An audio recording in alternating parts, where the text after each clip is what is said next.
Only when I'm playing with friends. I don't want to play solo queue and get flamed because I spent $5,000 on a decoy. All right. Adrian starts things off quite well. That's first blood drawn, but Boy opens things up. Avid not able to do so. And now Boy in a little bit of trouble. He's trying to get the hell out of there, and he's going to do just that.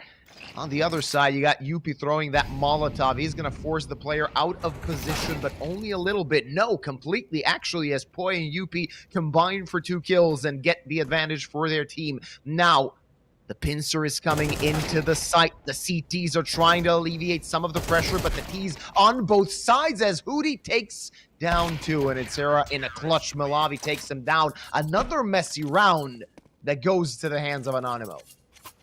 Yeah, and it was, I don't know, who was that guy from Ivy's side, from the backside, didn't get that kill against the guy towards Pop Dog. That was such a crucial fight to lose for Alliance, as well as they lost this round. And that's once again an economy problems for them, as Paul is going to be the guy with the AK.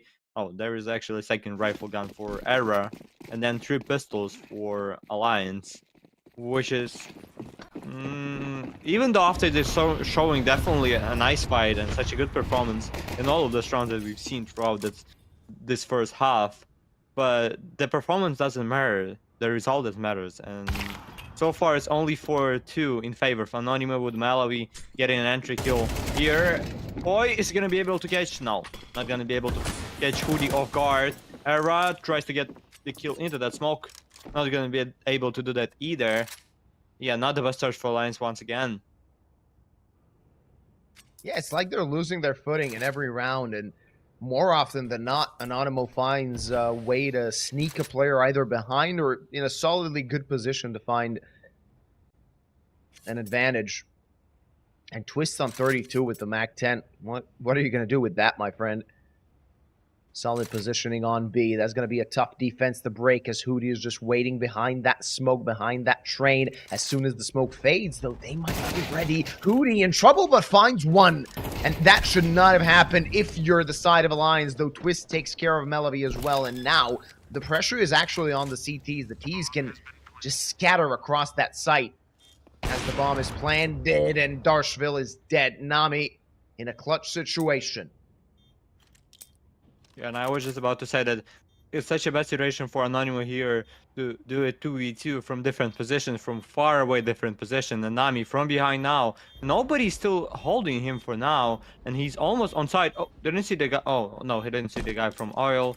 Yep, and now probably has to fall back. Yep, he's gonna go for safe, or maybe not at all. No, just gonna get that kill against Era and then fall back to save his M4 for the future round. And Alliance somehow, with how many? They had 2 guns and 1 MAC-10 as well. So overall 3 guns. Galil, AK, and MAC-10 and 2 pistols, and they were able to win this round with that kind of push. Yeah, probably the Malawi kill did a huge impact for Alliance to win, because Malawi felt asleep during the backside or something like that. Yeah, he was in a position, at least as far as I seen, he was completely on the open, right? And best he could do is maybe find one more kill. It still gives the T's an advantage, but he didn't even do that.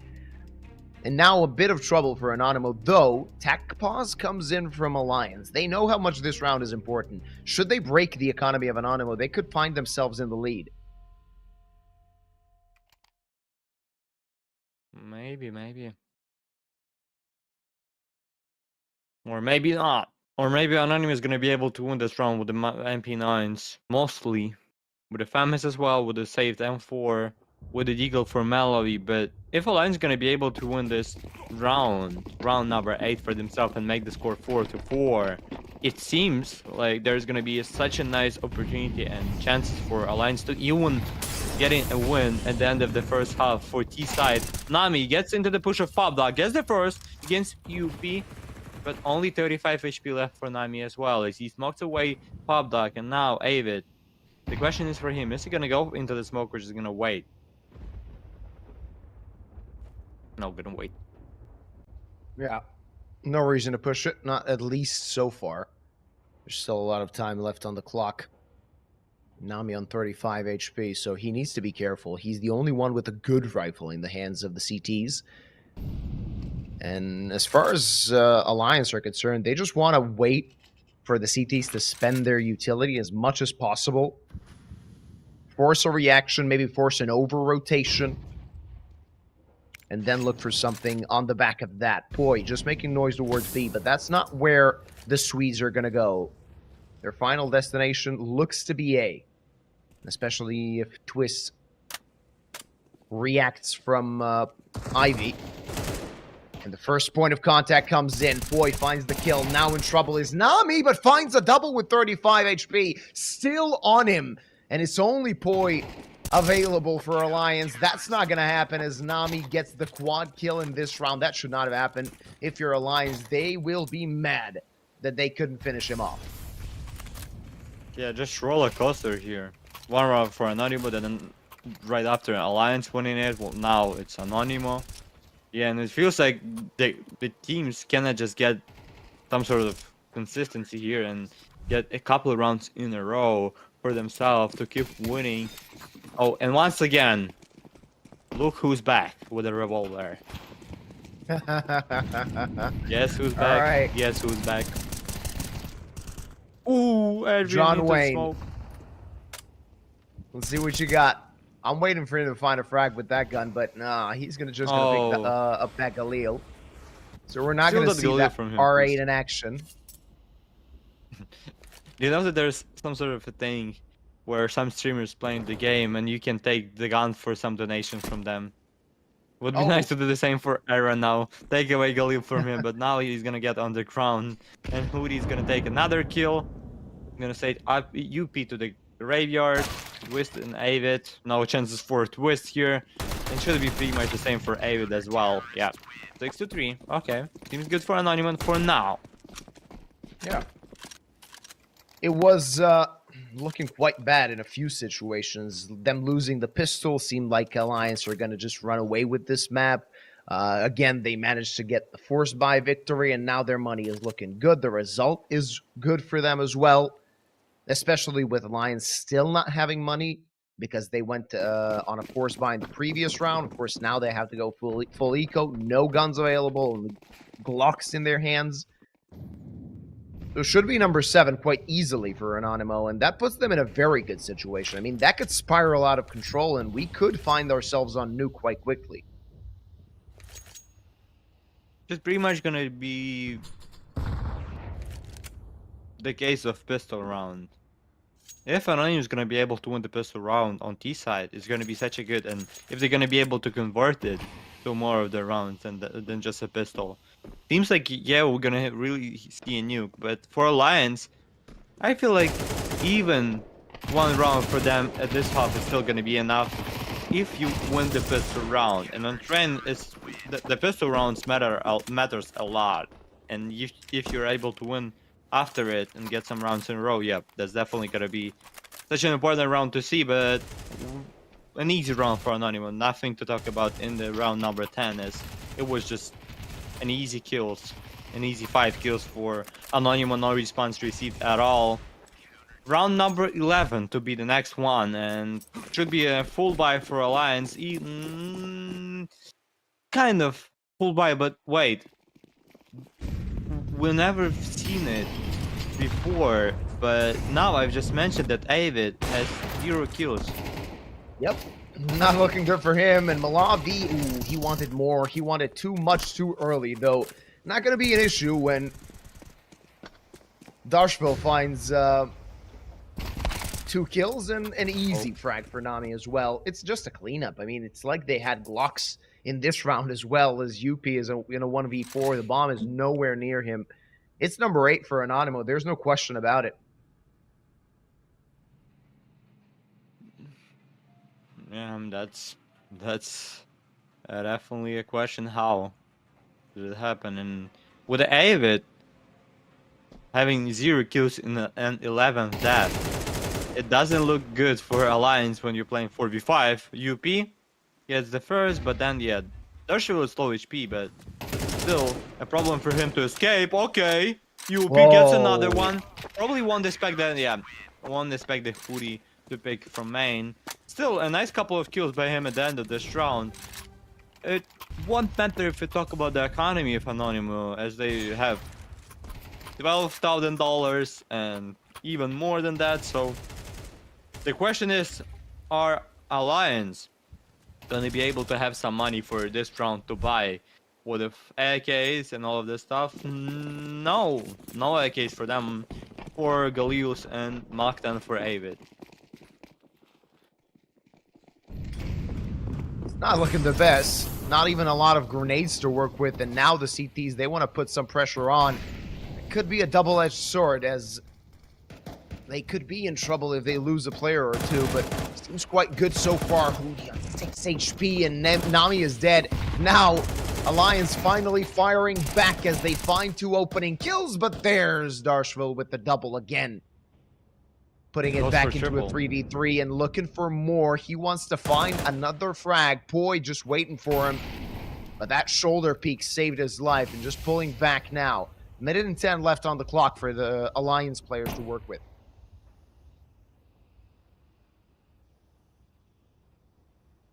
Minute on the clock. 60-second left for Alliance to decide whether it's gonna be finished on B, or they're gonna switch towards A and walk toward that position with Avid. Probably some sort of lurking there. Yeah, with that smoke, he might. Oh no, with all of those utils towards A, Anonymo just stuck B with the 3 peoples being there. Oh, not for now, as Malawi some sort of retakes toward A. Still, no one holding A side. If we talk about complete hold of that position, it's gonna be such a hard way. And look at the nice some sort of crossfire by Anonymo there with the 20 seconds left. Yeah. Alliance somehow have to kill Adrian on the upper level, and then as well kill Darshville, who's right in front of them. Gonna get the kill, only one for Darshville here, but Adrian gonna fall on the floor as well. Awood with a nice double with the first 2 kills, but which are very important for them. And Twist gonna find the final kill, and yeah, Awood, even though he had no kills at all, struck in the final round and won that round for Alliance. It's 8-4. A normal finish for Alliance, but now you have to win a pistol 100% if you want to go for a combat. Yeah, absolutely. That is going to be necessary, but first let's see who's going to get a skin. Of course, everybody that typed !Galaxy in chat had a chance, and there's a knife Did you see over that? there. Yeah, that but we're not going to get it. Actually. Ay. Seriously. Squid Chef got the food chain. Congrats, brother, with an MP9. Couple of dollars, still a money. Even a cent is a money. So, congrats with that. And what are your thoughts about Alliance here? Are they gonna be able to make that comeback and recover in defense, or is it gonna be the finish by Anonymo here, and then we're gonna see another map which is gonna be nuke for us? Yeah, I can see this going to nuke. Simply because Alliance, at least in the first half, they barely shown anything. A few rounds that they should have won 100%, they didn't. A few rounds that they won, it was sort of off the back of Anonymo mistakes. And they need something to think about coming into this pistol round. I can see they got 2 raid bosses. They got 2 guys with dual Berettas. So hopefully that gives them something and maybe a way back, a foothold into this map. Otherwise, we could see Anonymo just escaping with Train and heading to nuke, where anything could happen.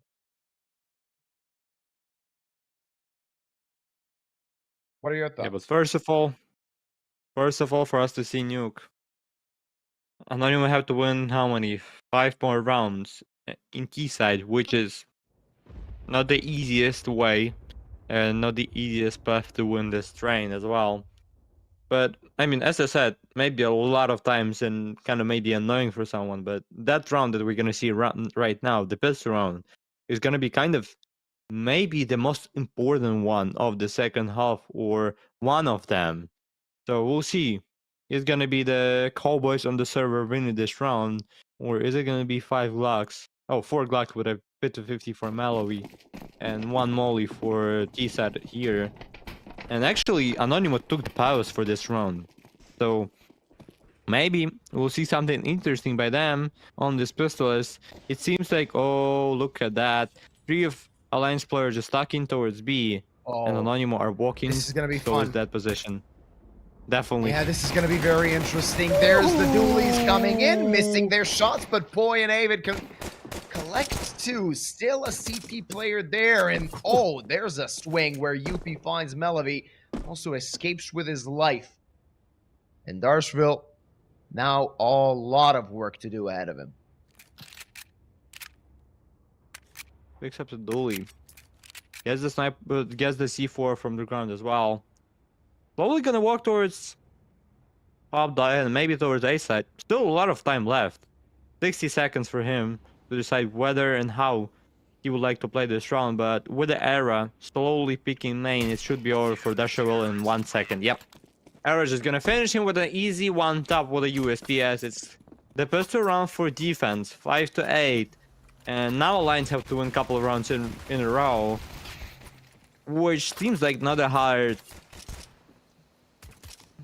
situation for them, as they're probably gonna have the fight against Bad Buy on this round. The Anonymo didn't plan the C4. Yeah, there's gonna be an equal. Should be 6-8 in favor of Alliance if they won't make a huge mistake here.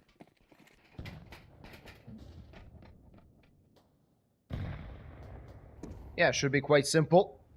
They're up against, 4 Glocks and a P250. Same as in the previous round, but now their guns are looking quite well.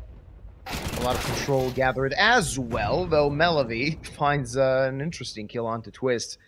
It's like the veteran did not expect so many players towards Ivy, and that could be a bit complicated now for Alliance. Even though they're still fighting against pistols, these are the types of rounds that can get a little bit uncomfortable, especially if they lose another player somehow.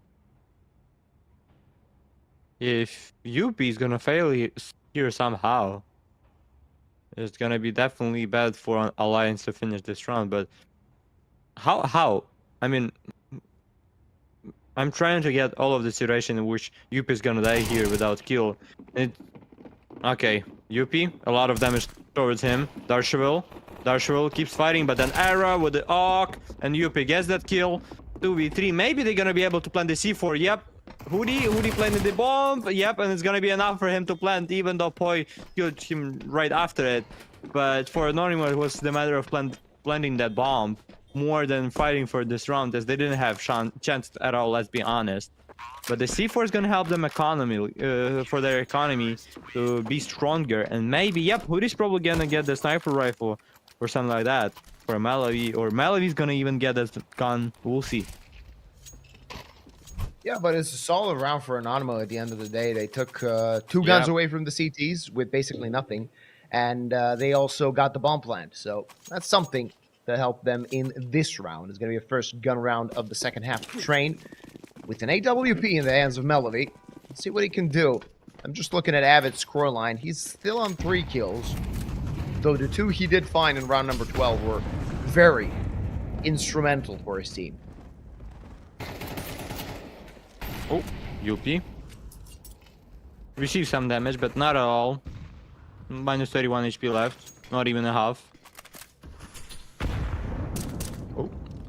And I like that Anonymo are fighting for and showing some presence, at least on Ivy. As we didn't see any of the Alliance players playing Ivy at all. Only like maybe once or twice overall. And I've seen some messages in chat that our viewers are kind of surprised by that AWK. But let's be honest, on train where there is a long range distance and you don't want to get the sniper rifle or you don't have enough money for it, the AWK is going to be the best option and some sort of replacement of that sniper rifle, which is AWP. And yeah, that's the reason why he's playing with AWK. Nothing here to be surprised of. Twist with such a nice and crisp double kill by him. Avid strikes as well as Poi, and Hoodie's the last one in this round to save the day for Alliance, but for Anonymo. But it doesn't seem like Alliance are gonna give him a single chance here. Yeah, not looking good, especially against that AWK, and it comes into play at the end of the round. Yeah, as I said, that AUG is such a nice gun here. On the train. If you don't want to buy a sniper rifle, if you want to still be powerful, because, I mean, pretty much every time if you miss a shot with a sniper rifle on train and you're not playing in safe positions, it's gonna be you either get the first bullet or you either die. So in that situation, Era has how many? 30 bullets with that AUG.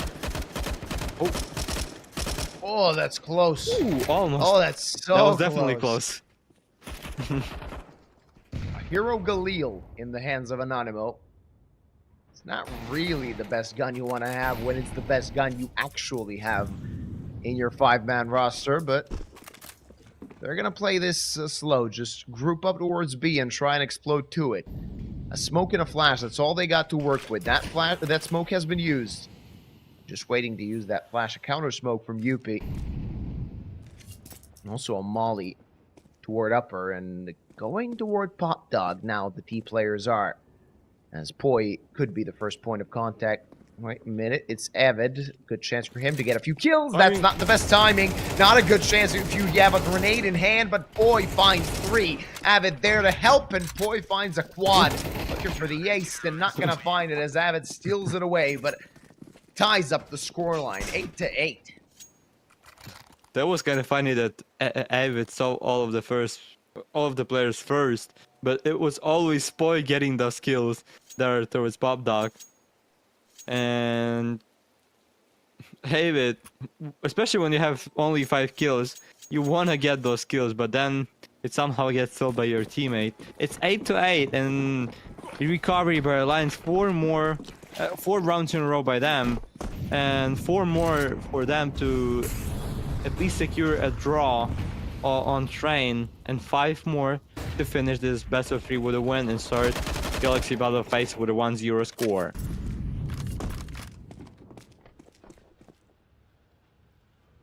Now you can see maybe a little bit of fear creeping in to the side of Anonymo.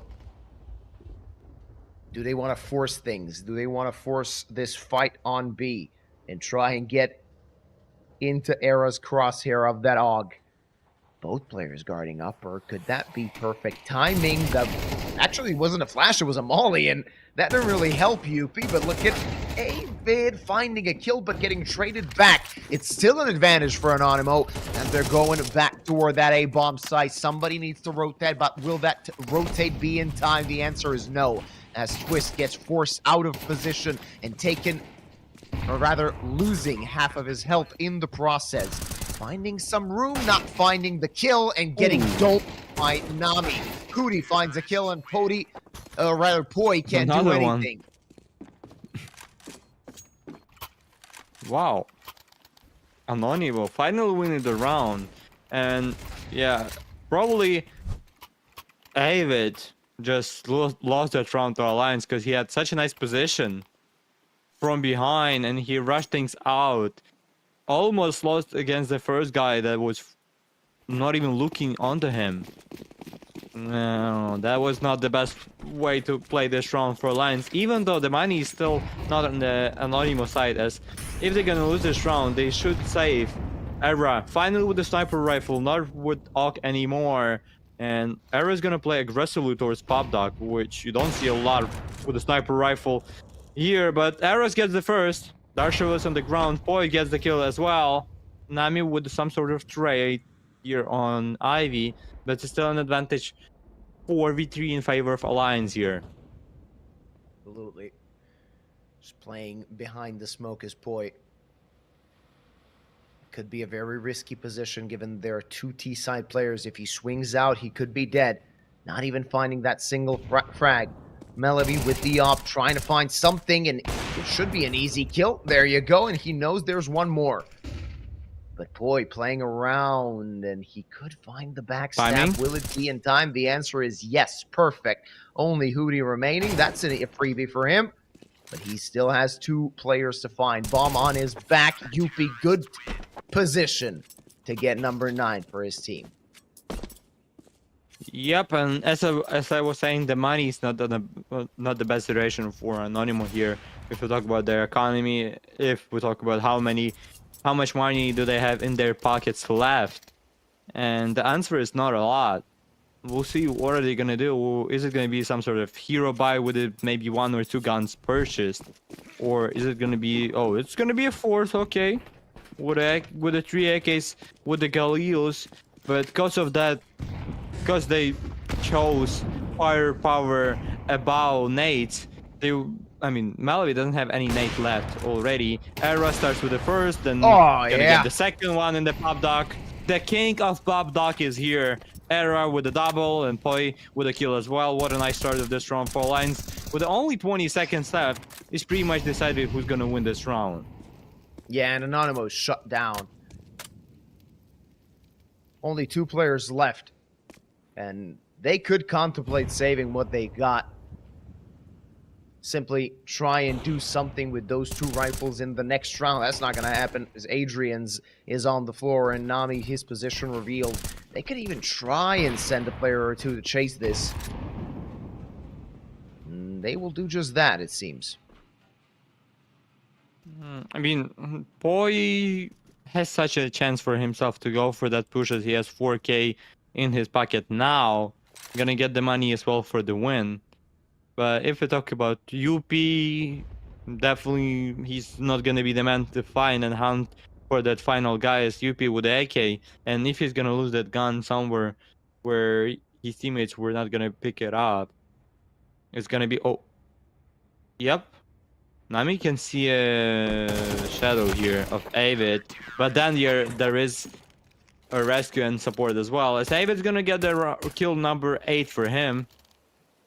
And finally, Alliance are gonna get in the lead. It's 10-9. And wait, wasn't the same situation? Wasn't the same score when Alliance for the first time took lead on Ancient? Wasn't it the same Yeah, like I as think it is so. now? It was Yeah, if I probably recall 10-9 as correctly, it well. was a similar case where you got Anonymo in the first half, sort of leading the charge and doing quite well. Starting from the second half, they could not find anything, and it seems to be the case here as well. They got full loss bonus, and that's something.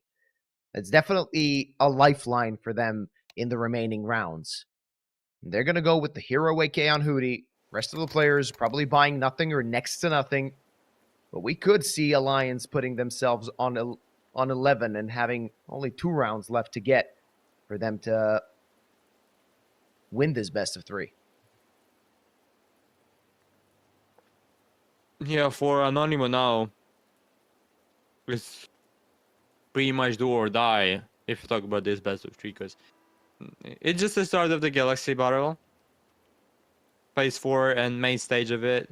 So teams have a chance for 1 loss, even 2 losses, but then after it's 2 losses for you, then you don't have a chance to lose anymore. So Anonymous would have at least 1 more chance after that loss to lose, but then it's gonna be no returning back for them.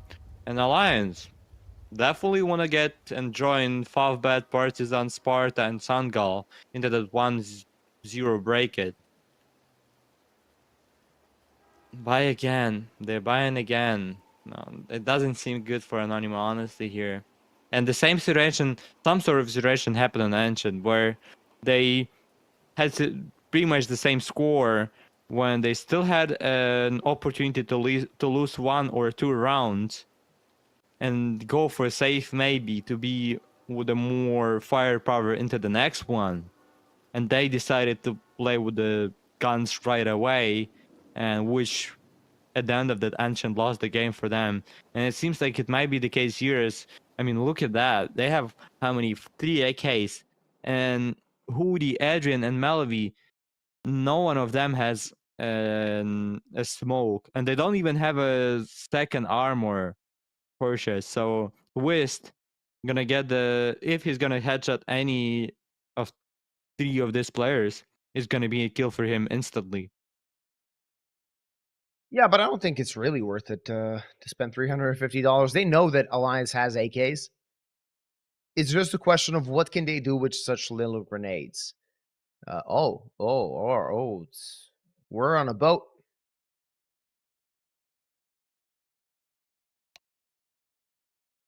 Mm-hmm. Yeah. Where are we going here? Wander, lead us somewhere. Yeah. Where are we flying today? Oh, such a nice car. Oh, that almost seems like your car. Yeah, yeah, yeah. It's not Let's far go. from it. That's how you drove Now you to know. Now you Montenegro, as you know how said. I drive to work. Yeah, my car is red. That's sort of the only difference. All Wonder, can you right. paint it quickly? Make it red. Now that would be impressive. That would be really impressive. All right. We're back in the action.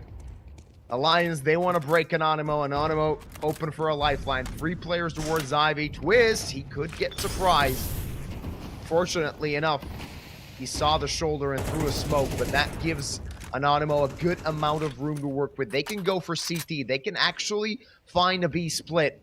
And Avid is going to be in trouble. Already one player just around the corner. He needs to find the frag, and he finds it crisply. As Darshville hits the ground, Avid once more. Yuppie finds a kill as well, and this is really complicated for Anonymo. This is not an easy equation for them to solve, and no chance of solving it they have, as only Nami remains. He's deep on CT, but now they know where he is. Just swinging towards him with the P250, finding the frag, and on 11, Alliance go. Yeah, and as I said, that yeah, you might have a firepower, but on train especially, you have to get smokes, you have to get some nades. And if you're doing such a risky buy and the score 10-9 and you're losing it, it's pretty much gonna be over for US. Now you're gonna be in such sort of situation in which you don't have a choice anymore to save. You have to buy until you win, or maybe in Anonymo case, it seems like it should be they're gonna buy until they lose. As they have once again 2 AK Strigalius, not a lot of nades left, even though it's only 1 minute and 35 on the clock, as they have how many smokes? 3 smokes, okay? Only 1 molly though, and 2 flashes left, which doesn't seem good with that position taken by UP, and with his teammate was covering lower side, now he's covering upper side of B, and it's gonna be a finish towards B by Anonymous. We'll see what they're gonna do here, but it seems like, yeah, Arrow should get the first. Oh, misses the shot. Ooh. Oh, what's happening here? Okay. Melody with 2 important kills. It's a 3v3 now when Avid find a kill. Looking for something more. That's a lot of damage dealt. Look at the T points of health. As Twist wants to secure 1 more frag, a lot of ground gathered. They have kits, they don't need to hurry. They have a few pieces of utility as well. Now the T's, they're scattered across the site. They just need to find them, but can they on time? Can they do it quickly enough? Darshville, that's good positioning. And, oh, he's not going to find the kill. Only Melody left, and he's going to fall. It's 3 match points for Alliance. Yep. Once again, the same situation that they had on Ancient. 3 match points, map points they had there. Now it's 3 match points, and they won the first map point that they had on Ancient. Seems like it should be the case here. Even though Anonymo planned the C4, they're gonna have a maximum loss bonus for themselves. So now we're finally gonna see more nades in their hands, but not at all comparing to what we've seen in previous one. And for Alliance, it seems like they're gonna finish with a 13-9 on both maps. Seems like it.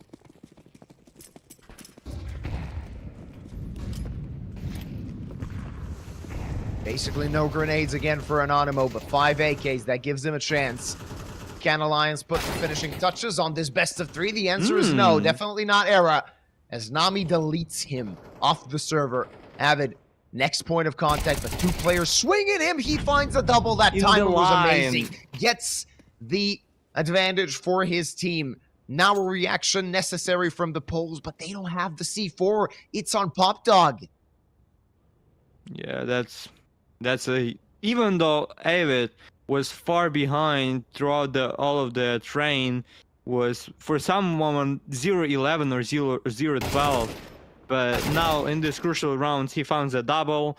Poi gets the kill, then gets traded, but it's an extra information for Alliance that there is at least 1 guy in the Pop Dog. TV2 situation. Oh, Nami with another nice headshot, but there's gonna be a molly there. In a couple of seconds, there's going to be a smoke as well, which is going to delay so hard. With the 40 seconds left, 20 second smoke, is gonna... Oh, there is a smoke by Nami. They trying to get that C4 and they somehow got it and even saved the guy. Nobody's gonna die from that fight. Anonymous on A side, they're gonna plant the C4 safely. And now it's gonna be 2v2 retake with pretty much this equal amount of HP combined. That's not something we expected. As soon as the C4 fell, everybody thought this is done and dusted. Now they need to retake. Not going to be easy as Melody finds one more frag. UP, no chance. So little HP. And Nami with an easy trade. It's 10 for Anonymo, and we keep playing on Train. Okay, it seems like there is still a hope and belief for Poles here and for Polish fans. Yeah, but that pick by... And that pick by Anonymo was not the best one. They just played in line and yeah, just went for that spray by the Avid. Oh, look at that idea by Alliance. 2 sniper rifles, maybe to finish the game on. Sniper rifle for Twist, sniper rifle for main Opper, which is Era here. And Avid is gonna go for that push, or no, just gonna stay in front of that smoke. Yep. It would be risky to push at this point in time. You don't want to die. You don't want to be that first guy that falls. Still a lot of time left on the clock, and the teaser grouping up towards B. 2 players defending it. Not a quick rotate, but Avid could actually find the backstab if he's quick enough as soon as he finds intel towards that site. And the attack could commence as soon as possible. A solid angle for Era. Can he hit the shot? That's the question. Hootie could be the first man legged down to 16 HP, and now they heard the op. They heard some resistance, and they're going back to the other side. Avid, he did not expect that. He gets double teamed and dinked, or rather, domed. And now, an uncomfortable position for the side of Alliance, as they do have 2 players on A, but can they defend such a huge site? Just the 2 of them. I mean, Poi has such a nice and good position here and close to the main spot. Adrian checked that with the nade and didn't see Poi. With the time, with the 30 seconds left, Anonymo could not see him, or just being some sort of... And Poi just gonna hide. What a timing for him. Poi gets the first, but only one for him though. Felt like he had to do more here. Twist on the backside with a sniper rifle, strikes against the first. The second nade gonna kill him, but Era once again misses the shot with a sniper rifle. It's 2v2 once again on A side, but Era with a nice and wide swing with the sniper rifle, finishing the first, and then finishing this map with the second kill for him in this round. It's gonna be 13-10 in favor of Alliance to win this game, to win this best of 3 for them. 13-9 on Ancient, 13-10 on Train, and it's... That's actually kind of crazy that Anonymo on the second map of Ancient, they won only 2 rounds, and the same thing happened for them on the second half of Train. Yeah, which means that Anonymo were good at the start, but then after the middle of the game and at the end of it, in such a most important round, the most crucial rounds, Anonymo were not able to deliver a win, which means it's 2-0 for Alliance today. Absolutely, and Alliance have a lot of reason to be happy with how they've played so far. It was a very messy best of 3, or rather very messy 2 maps that we expected them to be a little bit more one-sided to the hand of Alliance. Let's be completely honest. I mean, there's a 60-place difference in the rankings between these 2 teams, and Alliance was by far the favorite coming into this best of 3. They did show that most of the time, but they did lose a few crucial rounds, I would say unnecessarily when you count everything up, right? Yep, a lot. They sometimes gave up a 3 rounds towards the enemy, but I mean, a win is a win. Yeah. So yeah, even though it was 13-11, 22-20, you still won the game. And as one of the Ukrainian coach said a lot of years ago, the game won't matter, and with the 10 years later, nobody's gonna remember how you played that game. Everyone's gonna remember how you finished that game. So yeah, it's a 2-0 for Alliance for the first map, for the first best of 3 on today's Galaxy Battle Phase 4 day 11, if I'm not forgetting. Yep, on the day 11 of Galaxy Battle Phase 4, and we'll get to you back with how many in 60 minutes actually. In 1 hour, we'll get into the Monte against Copenhagen Wolves game, and you can rest, take some food maybe, or do whatever you want, and we'll see you back at Monte against Copenhagen Wolves.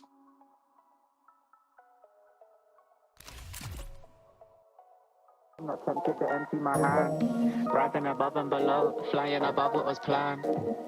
I couldn't suffer in silence, I ain't a suffering man. I don't wanna read too much into it, so I go bury my head in the sand. I don't wanna be too sucked into it, so I'm not tempted to empty my hand. Rising above and below, flying above what was planned. Said I couldn't suffer in silence, I ain't a suffering man.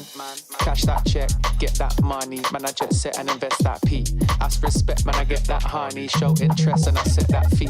Man I go red but it ain't that sunny, so complex for my empathy.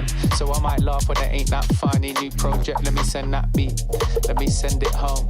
It's too late for the endings bro. True say got a friend in Rome that'll set this tone for the pending loan. Ending tears when I end that show, breaking bones, paintings here but I ain't that low. The end is near when we take that dough. I don't wanna read too much into it, so I go bury my head in the sand. I don't wanna be too sucked into it, so I'm not tempted to empty my hand. Rising above and below, flying above what was planned. I couldn't suffer in silence, I ain't a suffering man. I don't wanna read too much into it, so I go bury my head in the sand. I don't wanna be too sucked into it, so I'm not tempted to empty my hand. Rising above and below, flying above what was planned. Said I couldn't suffer in silence, I ain't a suffering man. I'm a man of my word and a man of my pride. I put that in reverse and put that on my life. Shit, I don't wanna talk too much, but now is the time. I can never be right back, I'm out with the tide. Riding the waves, boy, surfing the web, man, I'm balancing mine. Hiding away won't serve you respect, boy, damaging ties. So I wouldn't wait, I deserve my respect, boy, I'm out for the night. Finding the time and the place for this next dynamic of mine. Shit, I don't wanna read too much into it, so I go bury my head in the sand. I don't wanna be too sucked into it, so I'm not tempted to empty my hand. Rising above and below, flying above what was planned. I couldn't suffer in silence, I ain't a suffering man. I don't wanna read too much into it, so I go bury my head in the sand. I don't wanna be too sucked into it, so I'm not tempted to empty my hand. Rising above and below, flying above what was planned. Said I couldn't suffer in silence, I ain't a suffering man. Highly in touch on the low, shit blow up with a bang. Slightly in love with the blow, try come fuck with a fan. Sharp like a cut on my throat, leave with a couple of man. I'm not asking to double my dough, so he should have run to the bang. Raking it in, facing your fears when you're faced with a king. Say with your chest, get lace in your limbs. Aiming correct, now he's tasting his chin. Aiming the left, try raising their sins. Saving the rest, man, I'm waiting to win. Pay me your debts, ain't safe in the bin. Aim for the chest, hearts racing within.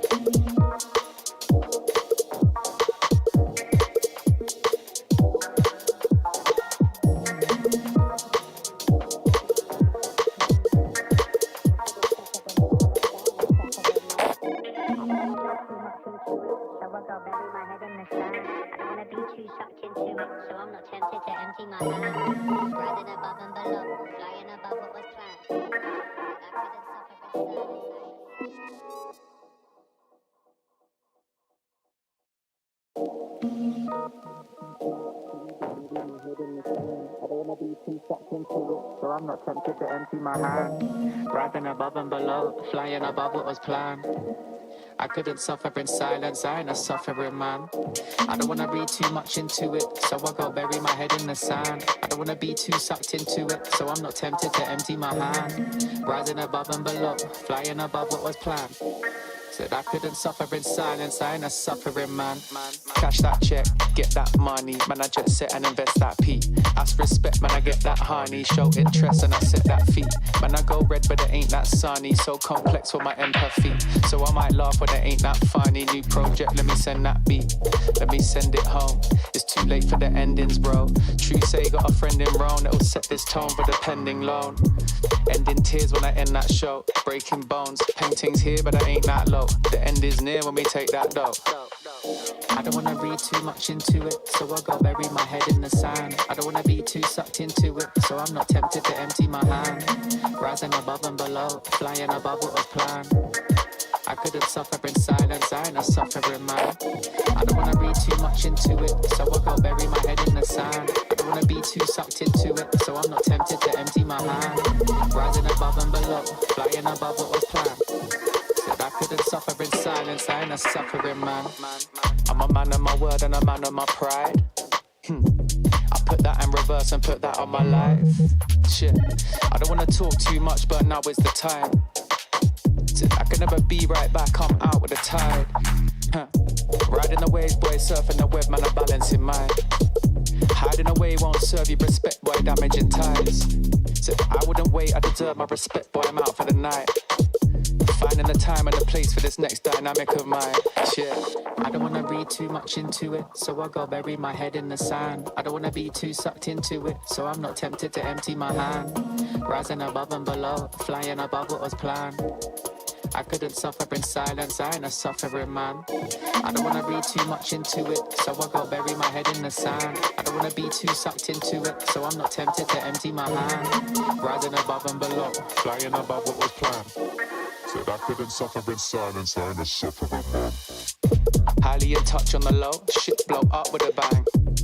Slightly in love with the blow, try come fuck with a fan. Sharp like a cut on my throat, leave with a couple of man. I'm not asking to double my dough, so he should have run to the bang. Raking it in, facing your fears when you're faced with the king. Say with your chest, get lace in your limbs. Aiming correct, now he's tasting his chin.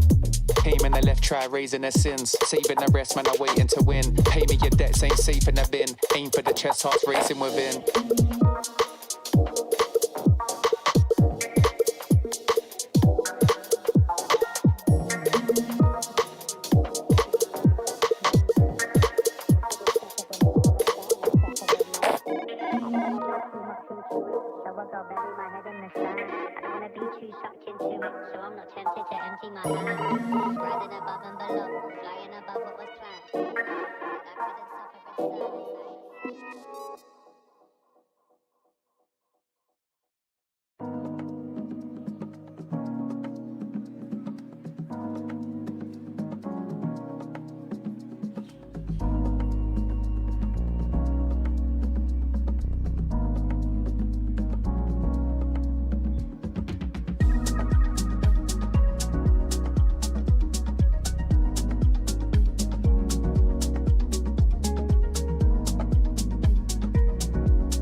Not gon' trip if the sun don't shine.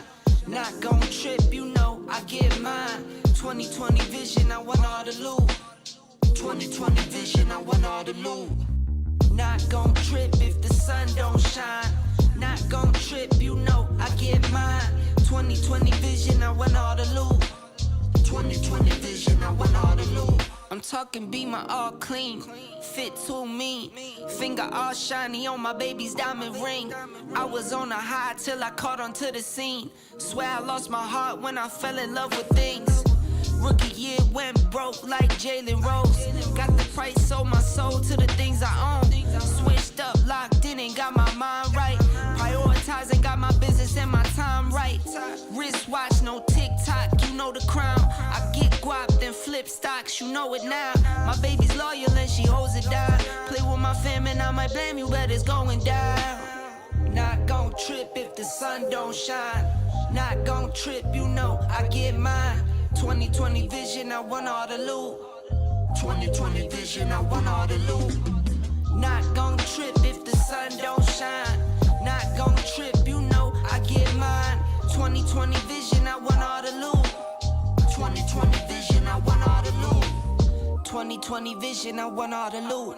Windows tinted, never rented, but I've been accused. Numbers up and we need no recruits. Leather loafers for the tailor suits. Making moves that you could never do. You sure I'm cool, but I'm never amused. When I cop it by the tools. The weather change, I change the views. I drop a record and I watch it boom. You see me working like one on a Zoom. Was that since I left the womb? I'm staying silent when I'm in the room. From the soil, now you see me bloom, zoom, and it's to the moon. Stop making promises you never keep.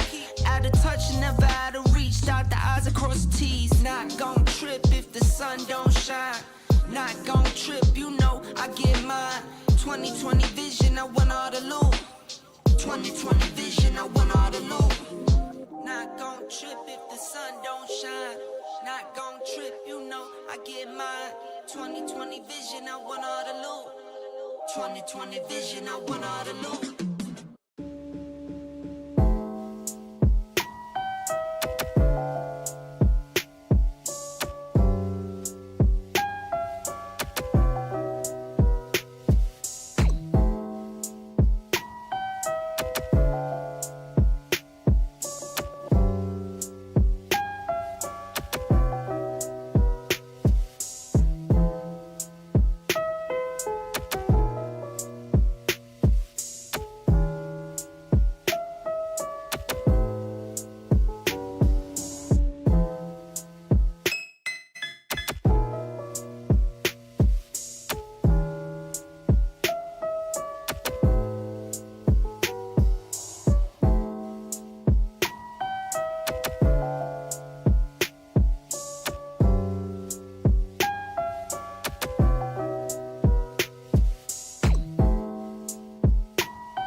What a waste of love.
What a waste of love.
Woo!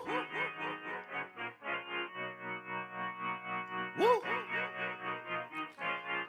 Look, I just been keeping my poise. Made by the million, but still unemployed. They text me about green, but not on Android. She not my shawty, she filling the void. I make the sounds that cut through the noise. He think he a man, but he chillin' with boys. Put down the liquor, start drinking LaCroix. The pain wasn't choice, but now I rejoice. My uncle had told me that I was the one. I played that shit smart, now my bragging and dumb. Lil' shawty had hit me, said she wanna come. Her dresses is black, but she not a nun. I'm so Pasadena, cause that's where I'm from. Some bangers, some hoes. Them with guns, they scheming for riches, they playing it numb. I'm second, I wins cause I'm second to none.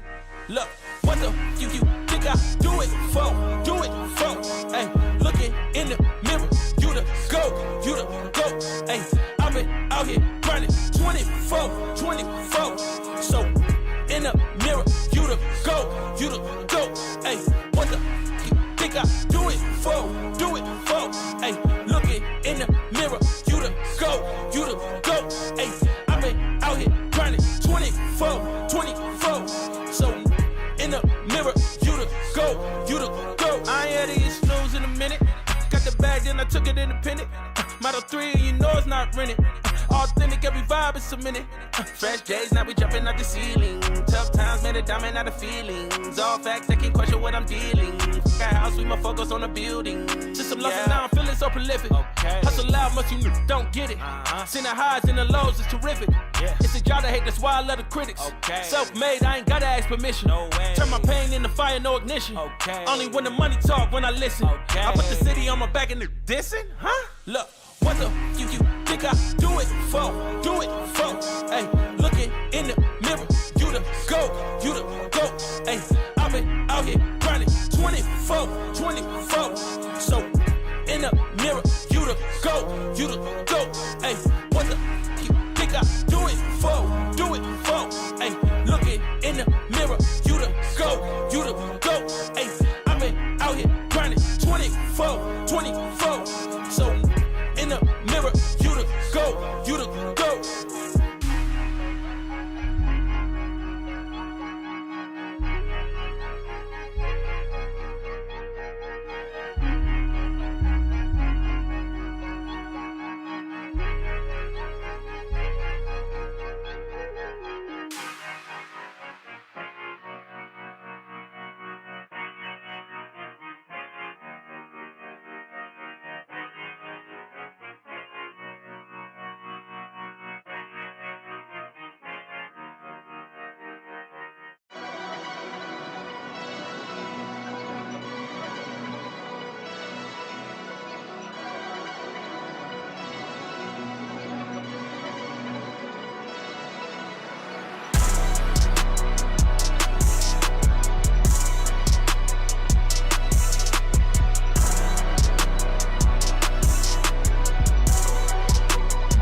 artificial intelligence, and I can't talk to you. Get ready for the start. 1 minute to go. Players ready. Get ready for the start. The players are warmed up, and I hope you are too, my cucumber. While you and I are having fun, it's already 40 seconds before the start.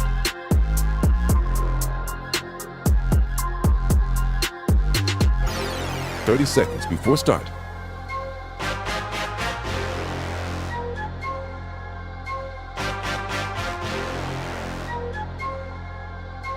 "20 seconds before start.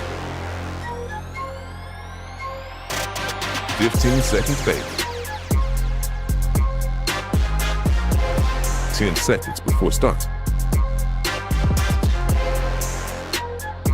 5, 4, 3, 2, 1. Hey, after 1 hour break, we are back with action with Monte gang, as I have a t-shirt, with Monte against Copenhagen Wolves on today's day. Second best of 3 and final for us, but not the final for this day. Joining me once again, Luban, nothing changed, we are here. Yeah, absolutely. We're in a situation to watch another best of 3 that might prove to be actually quite interesting. Again, we know who the favorites are, and we know that they should be the ones to perform, but you can't really be ever completely sure about the underdog and what they can do. Of course, the first best of 3 kind of went as expected. The second one could be a bit different. We're going to start on train. That's Monte's map pick. And afterwards, of course, we might see 1 or 2 maps. Of course, this is the opening Swiss round phase. So even if, or rather, whichever one of these teams loses, not really a lot of trouble for them. We're still, of course, in the warm-up, but we should be stepping into the pistol round quite quickly. The second one, or rather, the second map will be Mirage, and the decider, should we need it, will be Nuke. Yeah, I got kind of scared at the moment as we've seen the first of the scene and went to the game. I've seen like AKs, AWP. I was like, what is that? But then I saw the timer and then I've seen that it's just a warm up. I was like, what? I mean, we didn't get onto the pistol round of the first map, so it could be the same thing here. But no. Yeah. Oh, and Bemas actually is not on the server yet, I guess. So it's impossible He for us should to be start. connecting quite quickly.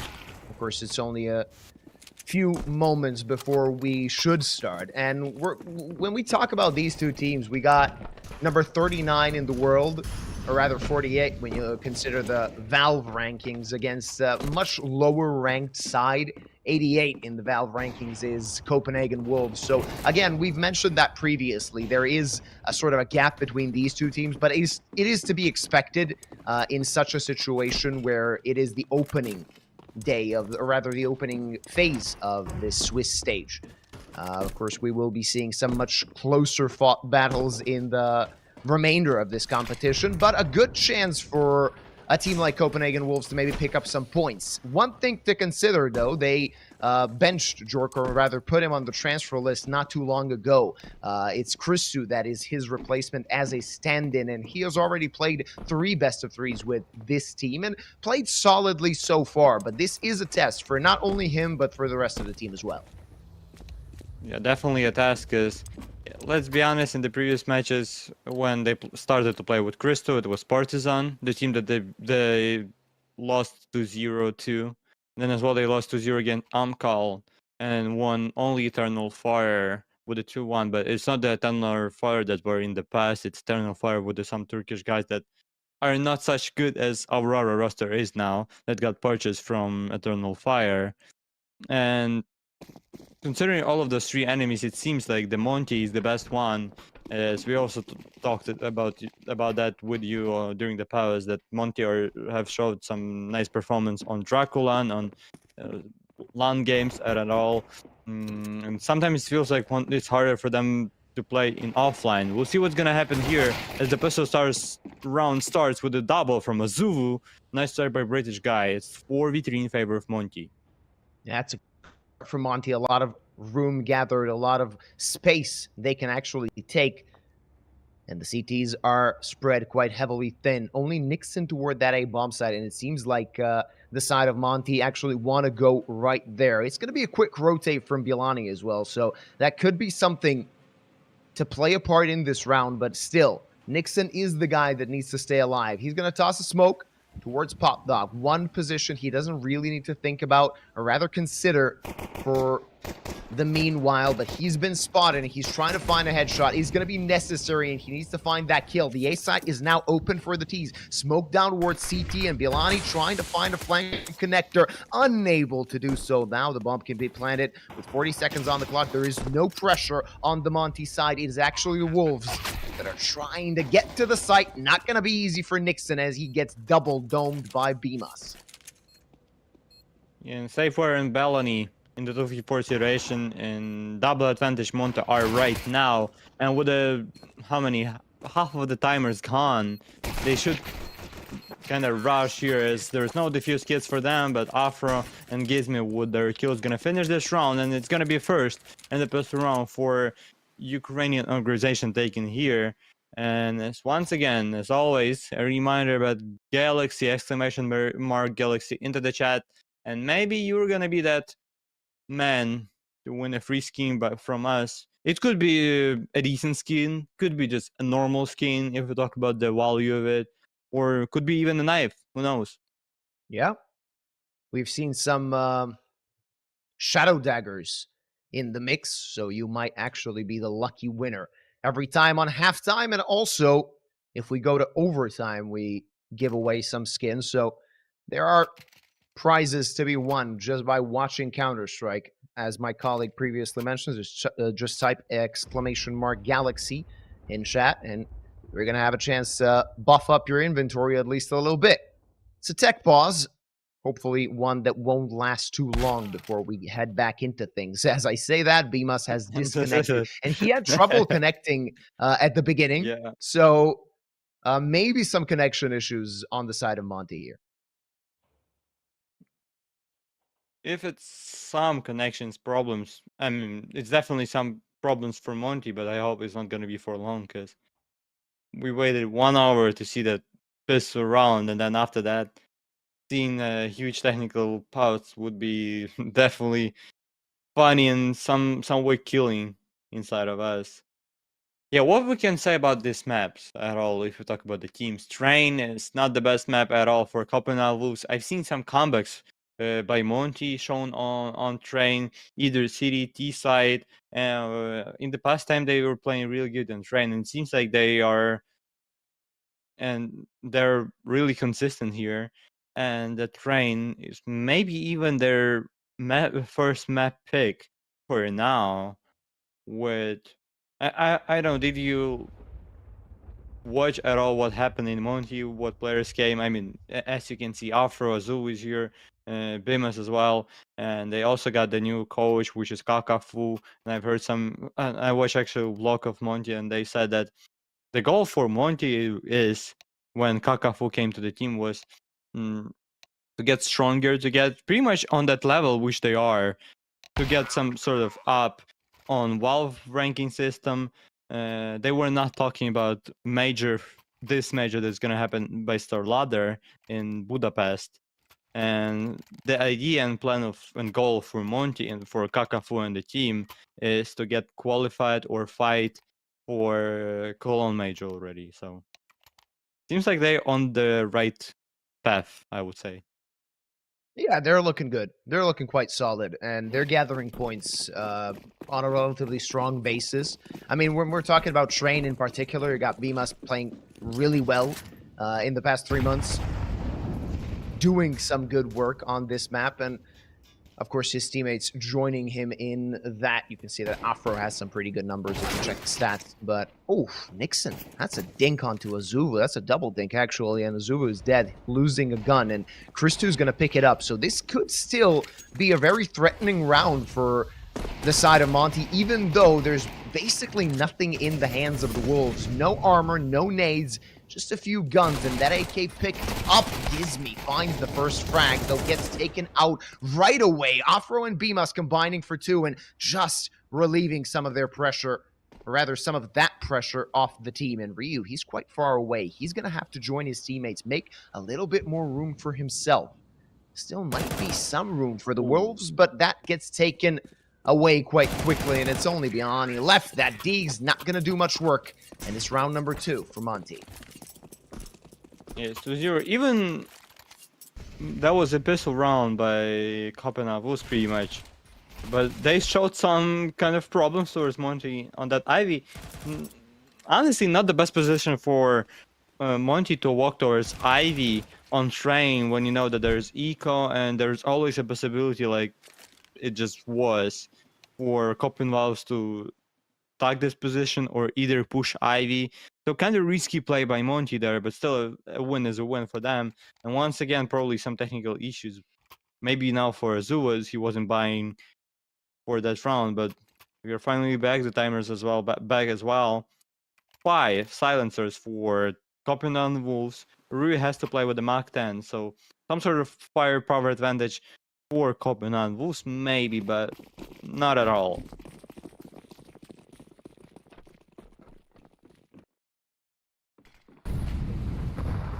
See what they got now. Well, they actually have some guns to fight with. They managed to make that previous round contested. If you consider that, this one should be their first, but never a secure situation. They have 4 smokes left to work with. That's going to keep the T's at bay for a bit. It's not going to keep them away for long, as, of course, the T side does have a lot more utility to work with, a lot more money at the beginning of this round. The fact that Ryu has a Mach 10 means that he's going to have to come in close in order to find a frag. The rest of his team, of course, having AKs in hand and being able to find possibly those opening picks. A very slow round so far. Not even a lot of room gathered by Monte. They want to play it safe and maybe wait for a mistake from the Wolves. Not happening so far, and they're going to have to charge a sight. Yeah, slow round, slow pace by Monte in this round. And it should be A, definitely would. Or, I mean, look where the bomb is. Oh, the... What's the plan here? Okay, let's guess. Is it gonna be towards... Seems like B, after walking with the bomb, but at the same moment, Rui with his teammates walking towards Pop Dog. It's kind of, even for us with the wall hug, it's kind of hard to guess which side are Monte gonna finish on. Is it gonna be A or is it gonna be B? But it's definitely gonna be a slow and last timing push. With the 15 seconds left, Monte are not on side yet. Oh, that was a fake towards A with a B finish, and the bomb should get planted soon as Suzuki gets the kill on the backside. It's 3v4, an advantage for Monte with the bomb plant. And no defuse kits for any of Copenhagen Wolves players that are left on the server. Yeah, and look at Azubu trying to find the right timing to collect one more frag. Gives me good for 1. But when Christou fell, the Wolves know they need to pull back. There's nothing to find here. It's going to be number 3 for Monte. And it's a good round. They managed to make the CTs waste all of their utility before the attack even started, shifting the rotates toward that A bomb site and an easy bomb plant afterwards. A good way to win a round when you know that the opposition has guns but not the utility. Keeping the Wolves still on that number 0. Yeah, and especially on train with the T side, if you start 3-0 and you can keep the momentum and keep fighting and get more rounds, seems like it should be a great start. It's definitely a great start, even if Copenhagen is going to win this round. Definitely starting 3-0 on train for the T side is the best that you can do on this map, especially because the CD side is pretty much better here. And with the Copenhagen economy, with their 3 round in a row losses, they are not able to purchase a sniper rifle. They won't even have 5 M4 A1S, as Bell only has to play with the FAMAS. But still, a normal amount of nades for Copenhagen Wolves. However, only 1 smoke left at this time. Oh, sorry, 2 smokes left. Didn't see that Taper had a smoke as well, but he might throw it in a couple of seconds because I can see that he's holding it in his hand. So maybe only 1 smoke left is going to be soon for Copenhagen Wolves with 1 minute and 15 seconds left. And with Monte, if they're going to play the same way as they played previous round, they're probably going to fight against the guys who has no more nades at all. Yeah, but sometimes just clicking heads might be enough. Let's see if that's going to be the case for the Wolves this time around. Bimas, that's a good opening frag. And now in trouble, the CTs are. Matthews trying to find that something, trying to find the trade, but that's not going to happen as Bimas doubles up. Chris2 finally being able to find a kill for his team, but that's not even close to contesting this round. The bomb is going to get planted, and the CTs, they're going to try and save. I use that phrase try because the T's actually have enough money to maybe send 1 or 2 players in the hunt and take away these rifles from the CT side.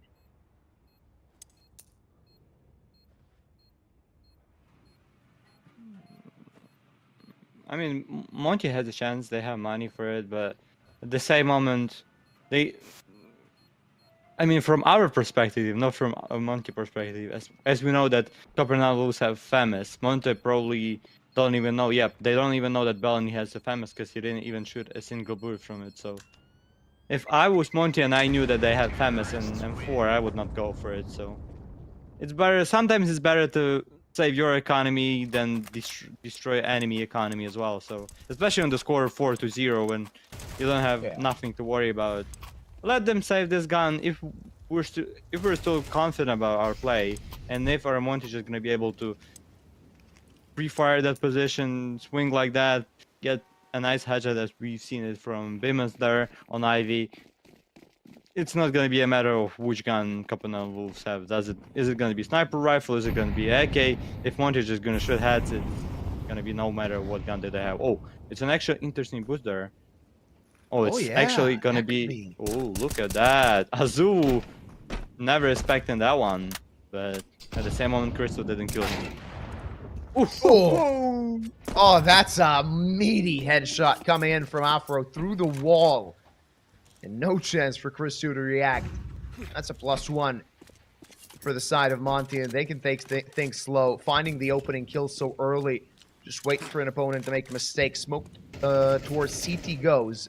They want to strike A. That might be an issue because the CTs are situated on that site. Nixon finds a kill and Matthews finds one more. There's a double for Nixon, and now things are starting to complicate as Matthews picks up an AK as well. It's only Afro and Azuvu left in a very uncomfortable situation. Afro not even close to the side of Zuvu. He managed to slip between the cracks, but only for a short period of time as Nixon takes care of him as well. And it's finally a round for Copenhagen Wolves as Afro in a 1v3 with 35 seconds on the clock. Can't really do anything.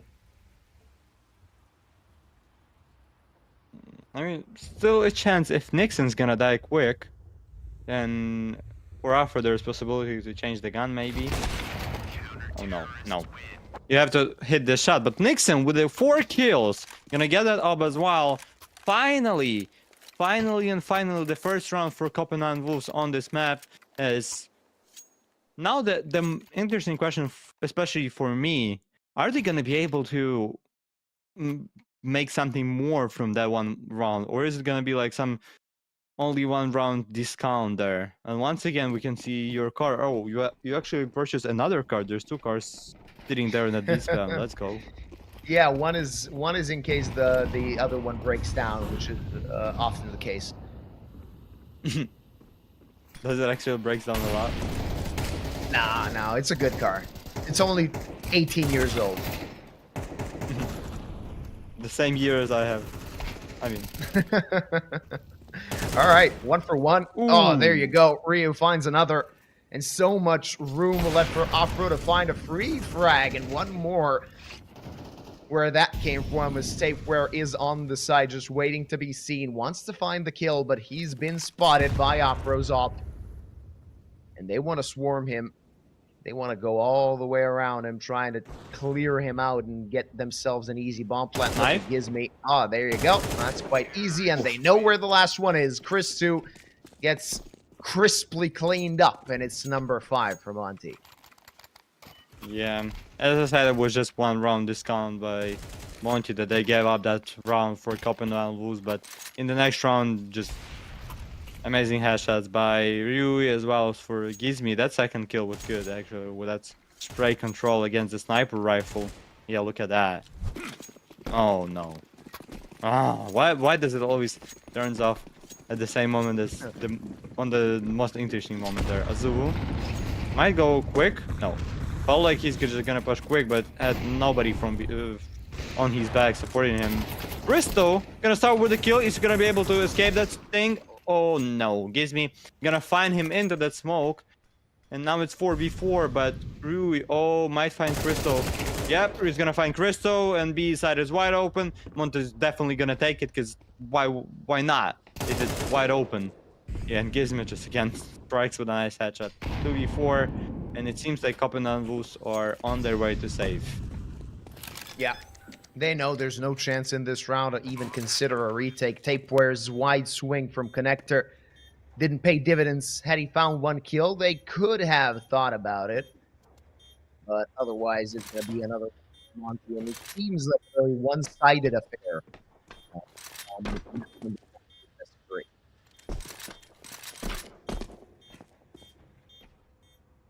Yeah, it's already 6 rounds for Monte, and you cannot wish a better start than that on train for the T side, which seems like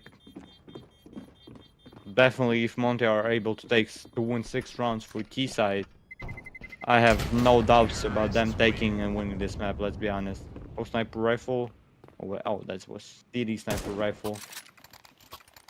6-1, yeah, but even though Cristo had the AWP, it was probably the aggression was not worth it, as he got the kill but then got traded, and the moment right after it, his teammate got destroyed on B, and then B side fell off, and as well as the round. First tactical pause for Copenhagen Wolves on just right before round number 8.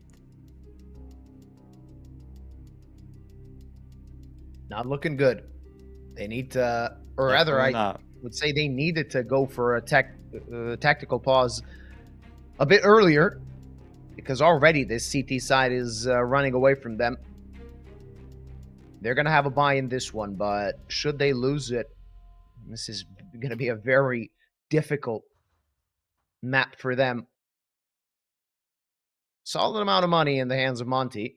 Still, an economy that could get broken if Copenhagen Wolves chain together 2 rounds. So that puts them in a situation where they can still muster up a comeback. 6-1 is not a result you can't come back from. And more often than not, we see a team getting back into a solid position even after this scoreline. But this is the moment they need to buckle up. Yeah, it's definitely now or never in terms of this train, in terms of the game against Monte. Mateus starts with the entry to the smoke. And it was actually a nice entry as he killed the sniper rifle, but at the same moment Azul probably spotted him. Oh, gets small lead, so Azul won't be able to pick for at least first 5 seconds here. Azul, British guy, tries to find the kill, tries to find the trade for Afro. But not the case for him, and 1 minute and 5 seconds left, and Monte are in disadvantage. And let's be honest, they don't have any positions yet taken, and not even close to taking any of them. Yeah, very slow burner of a round. 45 seconds on the clock, and Monte are going towards that B bomb side. Thing is, if you don't find an entry as the T's, then you know wherever site you go, it's going to be contested. And the rotates are going to be relatively quick, as we've seen on our minimap. Tapeware going back to B. Nixon taking just a little bit of damage.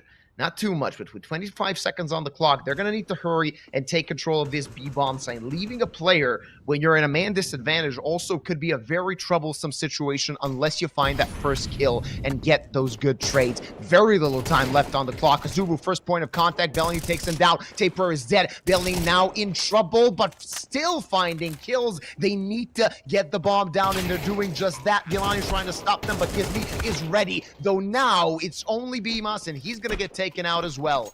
It is the second round for the Wolves, and they're still crawling back. It seems like they're not out of train just yet. Yeah, that was definitely a late push by Monte there. And I didn't see what the guy was doing in PubDog, but it felt like it was just the same round that they played before with that A fake. You remember that round when I was talking? I don't even know from my perspective as a caster that have wall hack that can see. Well, rather, I still didn't get the point and at which side Monte gonna finish that round. And they probably just replayed that round once again, and now it didn't work for them as they definitely went too far and too late towards that B side. And still a chance for Copenhagen Wolves, but money are still there. Not for long though. If Monte are gonna lose this round, it might be, yeah, definitely gonna be a bad buy for Bimus and gives me not about Afro and Azul, but still they would face some problems already in next round if they're gonna lose in round number 9.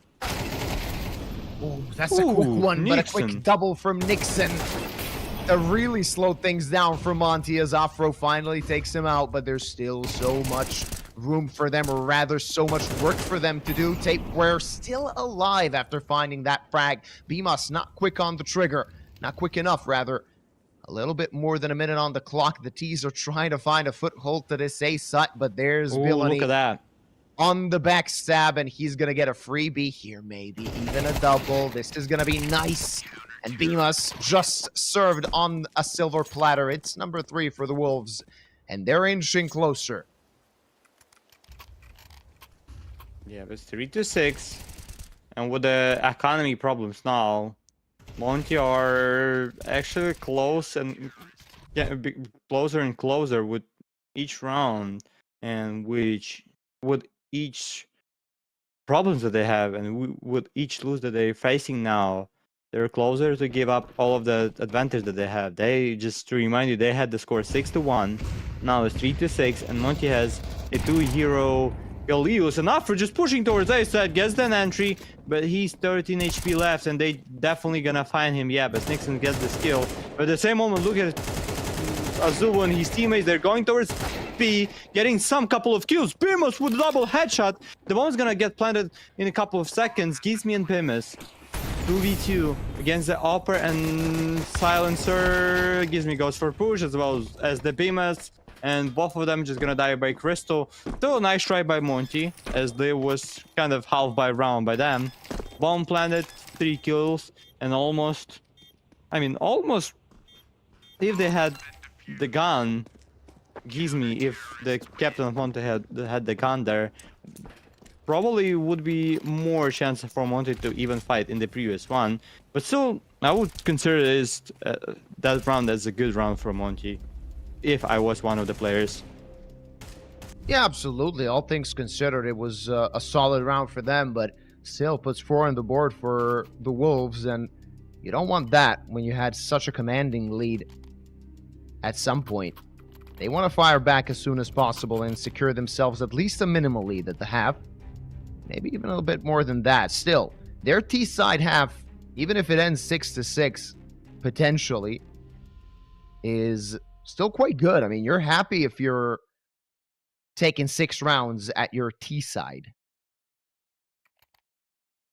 Yeah, but at the same moment, let's be honest, if you're taking the score 6-1 for T side, Yeah. and then you finish in the hub with the 6-6 score, it's kind of good, but at the same moment, it's kind of bad because you lost 5 in a row or something like that. So, yeah, definitely Monte has to win at least one for themselves to consider this half as a great half overall. Oh my goodness, look at the amount of nades there on A side. Molly, smokes, nades, everything was there. But still, 1 minute and 35 seconds left. Nobody went to the duels so far at this moment. Yeah, this round's going to be slower. That's a definite. The CTs don't want to force anything. The Ts maybe just waiting for a mistake. Waiting to get set up for a set piece. And that's smoking A main. You can see it on the minimap. That's going to slow them down a bit more, as it seems like that A bomb site is the final destination of Monte, at least at this point in time. They can still rotate, of course. That op still could pose a threat if they go towards A. Chris2 has been solid in a few rounds so far. Not like Nixon. 12 kills. Top of the charts. And he's been saving Copenhagen Wolves so far in this map. That boost. Oh, is he going to see him?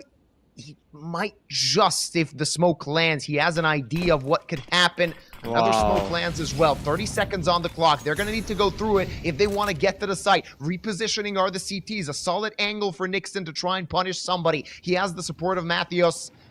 And the T's need to approach the site. They need to do it now. Mathios dead. Nixon now strikes, finds one, looks for more. There's a double, triple as well. And Christu comes to support. The attack completely destroyed by the Wolves. I would say not by the Wolves, by Nixon with the 4 kills here, strikes and destroys everyone on that A side. And after that first kill against Azul, it felt like that's it for Nixon. But then he strikes for second, for triple, and for quadra at the end of this round. It's 5-6, and it's such a nice comeback. A nice recovery by Copenhagen Wolves after they started this out with a painful 6-1 score in favor of Monte. But now, right before we start the round number 12, it's 5-6, and still even a chance, a possibility, a nice possibility for Copenhagen Wolves to make it 6-6 at the end of this half, with Christo striking Rui and making it as an entry. Yeah, another good opening for the side of the Wolves. Mathios just sees the shoulder of the player, and they know that's the C4. They can see it on their minimap. The bomb has been spotted, and now necessary for Monte to support the player there. A good headshot coming in from Azuvu. Chrisu, or rather Nixon, taken down to 48 points of health. And he has been their standout player so far. He wants to find more, looking for something around that smoke. Gizmi seems to be waiting. Still Nixon finds one. Mathios on the boost, collects a kill, looks for more, not gonna get it though. It's a 2-on-2, but now Afro's head has been blown open and it's only Gizmi remaining. It seems like the Wolves can get us to a tied result at the half. Boom. Yep, that's a definitely great comeback by Copenhagen Wolves here, as 5 rounds in a row taken by them, and it definitely feels like they kind of woke up, even though it's almost 2 p.m. in Europe. But at the start of this train, it felt like Monte woke up and Copenhagen Wolves didn't. Now, it is good morning from both of the teams. And what's going on here if we talk about the kills? Who's the best killer on the frag? And it's definitely Nixon, the guy with a... Oh yeah.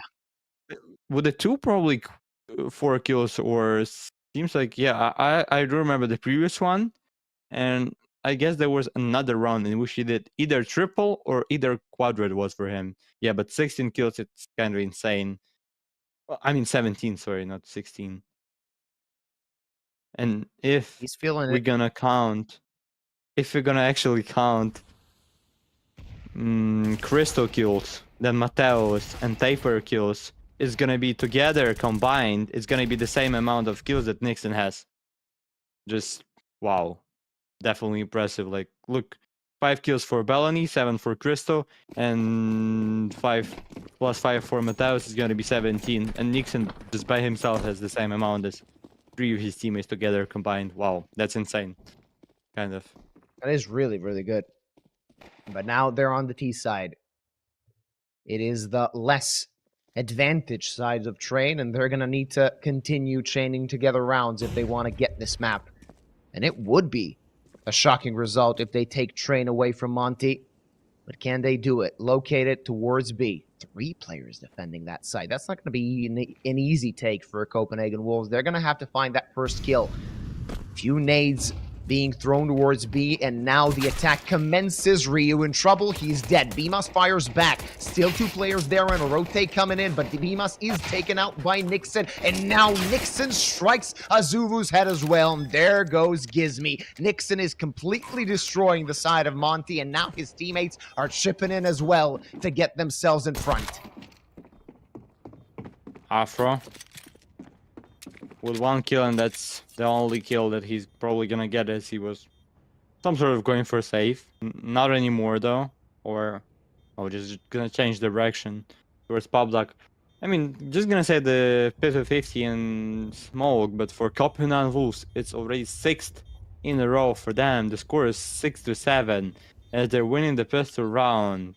And if are they gonna really able to keep this up and keep doing what they're doing, it's gonna be definitely a problem for Monte. As now, for the first time since the start of the game, Copenhagen Wolves getting into lead. Yeah. And that feels really good for them after the atrocious start they had in the first half. Now they're feeling comfortable. By each round, they seem to be doing one better on the side of Monte. And Monte, of course, they're going to have only a few pistols. They're opting to go for an eco, though Afro is going to have a Deagle and Kevlar.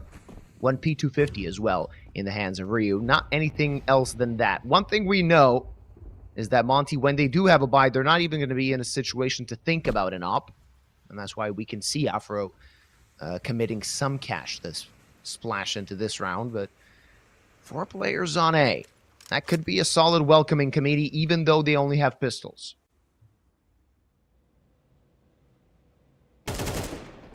Nixon. That's definitely another great chance for him to get more kills.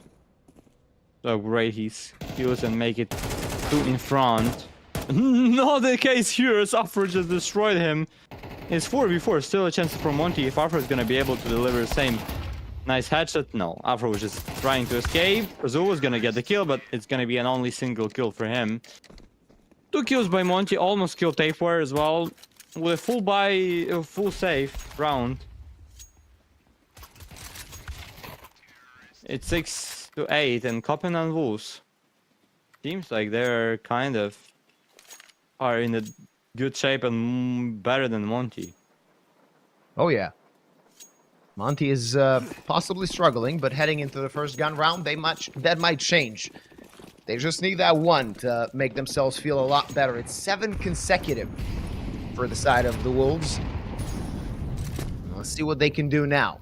Only 1 player defending that B-bomb side. Do the Wolves want to go for a bit of aggression? The answer seems to be no. They're quite heavily spread. So that means that no player is going to risk too much. And as I say that, Nixon, he does have a lot of confidence so far. 19 kills, looking for number 20. Not going to be an easy shot towards BMOS if he wants to swing him.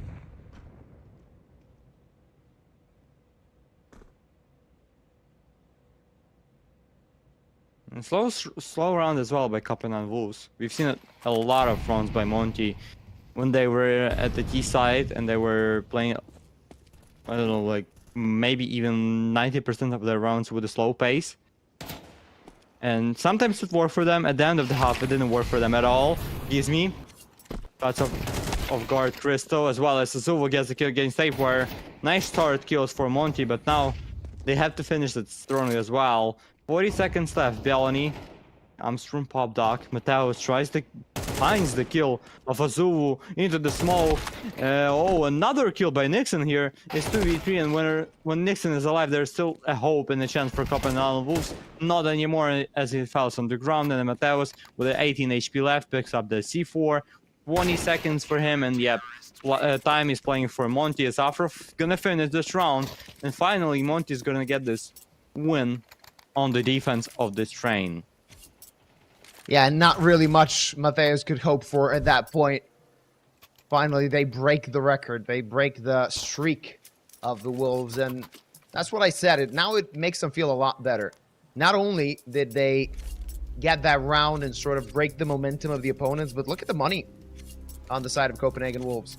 They're going to have an AK on Nixon, 1 as well on Christu.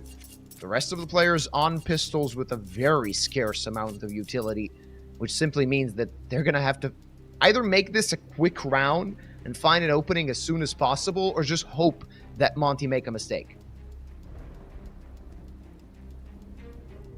Yeah, and definitely Copenhagen Wolves are coming to this round with a as well. I felt like I was like wondering in my head, did we see an case actually? And now I have the answer that no, we didn't see it. There was not any problems in my head. It's gonna be M4 Emphosaurus for Hoxa 4, I guess that's the right pronunciation of this nickname. Yeah. As we are starting round number 16 here. Let's see what that's going to bring us. Hopefully more solid action. But the Wolves are having odds stacked against them at this point. Trying to find a boost. Nothing for Christo to find over that smoke. Another smoke thrown by the CTs to slow them down even more. Of course, still a lot of grenades left for the side of Monte, and this seems like one of those rounds where the situation could pivot in their favor. Should they win it, it's not only a situation that they tie up the scoreline, they could easily get to a lead as well.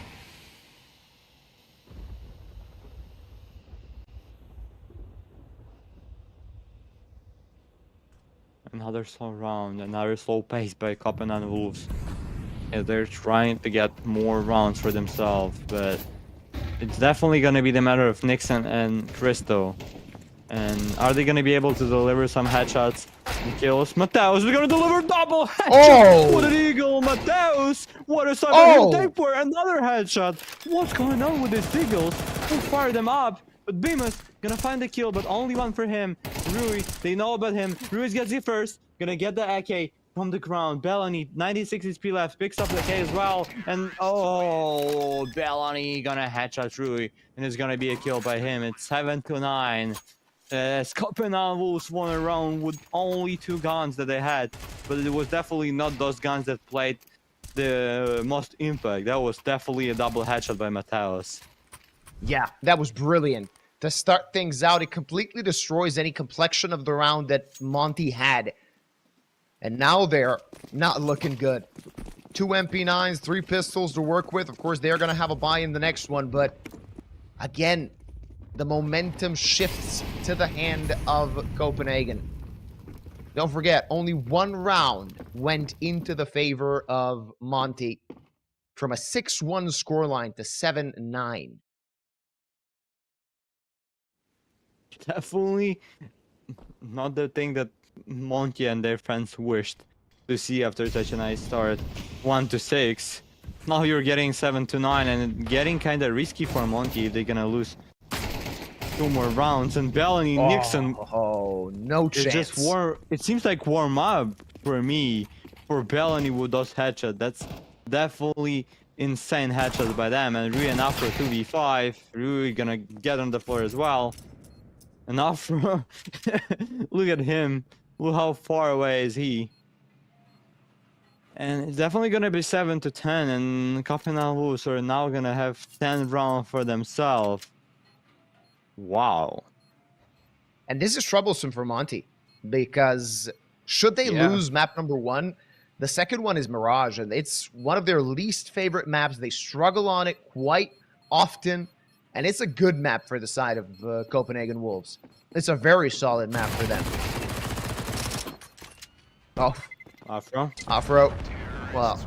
Only one HP left. $600 in his pocket. Yeah, well. It's going to save him a little bit of money. He's definitely going to throw away that MP9. As they could very well use an AWP in this one. You can see that. Yep, he's going to pick up the big green. Ryu's gonna hoist that MP9, and they're gonna have 3 M4s to work with. A solid amount of grenades, but only 1 kit. Well, that could be a problem for Monte at the end of this round, but we'll see what's gonna happen. Oh, look at the damage by the nades. 35 HP left for Gizmi only at the start of the round. He didn't even see anybody. He didn't even get completely into the side. So kind of not the start that you wish to see in that such important round. And honestly, I feel like this is the most crucial round if we talk about the Monte. If Monte is not going to be able to deliver a win here, it doesn't seem like they have, and they're going to have more chances to win something here. They need to buckle up. They need to step up at this point. This is one of those rounds where the entire map could be lost if it runs away from them. No money left in the bank, basically, for Monte. A solid chunk of change on most of the players on the CPH side. 40 seconds on the clock before this attack begins. Do they want to fake towards B? It seems to be the case. And will the CT's bite at least stay their hand for now? That is the case. Afro finds an opening, but now his position is known. He's going to get swarmed and destroyed. A double from Bielani. And the site belongs to the Wolves. A well-placed set piece from the side of the attackers. A bit of trouble for Christu, but he's still going to plant that bomb. Not even lose too much HP. And if you're Monte, you probably want to save at this point. Yeah, it seems like it's kind of situation in which it's either you're going for save and giving yourself a chance to fight the next one, or if you're going for that retake, you're risking a lot. Definitely a lot. If you're losing in that retake, it's going to be pretty much over for you, as Copenhagen Wolves are going to be able to deliver another one. It's already 7-11 in favor of Copenhagen boys here, and honestly, I'm definitely surprised. But what am I seeing from Monte on their own train in defense?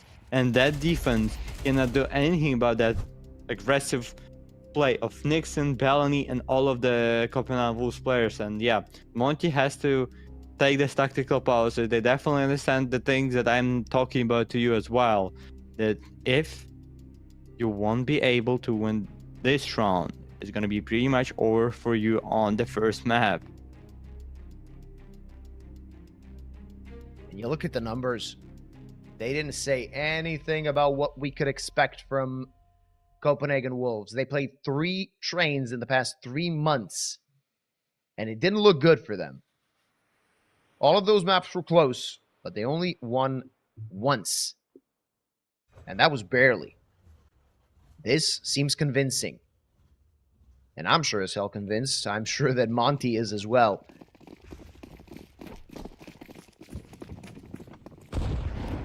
Here we are in round number 19, maybe the round of life for Monte here on this train, as they have such a different amount, such a difference in gun if we talk about it. MP9, AWP, M4, FAMAS, not a lot of nades left for now. 3 smokes is still, 2 smokes for now, as they are renewing the smoke into the main with a 1 minute and 20 seconds left. And Copenhagen Wolves didn't take any positions yet, but look at the Ivy. They're closing Ivy, and it seems like in a couple of seconds, yep, there's gonna be a Christo, Nixon, and the Bomber, which is Taper, entering towards Ivy, and Mateus and Bellany probably walking towards main. Ooh, Bimas. double from Bimas. That's a good start. That was completely necessary, and you could say unnecessary for the side of the Wolves, as they've lined up for him. Bimas now might be in trouble. Christo's trying to force him out of position. That smoke's not going to do anything. 1 for 1. Bielani takes down 2 now. Gives a foothold for him and his teammate to the side, but he's not going to expect Gizmi. No chance in hell. Gizmi could have a freebie unless Christo fires back, but just a little bit late. And they know his exact location. 2 players on each side, and ooh, that's trouble, but finishing off the frag is real. Not over just yet for the side of Monte. That not was scary, letting definitely. the Wolves getting to 12. Yeah, that shooting by Afro was definitely scary. Like, look at that. 8 bullets just went nowhere by him, but it's still a win for Monte. But if they want to finish this half, and this map would win without overtimes, they have to win 5 more rounds for themselves. We'll see, is it going to be the case in their situation or not, but Copenhagen will still have enough money to buy an op, buy 4 AKs. But if they're going to have problems in this round with winning it, after that they might have real problems, which is going to be the economy problem. So if Monte are going to be able to win this round, it's going to be a normal chance, a good chance for them to make some sort of comeback on this train. Another, I don't even remember, did we see like a single fast and quick round by any of the teams on this train? Yeah, it was really slow so far. And this seems to fit the bill. Seems that the Wolves are playing quite slowly yet again. And especially in these, like, bit stressful rounds where the pendulum could tilt to either side, it is sometimes important to try and play a bit more carefully. They're going to have to be creative if they want to break open that defense. 3 players on the B upper position trying to find that first headshot. Not going to happen. Tapeware, first point of contact, but they know where the defenders are. They see all of them, though. Bimas and Gizmi combining for 2 kills. Nixon finding 1 and Matthew as the other. Afro and Ryu, though, take down 2, and it's only Chris 2 left. Finds 1. Ooh, Afro, that was risky, but it paid off for number 9. Yeah, that was definitely risky by French Sniper here. He almost went into the crossfire of his enemy, but yeah, Crystal were just not able to hit that head kill. It's 9-11, and now it should be an equal for Copenhagen Wolves as they didn't plant the C4, didn't manage to do it for the second round in a row. It's gonna be attack 9. It's not even attack 9 because Mateus change it, and there's gonna be attack 9 for Tapeware, Deagle for Nixon and Mateus. And recently we've seen some nice performance by Mateus with the Deagle on A side.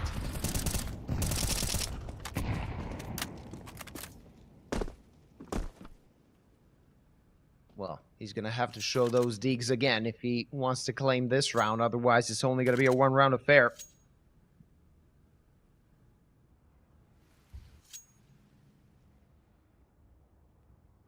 Another slow round.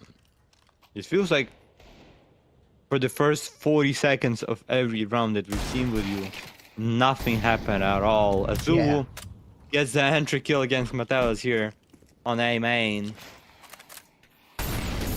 Nixon should die as well, probably. No, Azul was gonna let him go away with that, but Nixon's going for a V-peak. Gets a normal amount of damage towards Azul, but still gonna get destroyed there. Afro doesn't miss. First shot, doesn't miss the second one as well, and Tapeware is 1v5.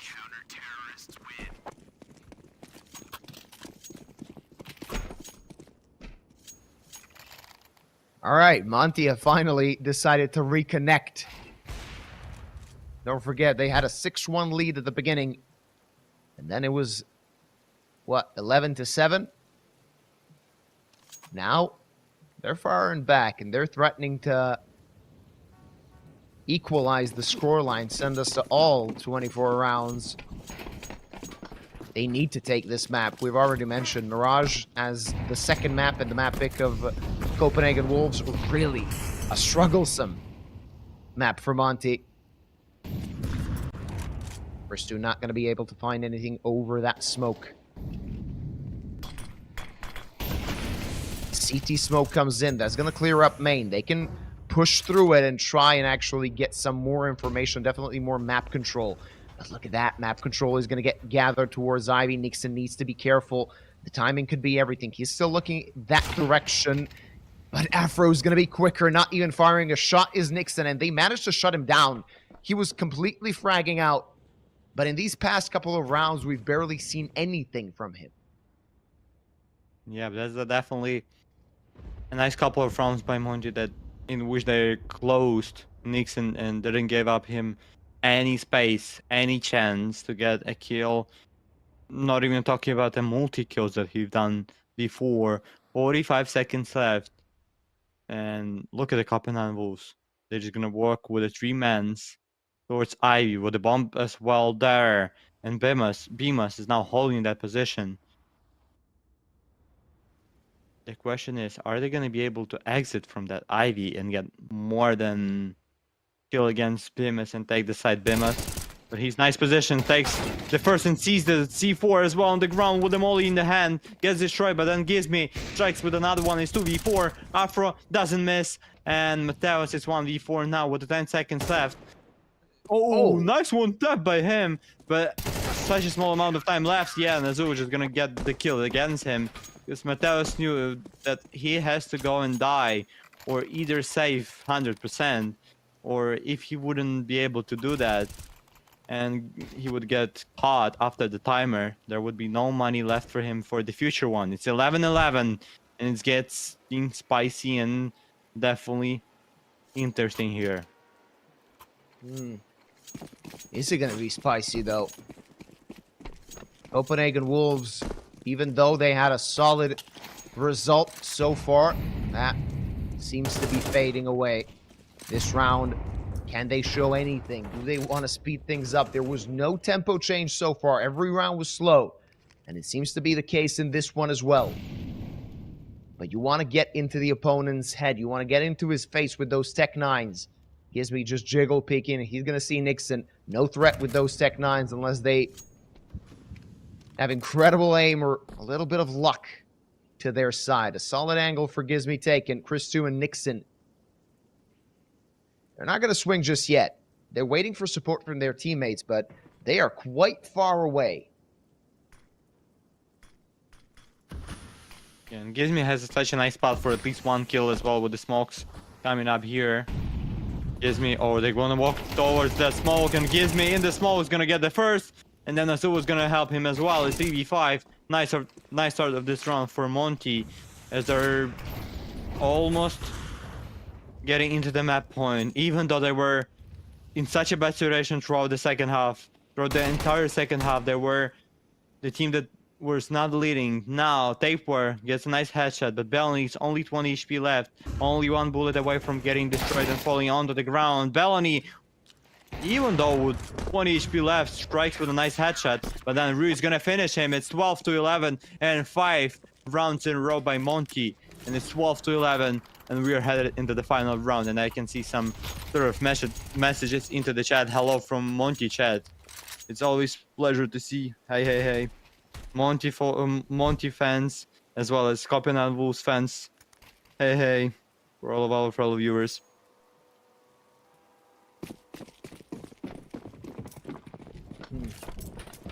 Let's see if Monte can get this over the line, or are we gonna watch some overtime?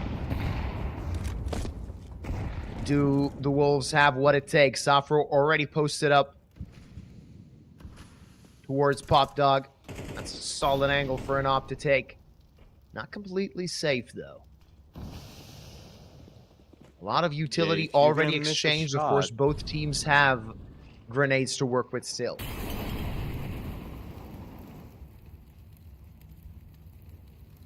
And you said that spot was not secure. Now, this spot is even less secure, but Afro strikes with the first, with the second. There you go. When Afro strikes like that, there's no such unsecure position for him. Cristo, with a trade though, it's 3v4 still. Afro gave a nice advantage for Monte. Now the question and the main goal for Monte is not lose that advantage here, as Mateus destroying the advantage that Monte just had. Bima strikes with a kill. Gizmi gonna get another kill in the pop dock. It's 45 seconds left, and Taper 1v3, and Bima's gonna finish with a headshot. It's 11-13, and award a nice comeback by Monte. 6 round in a row in defense by them, 13-11, and let's be honest, after that such a nice advantage that Copenhagen Wolves had on the second half on T side, which was 11-8 or even 11-7. Yeah, it was 11-7. It felt, honestly, in the bottom of everywhere in my head, of my heart, and it felt like Monte should lose this map, but it's not the case. What a nice comeback by them. Definitely have to get ready for that. Very, very solid. And the thing is, this is a bit disappointing for Copenhagen Wolves, as this is their 4th train they've played in the past 3 months, and every time they play it, it's such a close-fought affair, and more often than not, they lose it. They lose it again. Next map is Mirage. It's a good situation for them to maybe think things through, maybe reset mentally, and get back into this best-of-3, because Mirage is a very winnable map for them against Monte, and that is possibly a chance for them to get some confidence heading into that potential decider, right? Definitely, yep. We'll see how it's gonna happen there on Mirage. But now we're headed onto the 15 minutes break, and we'll see ya on Mirage.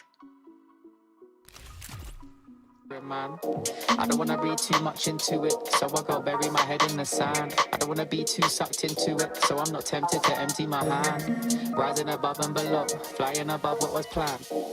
Said I couldn't suffer in silence, I ain't a suffering man. Cash that check, get that money, man I jet set and invest that P. Ask respect, man I get that honey, show interest and I set that fee. Man I go red but it ain't that sunny, so complex for my empathy.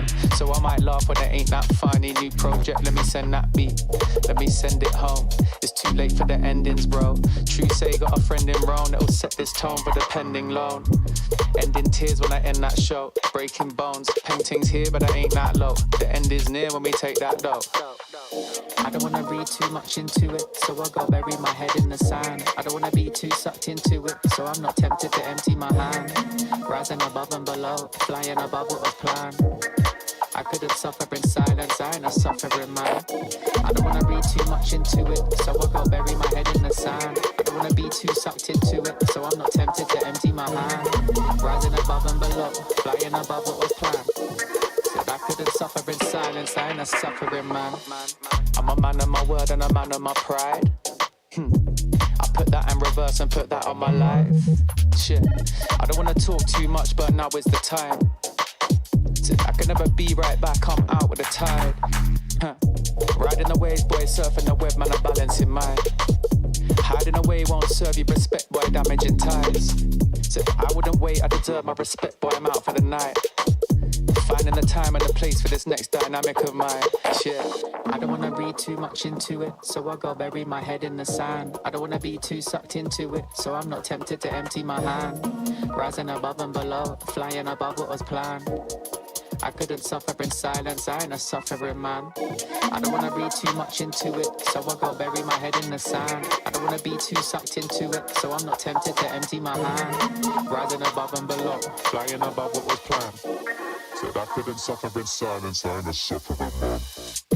highly in touch on the low, shit blow up with a bang. Slightly in love with the blow, try come fuck with a fan. Sharp like a cut on my throat, leave with a couple of man. I'm not asking to double my dough, so he should have run to the bang. Breaking it in, facing your fears when you're faced with the king. Say with your chest, get lace in your limbs. Aiming correct, now he's tasting his chin. Aiming the left, try raising their sins. Saving the rest, man, I'm waiting to win. Pay me your debts, ain't safe in the bin. Aim for the chest, hearts racing within.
Not gon' trip if the sun don't shine. Not gon' trip, you know I get mine. 2020 vision, I want all the loot. 2020 vision, I want all the loot. Not gon' trip if the sun don't shine. Not gon' trip, you know I get mine. 2020 vision, I want all the loot. 2020 vision, I want all the loot. I'm talking be my all clean, fit too mean, finger all shiny on my baby's diamond ring. I was on a high till I caught onto the scene. Swear I lost my heart when I fell in love with things. Rookie year went broke like Jalen Rose. Got the price, sold my soul to the things I own. Switched up, locked in and got my mind right. Prioritizing, got my business and my time right. Wristwatch, no TikTok, you know the crown. I get guap, then flip stocks, you know it now. My baby's loyal and she holds it down. Play with my fam and I might blame you, but it's going down. Not gon' trip if the sun don't shine. Not gon' trip, you know I get mine. 2020 vision, I want all the loot. 2020 vision, I want all the loot. Not gon' trip if the sun don't shine. Not gon' trip, you know I get mine. 2020 vision, I want all the loot. 2020 vision, I want all the loot. 2020 vision, I want all the loot. Windows tinted, never rented, but I've been accused. Numbers up and we need no recruits. Leather loafers for the tailored suits. Making moves that you could never do. You sure I'm cool, but I'm never amused. When I cop it by the tools. The weather change, I change the views. I drop a record and I watch it boom. You see me working like one on a Zoom. Was that since I left the womb? I'm staying silent when I'm in the room. From the soil, now you see me bloom. Zoom, and it's to the moon. Stop making promises you never keep. Out of touch and never out of reach. Dot the I's across the T's. Not gon' trip if the sun don't shine. Not gon' trip, you know I get mine. 2020 vision, I want all the loot. 2020 vision, I want all the loot. Not gon' trip if the sun don't shine. Not gon' trip, you know I get mine. 2020 vision, I want all the loot. 2020 vision, I want all the loot.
I am an artificial intelligence, and I can't talk to you. Get ready for the start.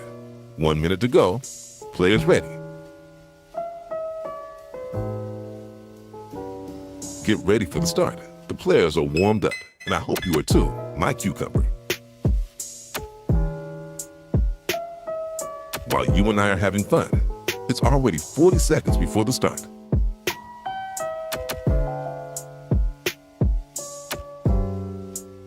Seconds before start.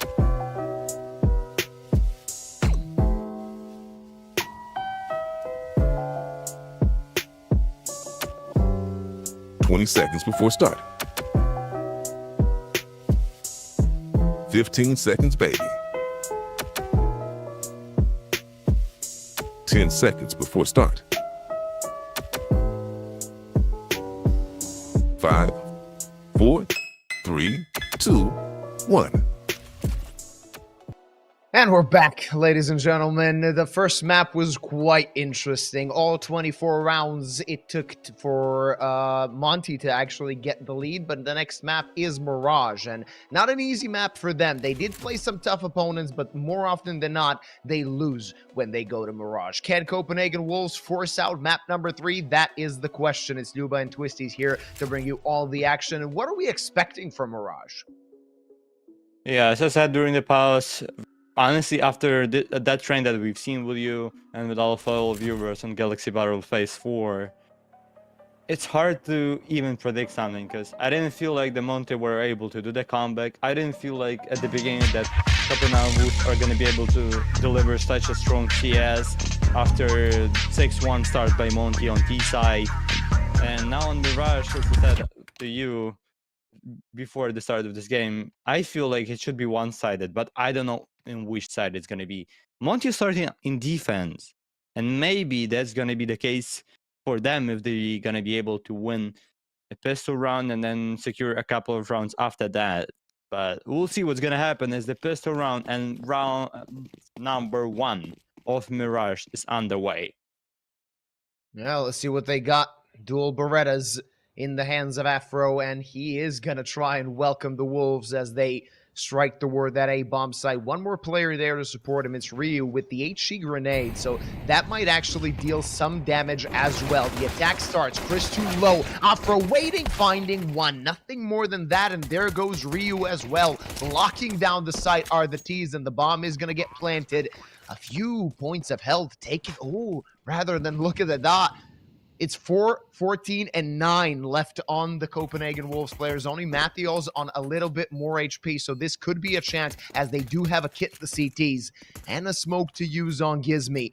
But time is ticking. They're waiting for this smoke to fade before they try and swing from CT. Beamos taken down in 9. He's going to have to be careful. Nixon good, but taken down, as so is Tapeware. Now trouble might be looming. Matthews taken down a low HP and taken down to the ground. They need to stick this. Do they have the time? No. That's the question. Oh, yes, they do. Wow. Wow. What a close run by Monte, but it was a matter of not even a second. It was a matter of milliseconds there with a diffuse. And honestly, it felt like that waiting of that smoke to disappear was kind of unnecessary by Monte. And then Gizmy just going by himself. But still, a win is a win, as I always say. And look at the Afro. Oh my goodness, with the AWP on the second round. But he knows that Copenhagen Wolves are definitely gonna force, as they did 3 kills, sorry, and got the bomb as well. So yeah, and it should be another round towards A, which is gonna be a quick one. Wow, finally we've seen some fast rounds that we didn't even see a single one on train. Nixon gets the kill. Afro doesn't miss. What a nice play by him. But at the second one as well. Yeah, now he might be in trouble, though he has Beamos to support. 3v3, the bomb has been planted, but no utility left on the side of Copenhagen Wolves. 2 pieces of utility available for Monte as Afro finds another shot. There goes Tapeware, and it's only Chris 2 between CT players. Easy kill for Gizmy, and a second round for Monte. Yeah, with the problems, but still, Monte are winning this round. Lost couple of guns. But they were fighting against a force, so that's another reason why they lost a couple of guns. Didn't lose the sniper rifle. That's the most important thing here. It's 2-0 for Monte, and now it should be third for them as well as Copenhagen Wolves. I mean, they planted the C4, got the couple kills. But it's gonna be a definitely crazy idea by them forcing once again for second time in a row. Yep, that's gonna be only hero, scout for Tapeware, and then pistol for the rest of the team. Yeah, not a lot of weaponry to use. Nobody's to be expected. After getting that bomb plan, they could have opted for a force buy, but why risk it when you can still pose a threat with these few deegs? A scout, Christu in the next round will definitely have an op, so they will most certainly have something to fight with.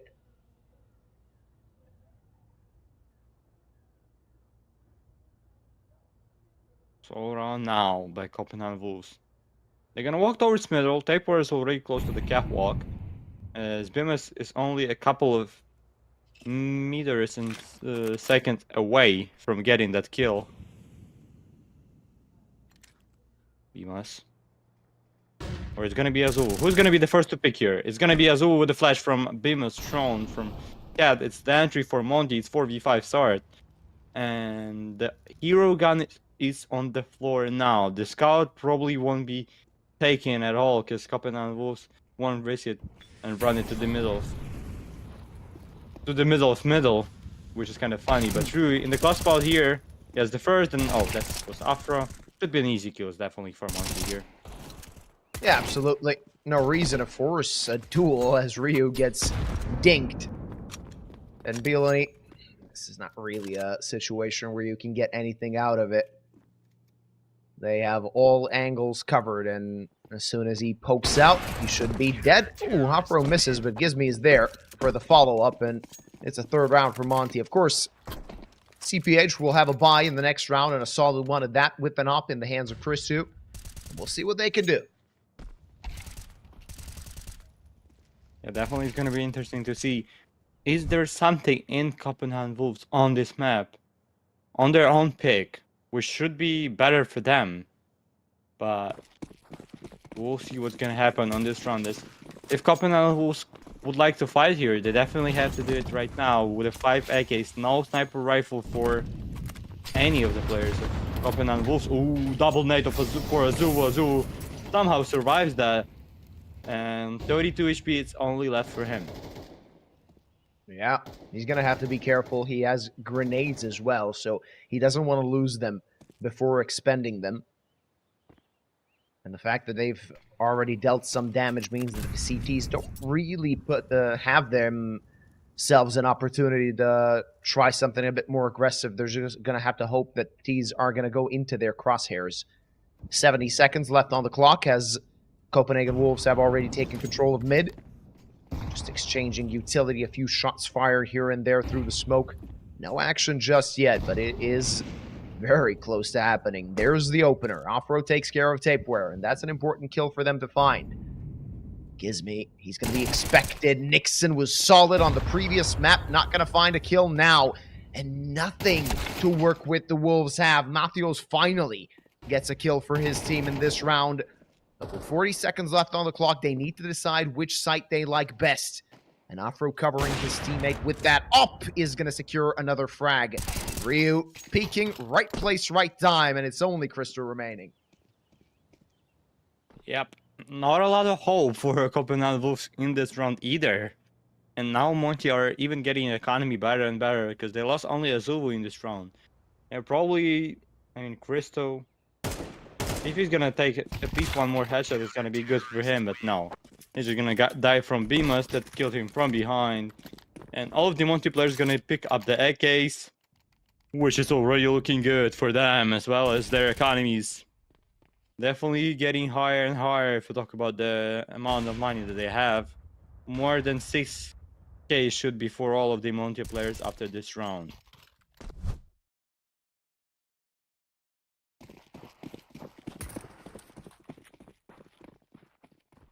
Back on pistols, the Wolves go.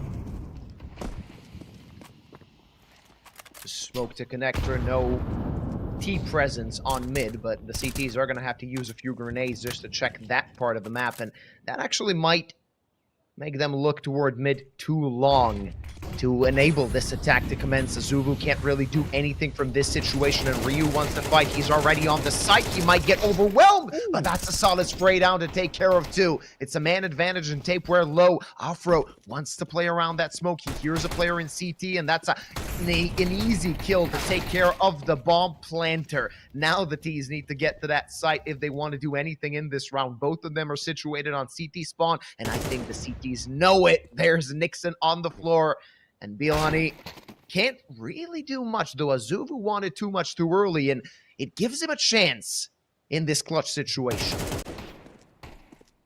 Yeah, but the Tech-9 on the long range, and Monte are playing this round perfectly here with the Gizmi and Beamus. And well played by them, as they knew that they don't have to go in the close position, they don't have to fight in the close spots against Tech-9, and they chose the farthest away position possible for them to fight against the CT guy. And what are they gonna wrap up the round number 4 of 5 and win 5 in a row? It's still 0 winless.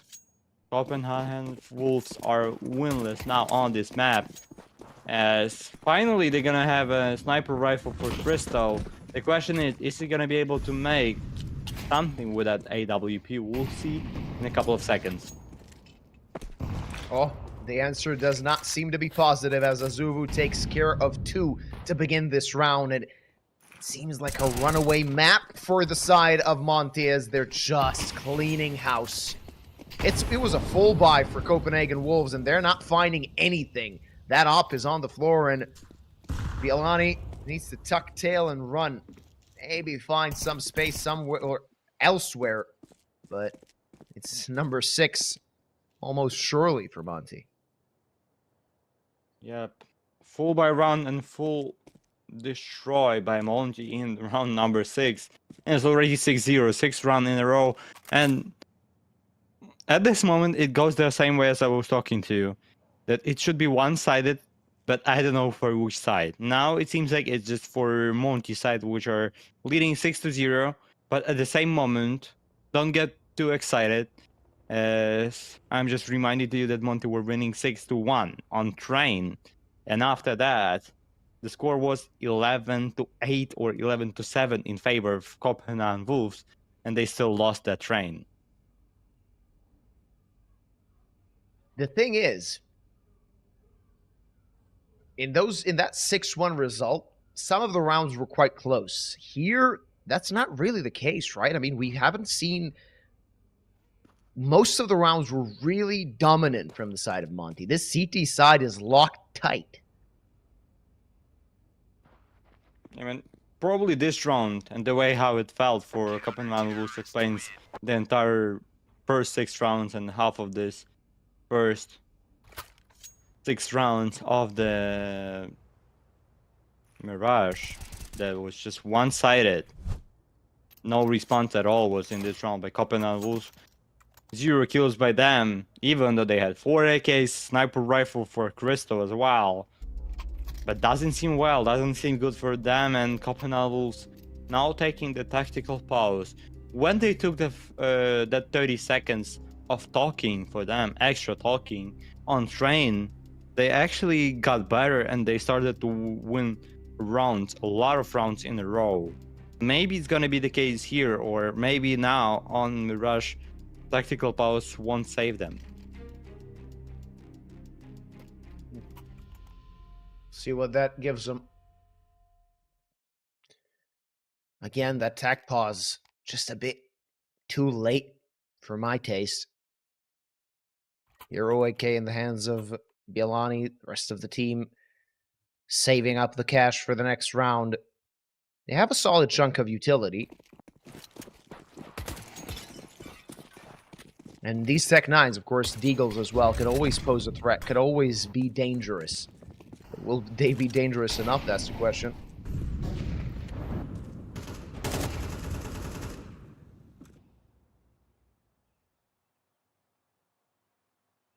All around by Copenhagen Wolves, but honestly, it doesn't work for them and either way, is it slow? Is it quick? Is it somewhere in the middle of it? It just every time Monte getting all of the skills, no matter what, no matter which way Copenhagen Wolves are playing. Maybe this time it's gonna be something different here, as it should be some sort of a split from mid. We can see that who's that? It's Nixon with Tapeware on mid on top of it, and 3 other players are located close to the A side.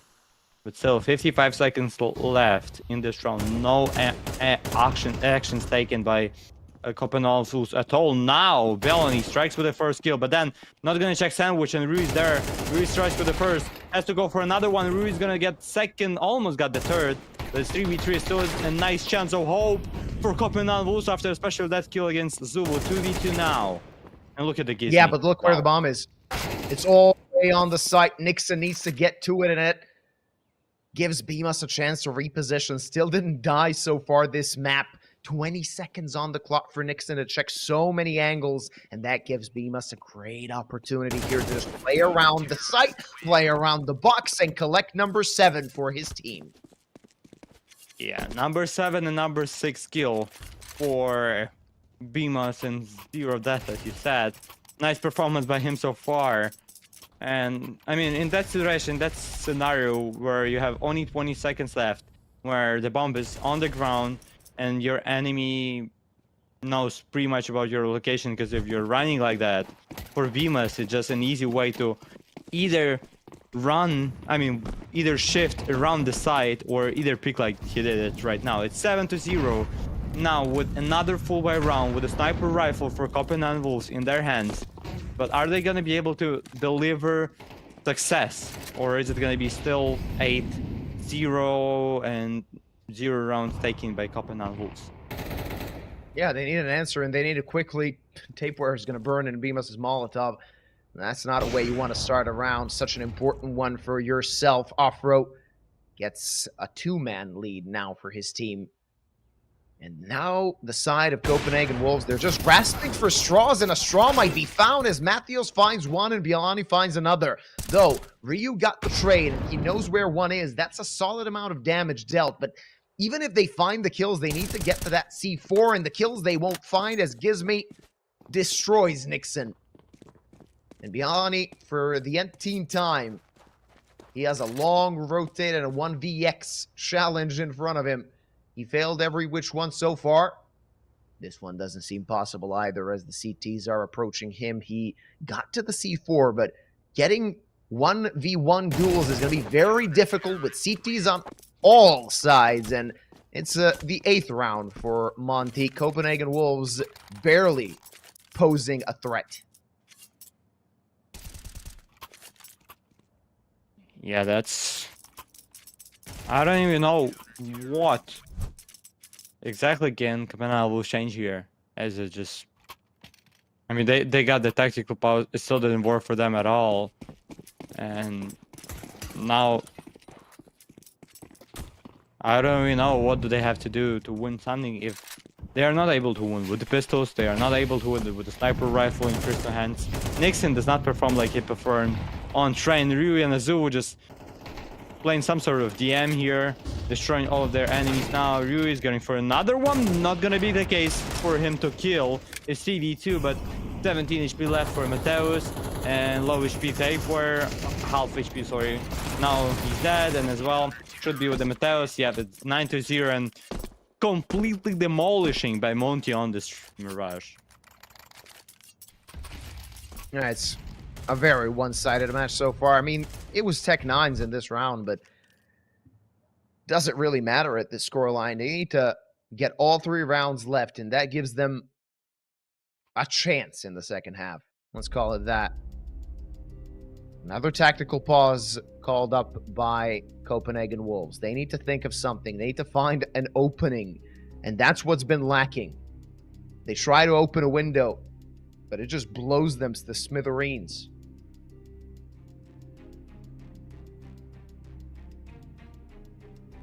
Yeah, doesn't really feel... I mean, what can you change here? Monte are just playing way better in this Mirage. There's nothing you can do about that. it's not like Copenhagen Wolves are just playing the same round every round. It's not like that. They changing something. They trying to use mid. They trying to maybe split, maybe walk somewhere slowly, sometimes quick, but it doesn't work at all. They cannot hold the side. Monte are just shooting better on this Mirage, and they had Cristo that had 0 kills before this round, and only 1 kill for Taper as well. And Nixon is not being the best player like he was on Train, where he had 20 plus kills. It's hard, definitely hard, especially with entries for Monte. Absolutely, but there's a 1-for-1. That's something you welcome with open arms if you're at the T side. So that's going to spread the defense a little bit. Now the question is, which site do you try and take? Smoke falling on window. That's not going to be consequential given that Afro's op is on short and there's Bimas as well to help. Ooh, now that maybe gives them a little bit more information. The bomb is down. That's going to just take a little bit more time away from the T side. Again, a man advantage for the side of Monte. And do the Wolves want to go to mid? That is maybe even unimportant, as there is no more CT presence there. They found a kill and they're pulling back. 2 players on each site. And maybe they want to split towards A now.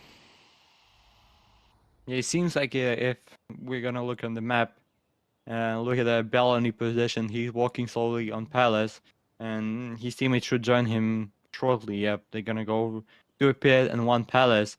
But with the Rui sitting here on Sandwich, he definitely has to give at least 1 kill if he won't get Molly there.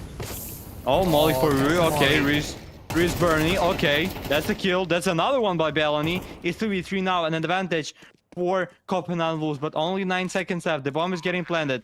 If Afra, no, not gonna go for that risk, and Bellany gonna get another one, and probably Bellany is gonna be the guy to finally win the first round for Copenhagen Wolves. Or is it gonna be the man from French, whose nickname is Afro, with a sniper rifle in his hands, no smoke, no nades at all in his pocket, takes the deagle from...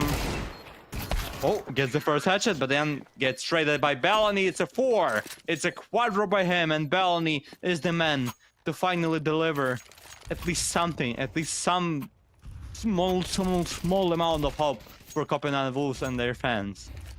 Yeah, finally getting first on the board.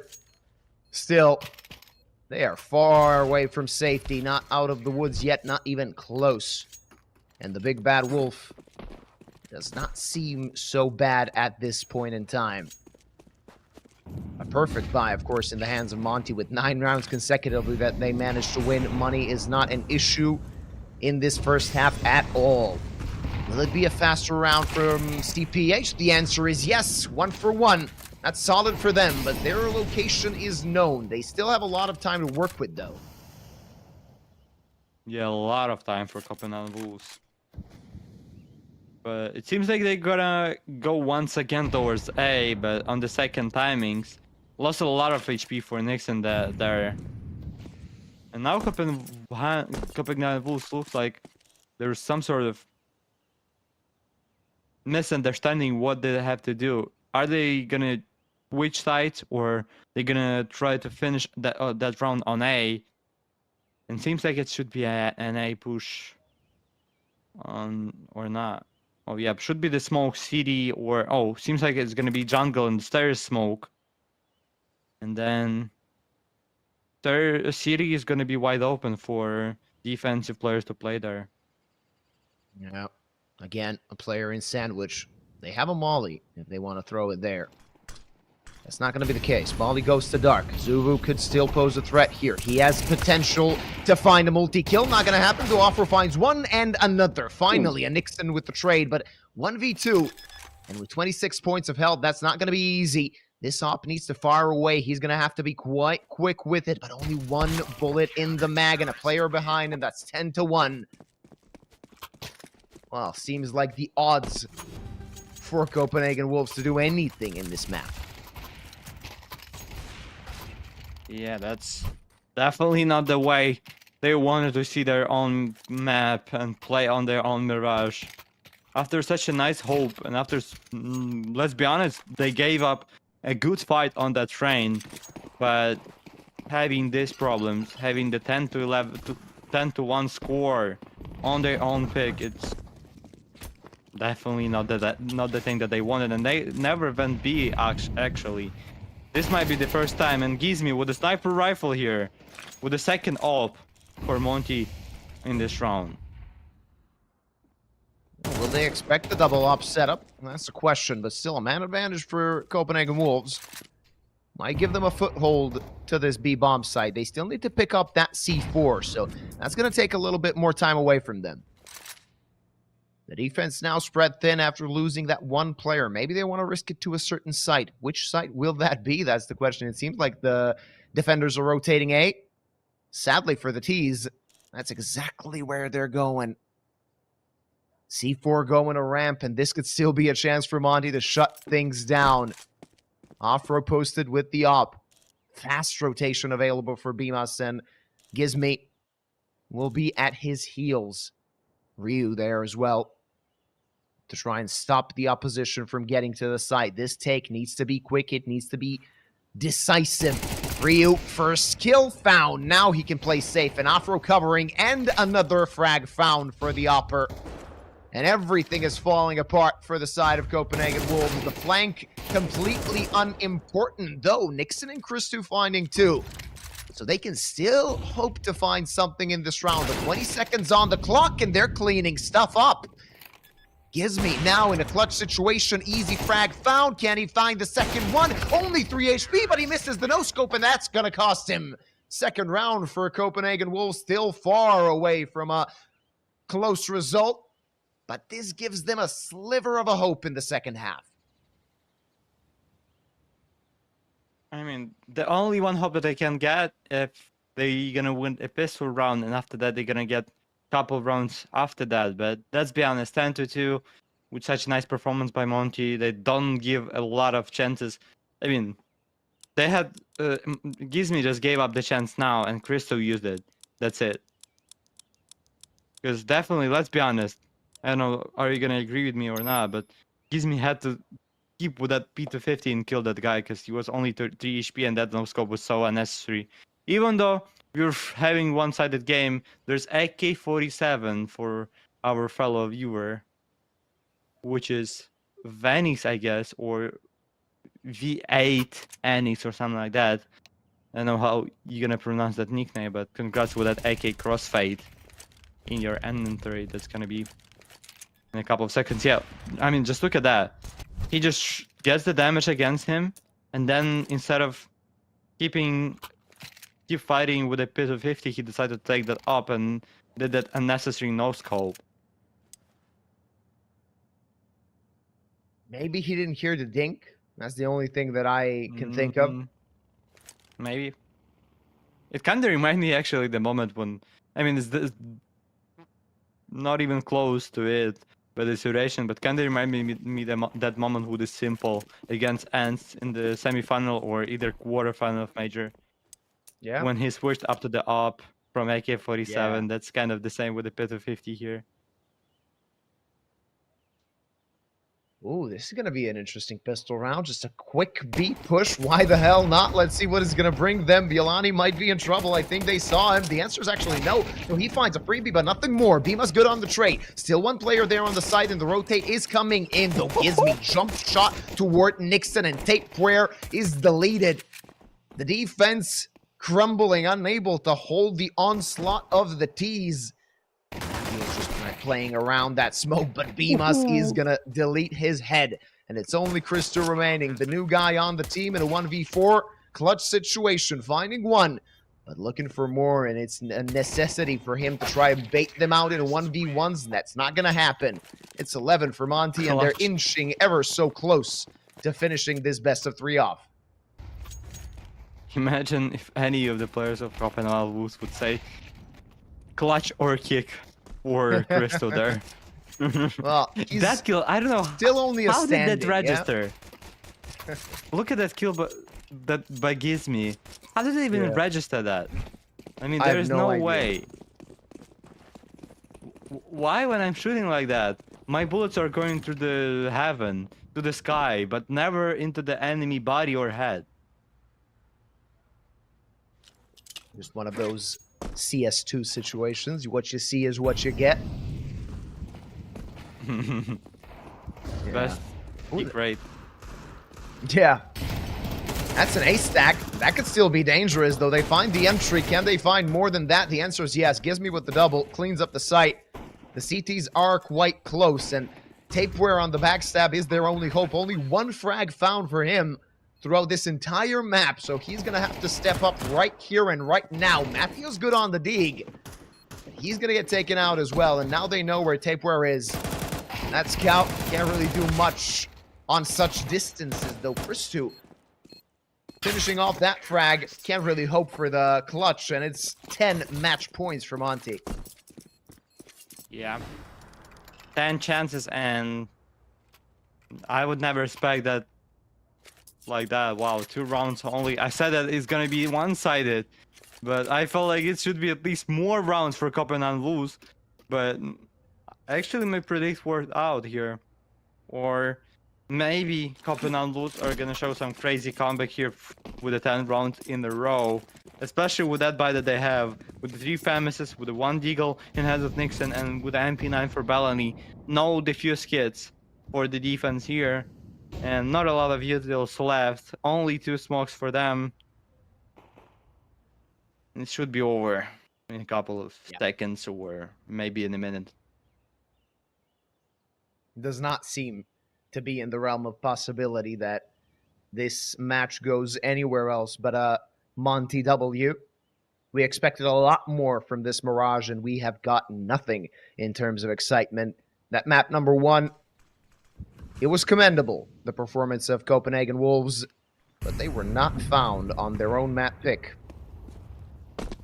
And now, if they want to do anything, they need to chain together 10 rounds, especially with this buy. As you already mentioned, it does not seem like it's going to be an easy job. Christu is first blood. Matthews is going to find a frag, so that's still a 4v4. Still an opportunity, though. Gizmy just going through the smoke and collecting kills, wanting to finish things up. Nixon, maybe an opportunity. That long-range AK spray will bring him down to 1 HP. Tapeware, the only hope, but he's completely blind, and now he's dead.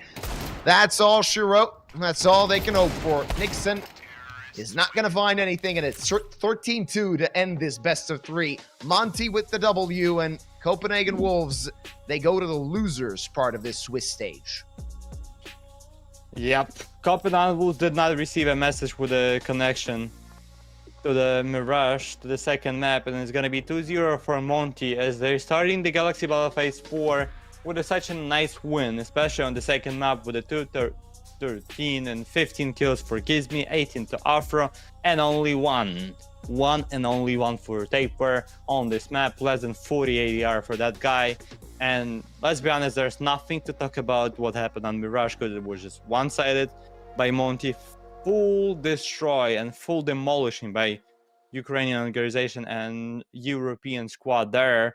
And Copenhagen Wolves, I mean, there's a lot of the things for them to work on that Mirage after you're losing like that, as well as on train, because you have to finish that. And you mentioned after the first map that all of the train that they played, and they won only one of 4 or 5 trains, if I'm not forgetting it. And all of those trains were close trains. And they definitely have to work on that finishing of the train, definitely have to work on Mirage changes. And then maybe you're gonna get the win in the next game, but it's gonna be on 0-1 stage already for them. Yeah, and it might be a good thing for them. They are going to get less of a difficult opponent. It is to be expected, given that Monte is a high seed team, and it is sort of expected of them to at least go deep through this Swiss stage, maybe even deep in this tournament. On the other hand, Copenhagen Wolves, they have some days when you really see some good Counter-Strike for them, but not to be the case here. Next best of 3 will start in about an hour, so it's again going to be a pretty long break. Of course, we are still at basically the beginning of the Swiss stage of Galaxy Battle Phase 4, so there is a lot of action to be had, and of course at 1600 hours you can expect our next best of 3. For now, we're going to go on a long break.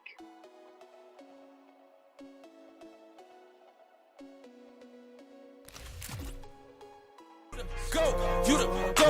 Hey, I've been out here grinding 24. So in the mirror, you the go, you the go. Hey, what the you think I do it for? Do it for. Hey, looking in the mirror, you the go, you the go. Hey, I've been out here grinding 24.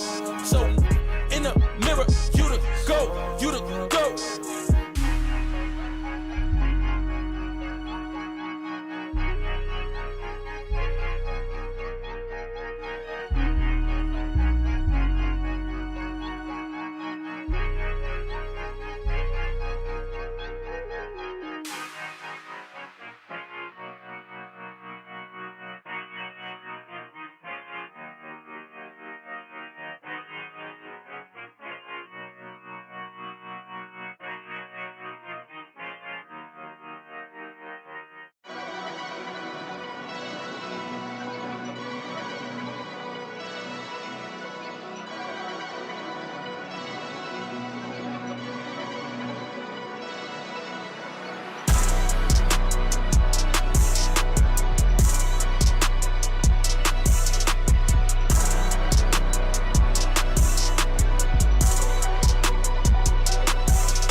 May the truth be told, I was down bad, now I got it on go. Finna count my dough till my thumb got slit. Put my neck on glitz, put my name on the list. Finna shine on the bitch, I'm from the bay, been player one, way too clean. I was born this way, this my DNA. I was EBT, now the bread on the way was the ETA. I done took my payment, it sound too clean. I'm a trail ass nigga, never thought I can't. Got $1 on me, what is life but a dream? I've been living my faith, nigga turn me up. I ain't even hit 10, bro, this shit like wait, let them feel my bass. Finna test your jaw like my last name Davis. Heard your slap, but it sound outdated. Wouldn't rate it.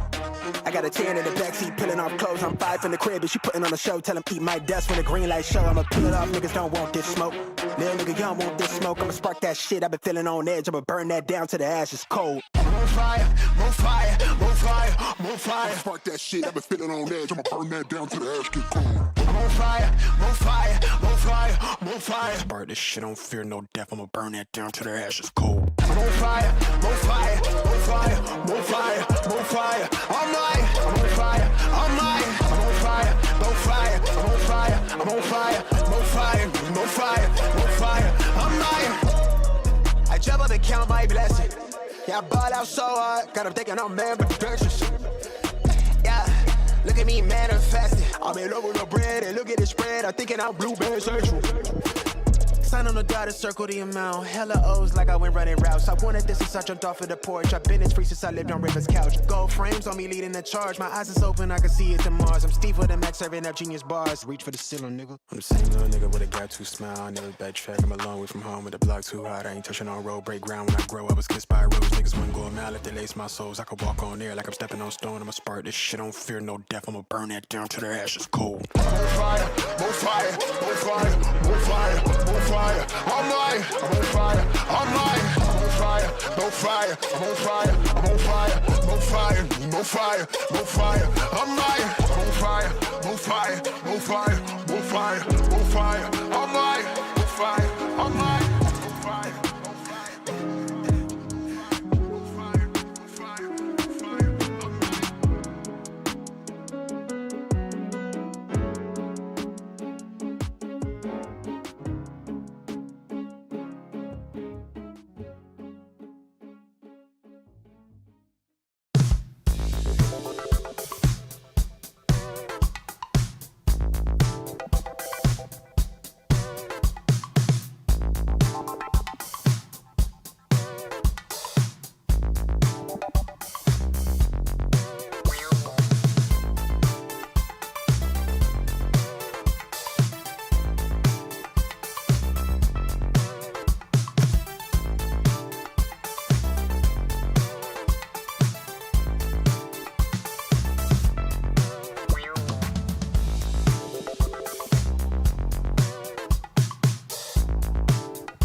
that stamina, turned up to the maximum.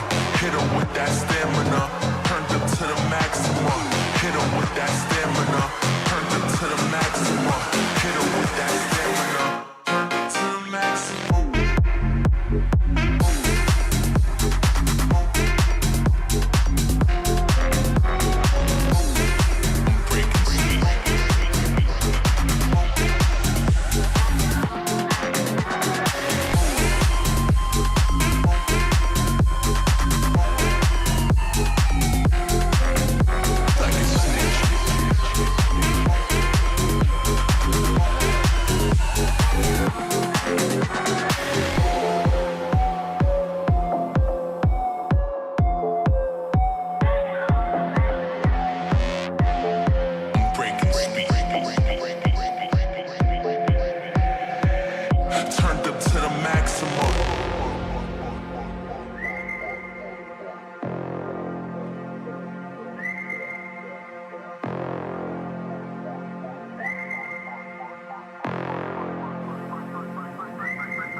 Oh, you thought this was a game, huh? Oh, you slept, you missed the range, huh? I don't switch sides, still the same, huh? 101 is for my name, huh? Told you this is not a game. Done playing, time to live up to my name. Cuss them off, they said I changed. They just ain't keep up to pace. In my lane, go time, sun or rain. Oh, you thought this was a game? This is not a game. It started 15, big dreams, and I keep dreaming. Strategic, I'm not scheming. Put that work and I achieve it. If it's bad vibes, then I leave it. If it's good, then let me see it. Connected with the heavens, ducking punches from these demons. Oh Lord, I speak my truth long as I'm breathing. My best move was investing, now it doubles when I'm sleeping.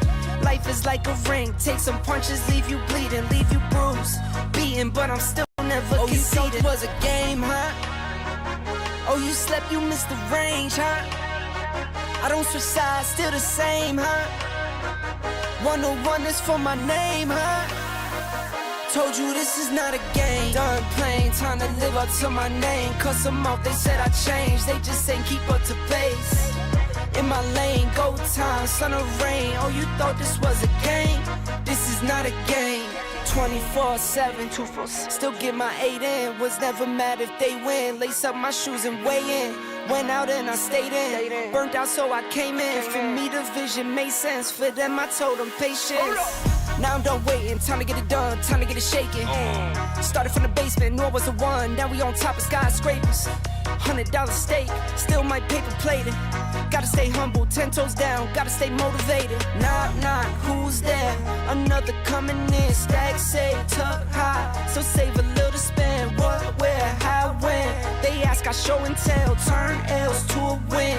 I really thought this was a game, huh? Oh, you slept, you missed the range, huh? I don't switch sides, still the same, huh? 101 is for my name, huh? Told you this is not a game. Done playing, time to live up to my name. Cuss them off, they said I changed. They just ain't keep up to pace. In my lane, go time, sun or rain. Oh, you thought this was a game? This is not a game.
back on how life used to be.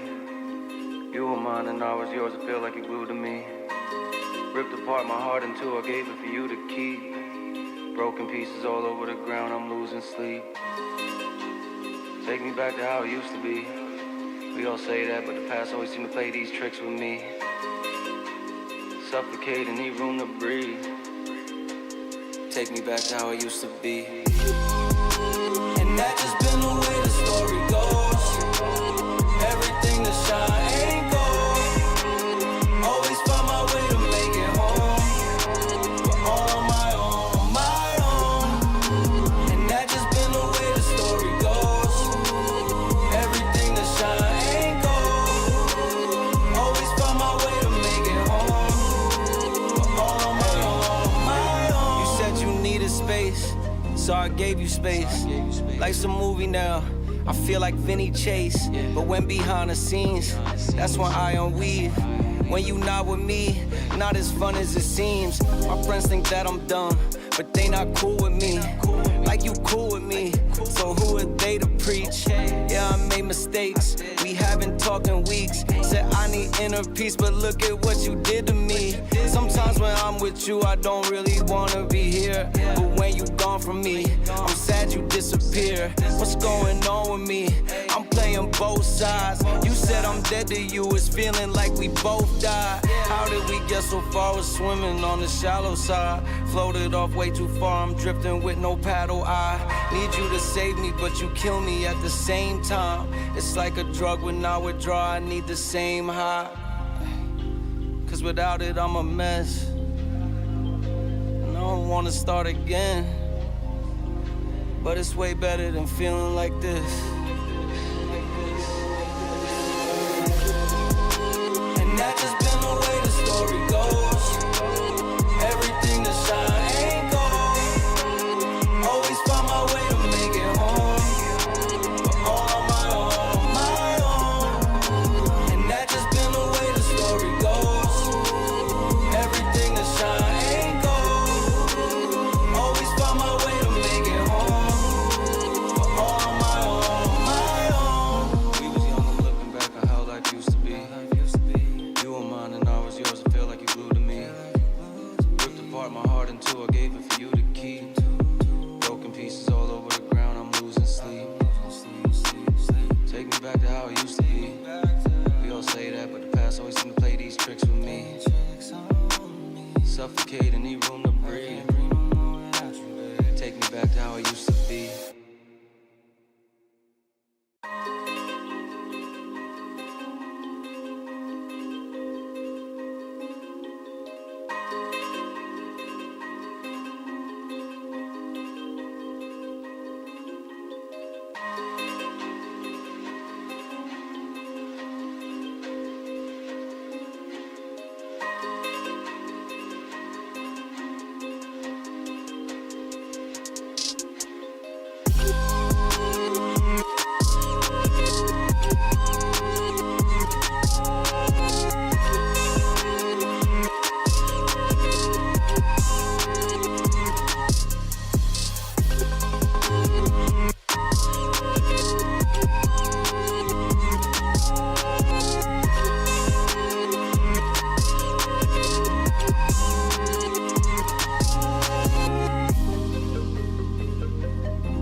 Only the real stay isolated. Only the real stay isolated. Only the real, harder this shit cause I'm ISO deal. Shine on these hoes, ice gold grills. Been in that house, yeah, I might go chill. Rather stay in cause I hate them fell. Link with the bros, yeah, I might call Lil. Yo, what's next? Only time gon' tell. Last few years, yeah, been unreal. Whoa.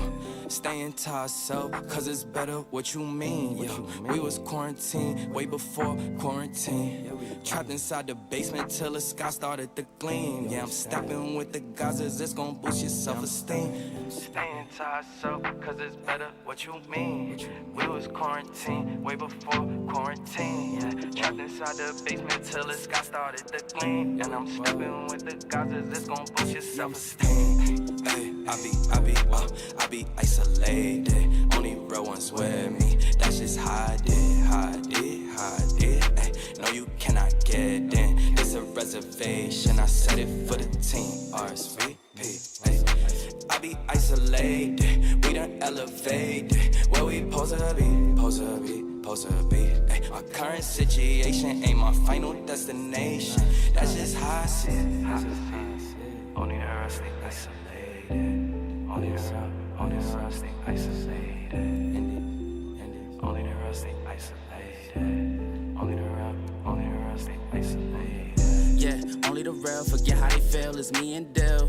Hey, we in the stool, we working on hits, we staying until. Yeah, look with the bros, it been a little while since last time we chilled. Hey, send us a beat, you know we on go, we know we gon' kill. Hey, we in the back, season the chicken to throw on the grill. Yeah, hit up Germ, hit up Jules when we in the Ville. Staying to myself, man, if I ain't with the team. We been grinding all these years, they see us on them screens. Now, people do me dirty, but I keep my hands clean. Now we seeing mills, cause we running up these streams. Don't let these artists fool you, they ain't really what it seems. They know we bring the vibe when we pop out to the scene, yeah. Hey, I be isolated. Only real ones with me. That's just how I did.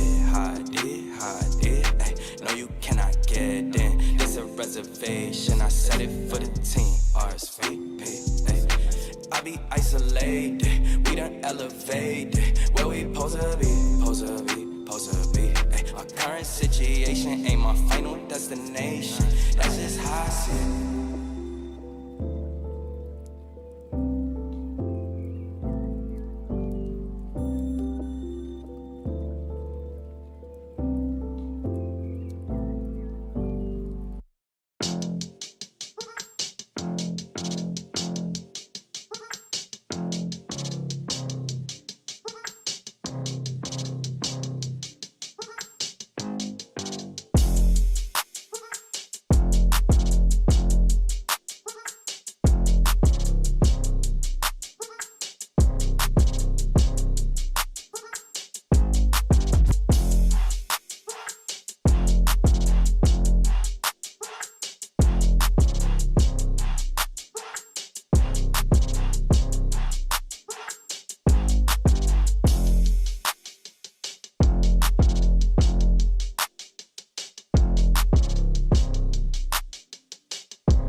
too sucked into it, so I'm not tempted to empty my hand. Rising above and below, flying above what was planned.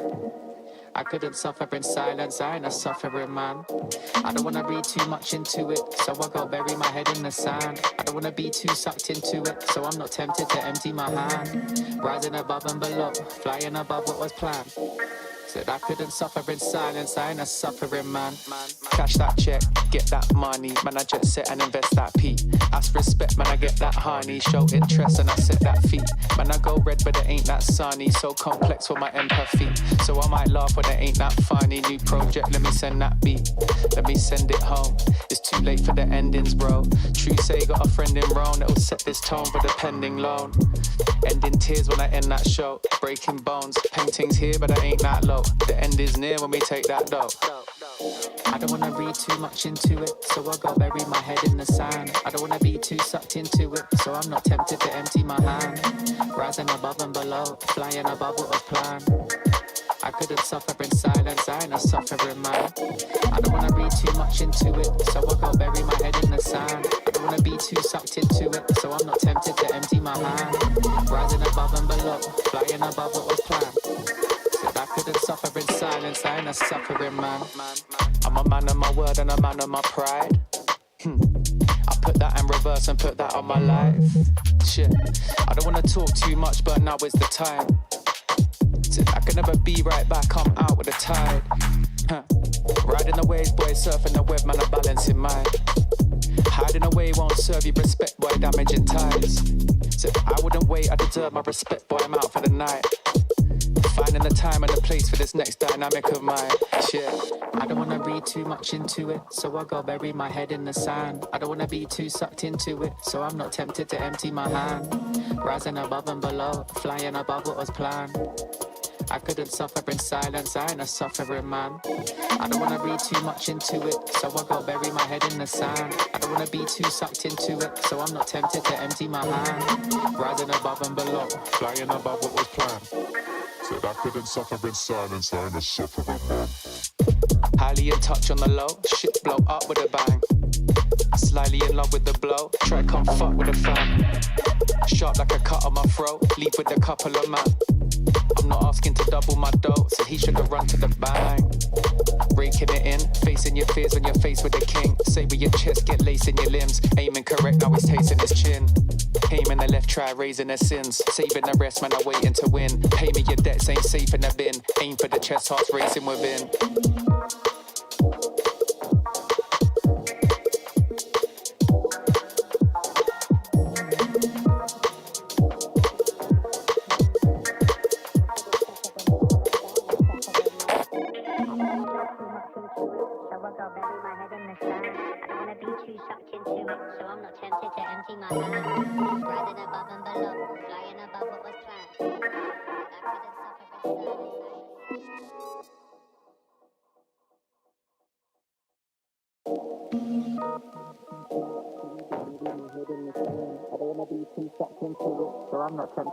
I am artificial intelligence, and I can't talk to you. Get ready for the start. 1 minute to go.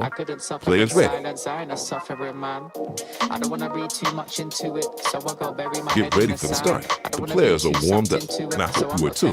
My cucumber. Rising above and below, flying above what was planned. While you and I are having fun, it's already 40 seconds before the start. That check, get that money, man I jet set and invest that P. Ask respect, man I get that honey, show interest and I 30 seconds before start. Man I go red but it ain't that sunny, so complex for my empathy. So I might laugh when it ain't that funny. New project, let me send that beat, let me send it home. It's too late for the ending. 20 seconds before start. Say got a friend in Rome that'll set this tone for the pending loan. 15 seconds when I back. end that show, breaking bones, paintings here but I ain't that low. The end is near 10 seconds before start.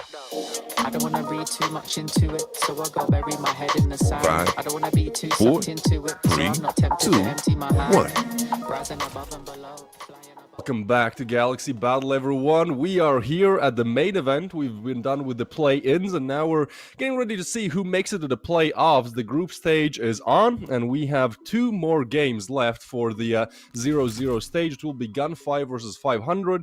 And later today, the same duo, a new duo perhaps, me and System will be taking on the Eternal Fire Johnny Speed's game as well. But for now, let's focus on this matchup. What are your thoughts on it? I think this matchup is one that can prove to be really, really good, depending on what kind of 500 we get. But obviously, I think GUN5 are just the favorites coming into this. They've got Yexrezo, who's putting up an impressive 1.13 rating. I like this map, in particular for GUN5 as well. I think they have a nice win rate on every map. Kind of the only thing that makes things a little weird is Dust 2, where they've got only 3 maps played over the past 3 months. Ancient is much more their speed with 31 maps. But I don't know. It just really depends on the 500 that we get. Obviously, player to watch, I think, for me for this game is just going to be Grix. He's so smart. He's so good at the game mechanically. And I think he is just a step above a lot of these guys, despite some of these big names on 500. We've got some names that have been around for a while. Hampus, Rainwaker, Cirque, all of those guys having stints as tier 1 players. Red Star, who just for what it's worth is a great player in himself. So I'm very excited to see where this one goes, and I'm excited for this little taste that we're going to get in the pistol round. A double dually push already, 2 from upper. They go down immediately. A nice trade back for Sadame. He's about to get 2. He does. Grix finds one as well. And now Cirque and Volt are in trouble as they fall back out of B-Tons. Yeah, the battle for spawn here, man. What are we watching? It's not often you see just everyone push up, but Volt put in a 1v2, still able to do a double dink. And now just one more necessary. Knows exactly where Seltzer is, but peeking out. Trying to isolate this duel long range. The USP does not hit, and so the gunfight comes to a little bit of a halt. But since the bomb is down, Seltzer knows that eventually Volt will have to peek. Bullets exchange, but chip damage done to Volt now. A headshot would be nice. Would be the way to finish this one off. One bullet could change the outcome. As the peek comes in again, they keep missing. Shoulder peeking, coming closer, and Volt will do it. What an interesting duel there. Like just 30 seconds of suspense, but a nice 1v2 to start things off there for Volt. Yeah, and I like this idea from GUN5, right? They want to take the space. They don't want to sit idle and let the pistols get ahead of them. The Glocks are I don't know how much Counter-Strike you play, but I hate playing against the Glock. It is absolutely one of the worst things in the entire world. But good job from Volt there. One of its specialties is not long-range gunfighting. And the fact that Volt is able to get 2 there and bring that down to a 1v1 after he just lost his entire team upper tons, really, really good on him. And we have another upper push incoming. Again, man. MP9. Rainwaker. And it actually ends up working out. Yeah. Well, they get the cross in as well, and the bomb is quickly trying to make its way towards A. The idea is definitely there for GUN5 where these players are at, but the bomb still has the cross, so we'll see if... Seems like the scout is guarding it. Smoke comes in and full HP, so even a scout shot would not take him down. So we'll have a post-plant situation, a very quick relocation from GUN5. We'll have 1 short and 1 long, but look how close Hampus is there already. I think he definitely will hear the footsteps. Tag damage dealt, but now 127 HP has to be found from Yexrezo. As he lays down the molly, he has the idea about Hampus. Ramp player peeks. Now he knows about both. The damage will be done, and Cirque will take him down. 500, convert the second. A little bit shaky there, given that there was very small investment on the side of GUN5, but they do deliver. Yeah, and Yexrezo, he kind of had the advantage going into that. Like, he had head armor, he had the AK, the other 2 players had Khalil, so, they would have had to do more than a headshot to take him down, and all he needed was a couple of quick headshots, but already, I feel like his luck card had run out that map, or excuse me, that round. He was able to get that 3K and lower and, make that round possible, and he tries to make this one possible as well. The team kind of in a half buy, but he's decided a hero rifle is more valuable than buying in the next round. So we'll see if there's something he can do with it. 500 obviously off to a good start, up 2-0, and showing good potential to take 3 as well. What do you think about a season? I think the 5.7 is so good, there's no reason to ever use a CZ. I think if you're using a CZ at this point, I think you're trolling. The CZ hasn't been good since they nerfed it, man. Yeah, I can have this. I tried using it. Actually, I'll tell you one time when it's good.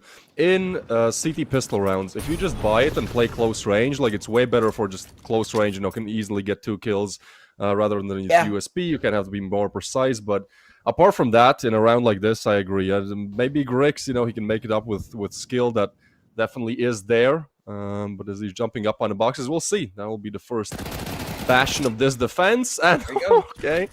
Last bullet of the spray. That never happens to me. Yxreza will get another one. Oh. Sedame gets another one with the Eagle, and that is the rifles just falling apart. They walk out short, and they get taken down one by one. A 1v4 now necessary for Red Star as he tries to isolate another duel. Taxi will take him down, and GUN5, certainly not the round you expected them to win, but the CZ puts them ahead. It does, yeah, and it's crazy, to think about the fact that we looked at that hero rifle. I definitely looked at that hero rifle like, hey, this is a weird decision. If this round doesn't work out, he's going to end up buying low into this next round. His buy is not going to be great. But his team actually wins the round, and it's not actually the hero rifle that does a lot of the work. It's the pistols, it's the CZ, it's the Deagles. Everyone hitting their shots, and that's what you like to see here early. So 500 will not take that 3-0 start. In fact, it will be 2-1. And look at the money for GUN5. For 500. It's already in a bad spot. They lose this round. They're broke, and GUN5 with a good chance to take the lead. All they got to do is take this round away from their hands.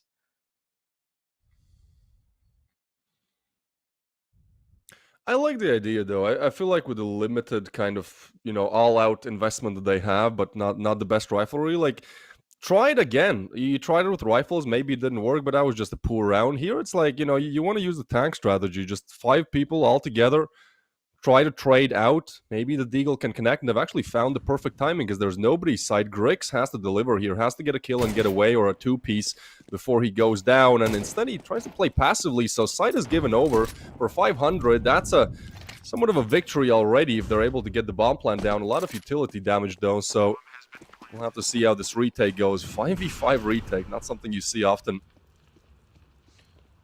Very often at all. A nice shot from Cirque. Absolutely deletes Grix. And now, Cirque is traded out. Down goes Volt, but the kills are back and forth. And we're left with Yxrezo. Never said his name before, but now I will. He tries to go big, but he ends up going home. Rainwaker closes it out, and we've got the Force Buy Wars going on. It's going to be back and forth for a little bit because I guarantee we're going to see GUN5 reinvest into this next round. The money's just not good for either side. There's no reason to save. Yeah, it looks like it's going to be one of those games, huh? Where the odds make no sense. The team with the lower buy wins twice in a row now. And I think a pretty necessary timeout. It would be for GUN5 if they took it, but it's actually for 500. I feel like they maybe even want to rub it in a little bit. Like, they picked Dust2 as well, which for some people, they would say this is a bit of a weird pick for them. Especially if you look at the win rates. They've played it a couple of times, but haven't done the best there. 500. 10 times they've played, 3 times only they've won. So we'll see. Definitely some strategies have been upgraded, or at least the aim is there. And 3-1 start is definitely something they're looking for, given how CD-sided the meta right now is in CS2.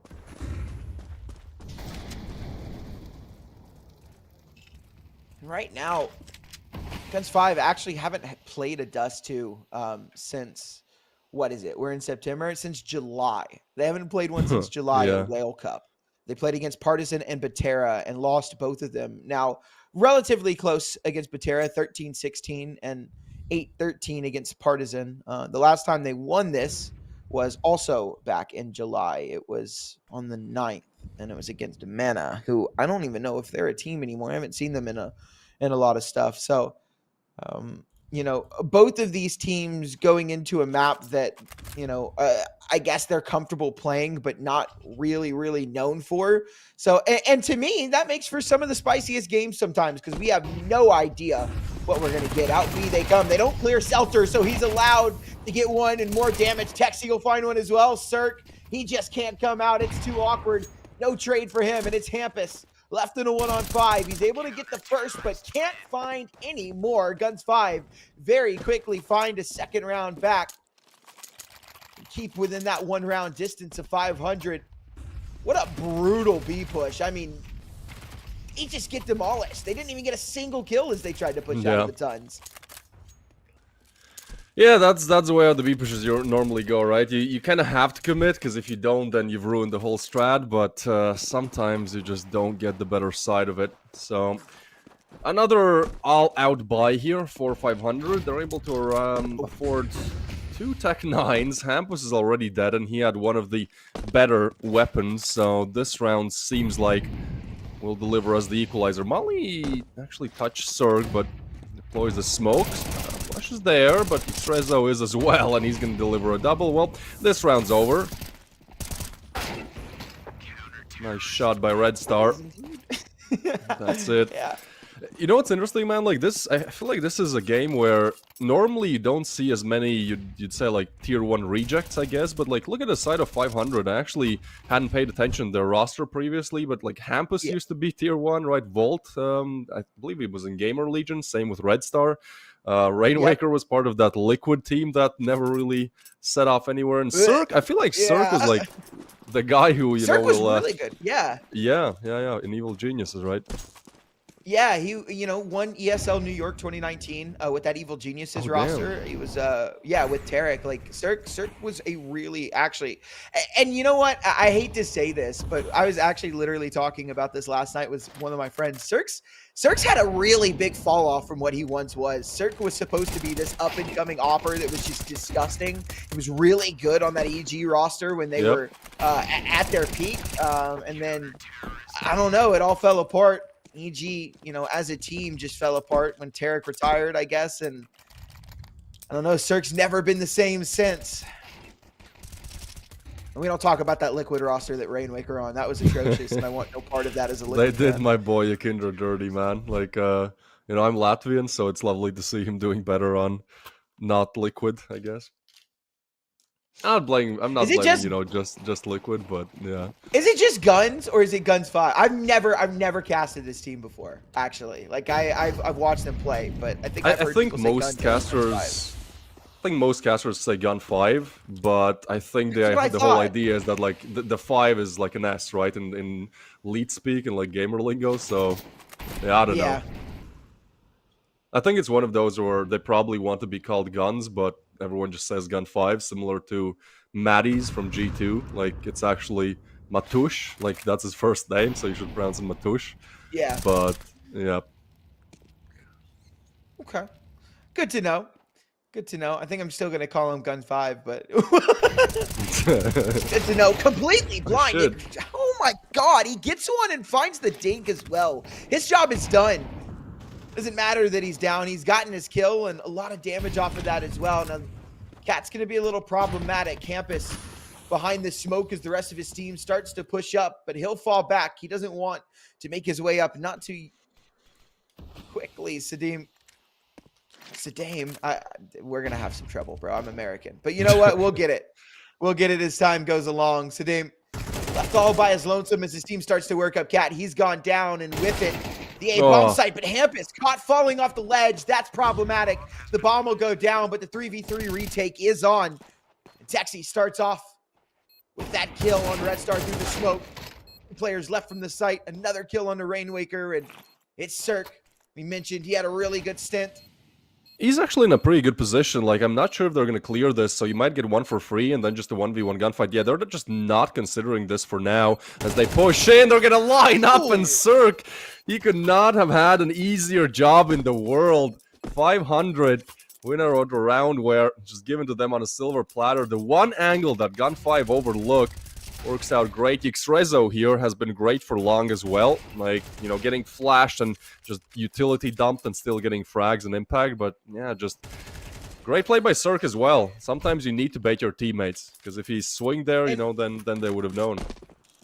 I'm so interested to know why they actually didn't end up, clearing that. That is usually a very commonly cleared angle. There must have been some kind of communication that was just wrong. Yeah. He was wrong or something like that, because they were way too, lax about not clearing Goose. That is a very common angle to play a kind of clutch like that from, especially when you don't see anything. He's either got to be Goose or long, and they seemed very dead set on him being long, like not even a glance at Goose. So there must have been some kind of calm in the middle of that round that ended up actually losing them that round. Yeah, I think it was that, like, there were 3 players alive after the plant, and, like, they killed 2 on site, and there was plenty of time. Like, normally with the time that there was, like, you would have sent someone somewhere out, so you're just not, you know, bunched up on site. So, I don't know. They still should have cleared it, but I probably would have expected him long as well. But yeah, definitely some missed comms, maybe some missed opportunities, and well, that delivers a very tight game. We're going back and forth here with 3-3, 4-4 now. Rifles on both sides, albeit for 500, they have one chance here. Not the best util, and Grix can't hit the shot. Lays down the smoke, will get away, but tucked in the corner, Selter will have to help. A lot of util. Molly comes in. Grix needs a double here to keep the round alive. He's looking up, down, but Red Star strikes from down, and he's looking up. A 3v3 now with the bomb plant soon going down, and GUN5 looking to figure out how they want to piece this one together. Do they even want to do it? Not. Yeah, it doesn't look like they do. Like, it looks like they're so half-assed about it. Like, it looks like they're like trying to commit to it, but there's it's so weird. Texi's taking so much time clearing out A that a lot of time is going to tick off the clock, and the B, a bad miss from Cirque. Oh my God. We've just seen some bad misses from both of these operas already today. They are going to try and retake this with the last second push. Rezo able to find one, now onto a 1v1, but there's not a lot of time left, and sure, he's got the kill, but no time for the defuse, and it's that extra 10 seconds they take to clear out A that ends up winning 500 the round. Sure, they get all the kills, and they'll be able to recover that AWP. It is 500 to reclaim the lead. Yeah, I don't know, man. It's seems like GUN5 2 rounds in a row now. A little bit of miscount there. Like, not sure what they did initially on the retake. They do secure the frags, but I think 500 are just the better, more cohesive team today. Better communicating one, and that's very important, especially on the T side. Now they take their second timeout, actually, and you know, they're not losing badly. So I think they just want to be super sure they lock in at least the first half.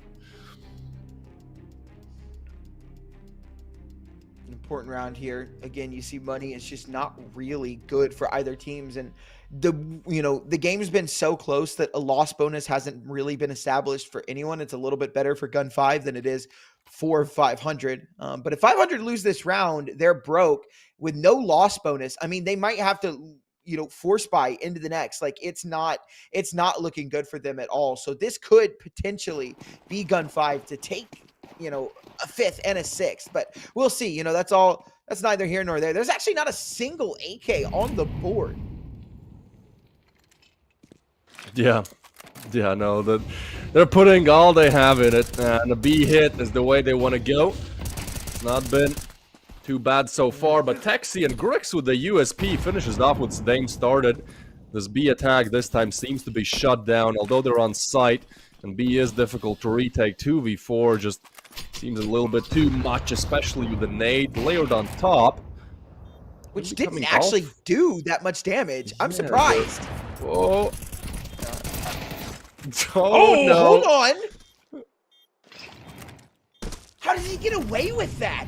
Gets the kill and then escapes like a bandit in the night, but Rainwaker burned out by the Molotov. It has to be Cirque. It won't be Cirque. It'll be Selter to find that 3K, defuse the bomb, and find a 5th for GUN5. But, dude, Cirque made out like a thief in the night. I really thought for a second they were going to win that one. Yeah, no, that was a crucial round for GUN5 to convert, right? Because even though the score is tied now, like, in my opinion, they should be in the lead. They've definitely choked more than 500 today, so I think just for the team morale, like, this round helps to convert. The Opera put in the 1v2 close range, very difficult situation. But man, we're going back and forth here, 3-3, 4-4, 5-5. Like, I think we have an absolute banger on our hands here in terms of the best of 3. We do, and we've got a weird round, actually, a weird couple of rounds coming at us. So 500 don't have a choice. They had to buy into this round. Their loss bonus is terrible. And as we look at the rounds, we've got 2 rounds left in the half, meaning they are going to have to force buy in this round and in the next round as well. It's not looking good, but it starts off with a good tag on the Grix. You definitely don't want to underestimate these pistols. They can always do some good work, and it's the scout that finds the first kill. The op already gone. Grix, no more impact in this round. I'll have to watch his teammates from the sidelines. Another one of these short ends. Last time it worked out for 500 with a lower buy. Great shot by Volt. And next up is the X-Rezo as they try to push out. He needs another frag here, but there's also a backstab coming in. Texi and the X-Rezo, a good dynamic duo, but it's still a 2v2. Molly comes in. They know where both players are. Smoke laid on top. And we will have a 2v2 retake. As Selter is already going for peaks. There's a rotation from Texi, so he can't just go down without a refrag there, but he will take down Rainwaker. And Red Star's position has to be known. Very difficult clutch there, and Taxi will find his head. Beautifully done by GUN5. Although they give away the plant, I think they're quite happy with the outcome. I think they are as well. I don't think there's any reason to ever be upset with it. With that kind of outcome, you do keep 2 alive. You should be able to recover that op. He will. Texi will find it and bring it into the next round. So they will have that AWP for 500. The bomb plan is pretty damn good for them. It gives them a little bit of extra cash. But as you see, nobody's even above 3,000 on that 500 team. So this buy, it's going to be another strained one. It's not going to be great. I actually missed the Molotov. One of them was too deep, and that allows the X-Rezo to find a kill from the side. I honestly expected him to get more than one, but it won't matter. GUN5 had no problem clutching that round up, and a single rifle on the board for 500 in the last round of this half.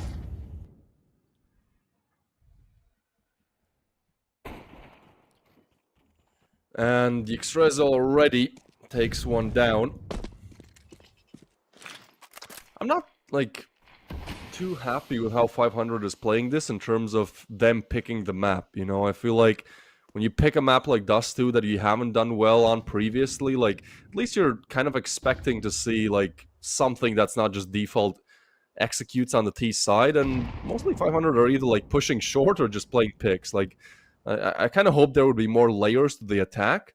Although they haven't done bad on the T side, I think getting the 6th would just be a bit of a confidence booster, given that this is their map pick. And they're going to try the same old, trying to push out from short. This time it's Grix on the other side, and he won't miss with the D-Lord. Nice pop flash coming in as well. It's a nasty flash I like to use in my games as well. So Dane will get one on Volt, and a 2v5 where just nothing really seems possible. Grix will miss the shot due to the nade burst, but just Rainwaker, he's far away, his position is known. Good luck, have fun in the second half. 7-5, GUN5, close out what, I don't know about you, but in my opinion, should have been like 8-4, maybe 9-3. You know, they had some bad communication issues at some times.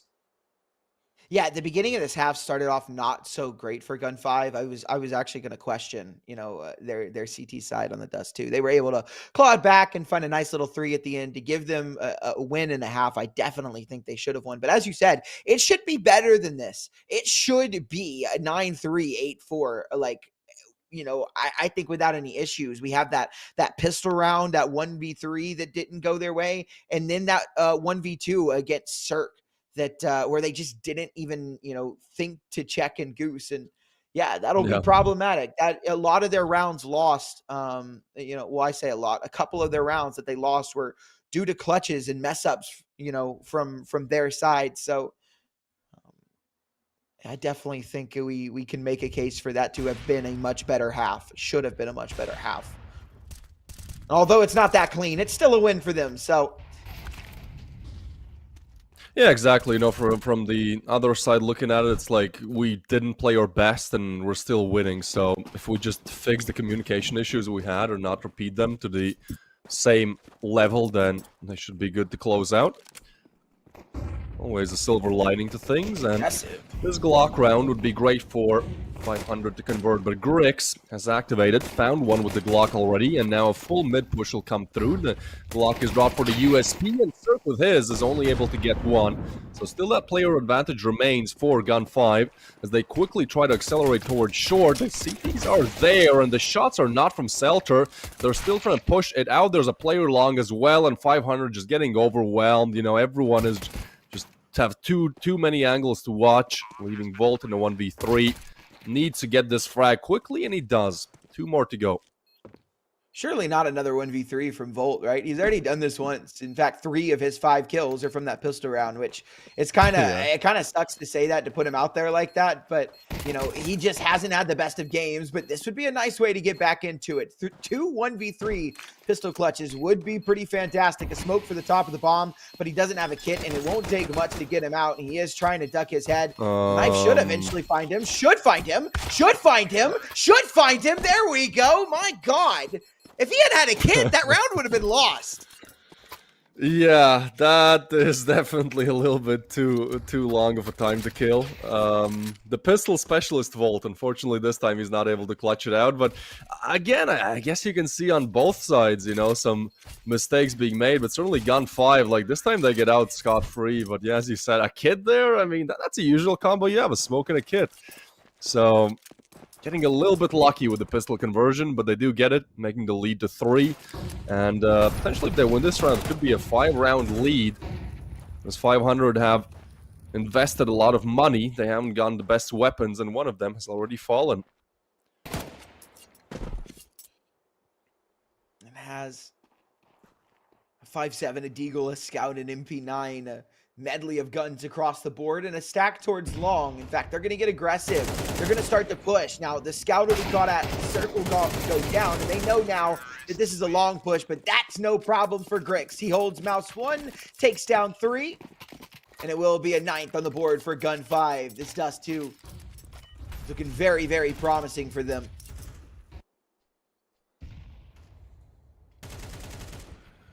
Yeah, I'm not a big fan of forcing in situations like this. Like, I don't know, I just don't think 500 have the gun power to convert rounds like this. I feel like teams just do it way too often, in my opinion. It like, makes sense on a map like Inferno, right?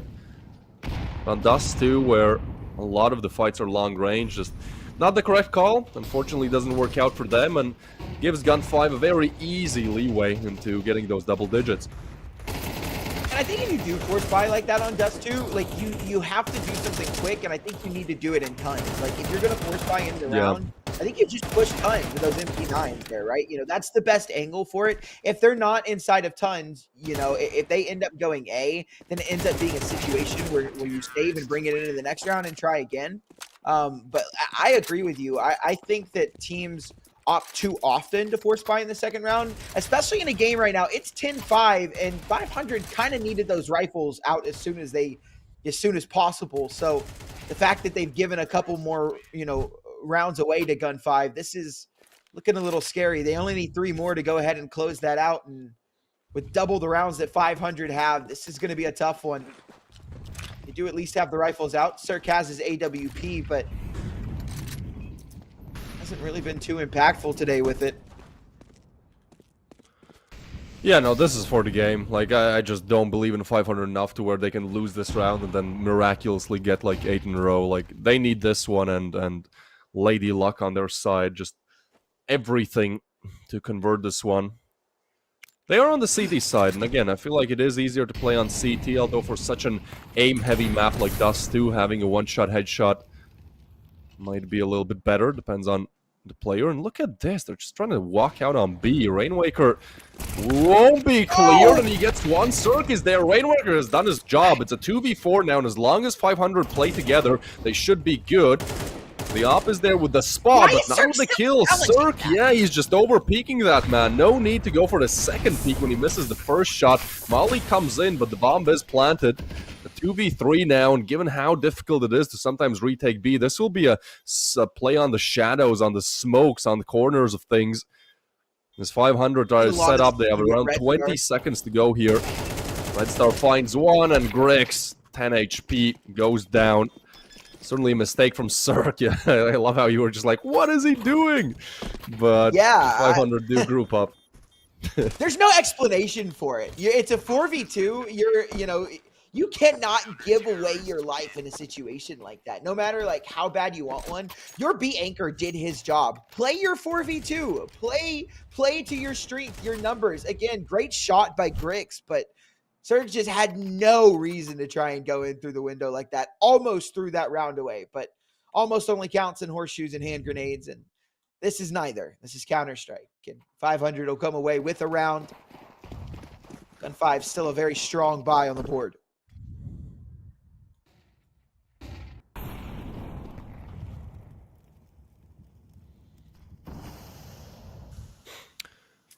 Yeah, and as I said, that was a must-convert round. You know, there's still a 4-round advantage to GUN5, but actually they they have the money as well. So definitely will be an uphill battle here for the 500. They have to win this round and the next to get one for free.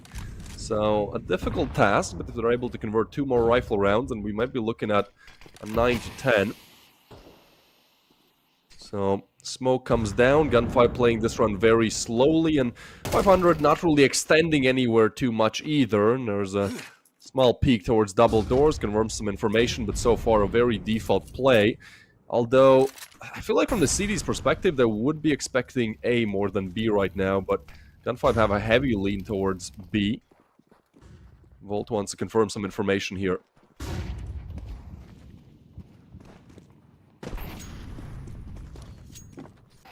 And it is going to be this heavy B lean once again for GUN5. And once again, it's kind of the same scenario. Rainwaker able to find his. Anything else would be great, but he won't. Red Star with a double. How does that shot even miss from Grix? Now, in a 2-on-2, again, the CTs trying too hard to fight into the site when they don't have to. And that'll be Cirque. He messes up again, going for a peek, not letting the T's make the mistakes. This is a problem for 500. They're over-peeking, overextending, over-fighting. They are making mistakes that GUN5 can just easily capitalize on. Cirque has no reason to go for the second peek here. Texi has to grab the bomb, has to move onto the site, has to plant. You have every advantage there. Horribly played round from 500. No other way to put it. Yeah, Cirque is Cirque maybe has had a call from the Mafia before the game. It's a little bit weird, the mistakes he's making right now, but you know, it happens. Everyone has a bad game sometimes, but if you want to win this, then I don't think that's gonna help, as it's 11-6 right now. 2 more rounds needed for GUN5. They did find the opening, but Sadame will be going down as well. So a 4v4 and another must-win round for GUN5.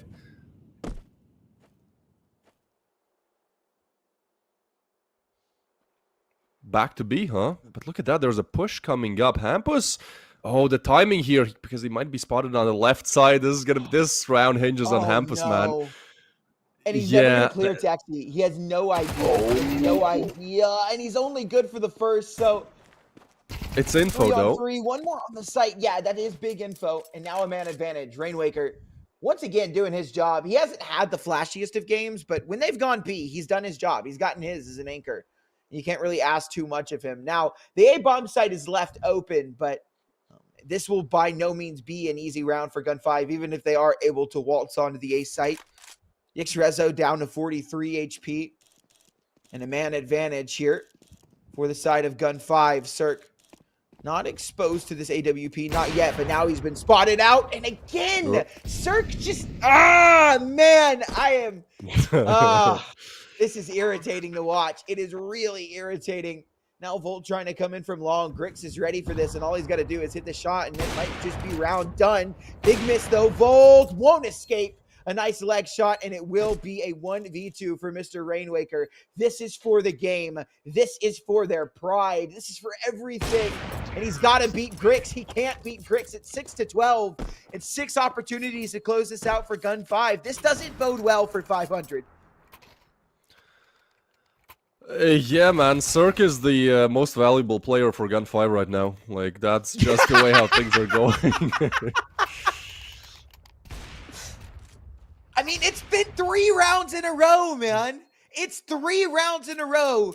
You would think that at one point it's like, okay, you know what? I overpeaked that round. Let me not do that again. It's been the same thing every single round, just over-peaking, over-aggressing. Now he decides to run away. Cirque, it's too late for that. It's too late.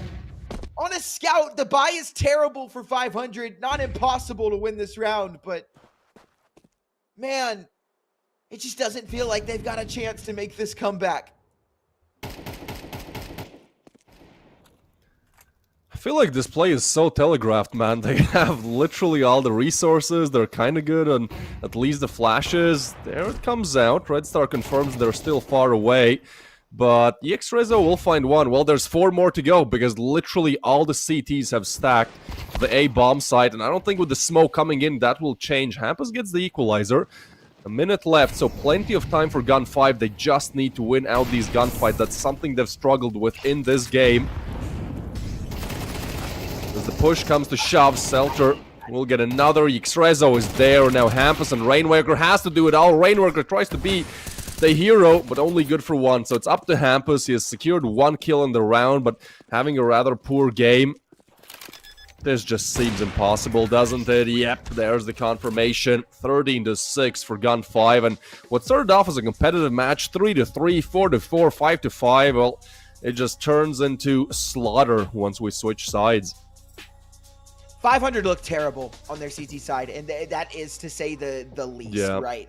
Terrible is the word I use for lack of a better word. Atrocious, abysmal, right? I'm trying to go through the English dictionary of things to point out how terrible that was. Yxrezo, our map star player, no surprise here. A 2.09 KD, 114 ADR. The only other person I could see, maybe getting it was Grix, but Yxrezo, definitely a deserved MVP. But I think I agree with you. I think it should be Cirque. I think if there's a map MVP, it should be Cirque for GUN5. But that is going to take us out of map 1 and into map 2. Ladies and gentlemen, we're going to go to a 15-minute pause, and we're going to wait for this map number 2. It's Ancient, and I think GUN5 have every rhyme and reason to go ahead and take this 2-0 if 500 are going to keep playing like that. We will see when we come back from this break. You've got time, so go grab some water, grab a snack, use the bathroom, do what you got to do, but be right back here for map number 2. You are not going to want to miss it. We'll see you guys in just a bit.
Woo!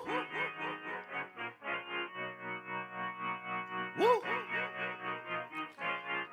Look, I just been keeping my poise. Made by the million, but still unemployed. They text me about green, but not on Android. She not my shawty, she filling the void. I make the sounds that cut through the noise. He think he a man, but he chillin' with boys. Put down the liquor, start drinking LaCroix. The pain wasn't choice, but now I rejoice. My uncle had told me that I was the one. I played that shit smart, now my bragging and dumb. Lil' shawty had hit me, said she wanna come. Her dresses is black, but she not a nun. I'm so Pasadena, cause that's where I'm from. Some bangers, some hoes. Them with guns, they scheming for riches, they playing it numb. I'm second, I wins cause I'm second to none.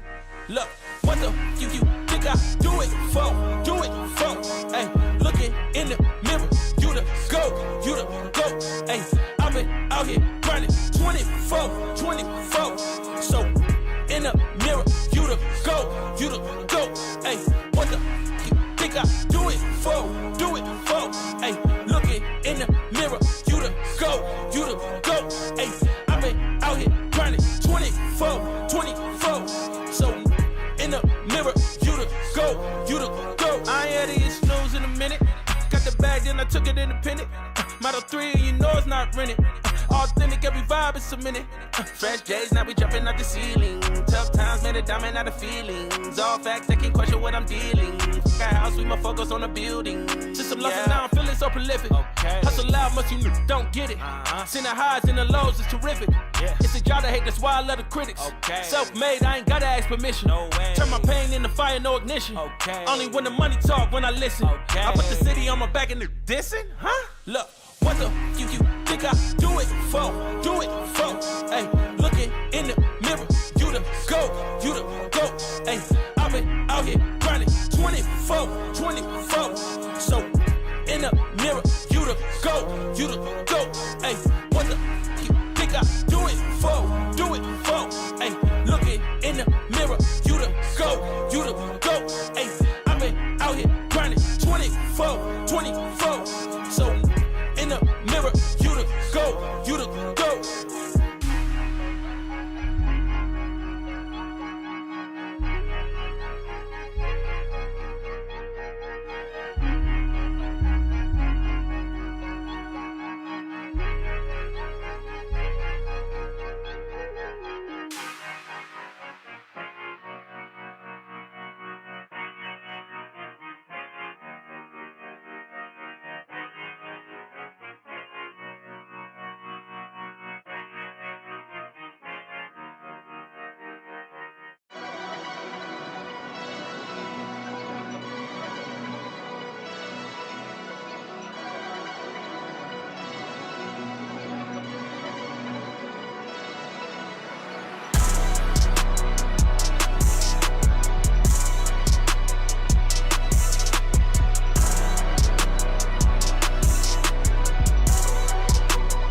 I am an artificial intelligence, and I can't talk to you. Get ready for the start.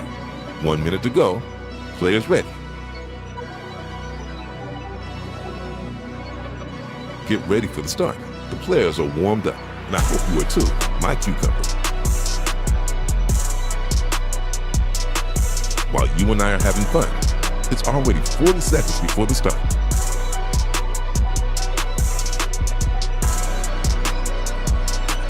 "30 seconds before start.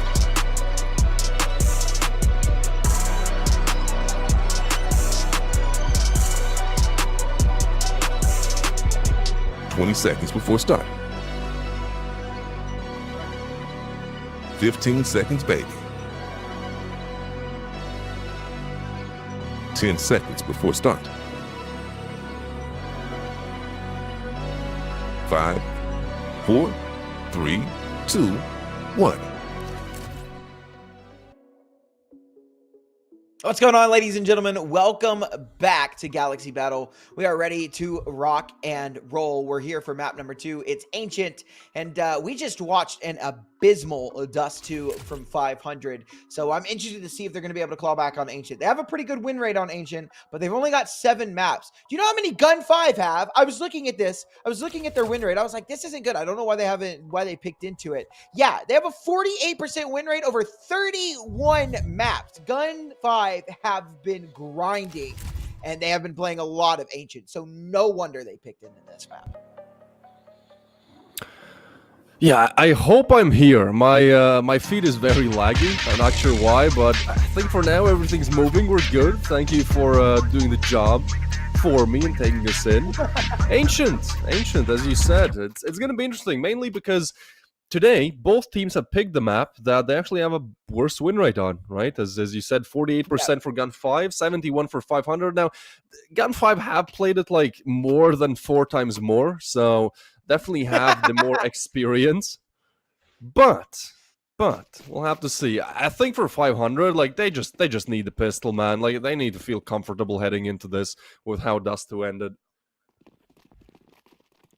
Yeah, no, definitely. You need to be able to turn things around here, and it starts off with a pistol round win here. 500 would be really good looking at that, and they start off a nice B main push. Selter will go down. They've got smoke and Molotov to give them a little bit of coverage. Epic will find some through the smoke. That's actually pretty good. Another Dirk that brings Cirque down pretty low, but Xrezo 3 on the site. Nice kill for Texi. There's another player here.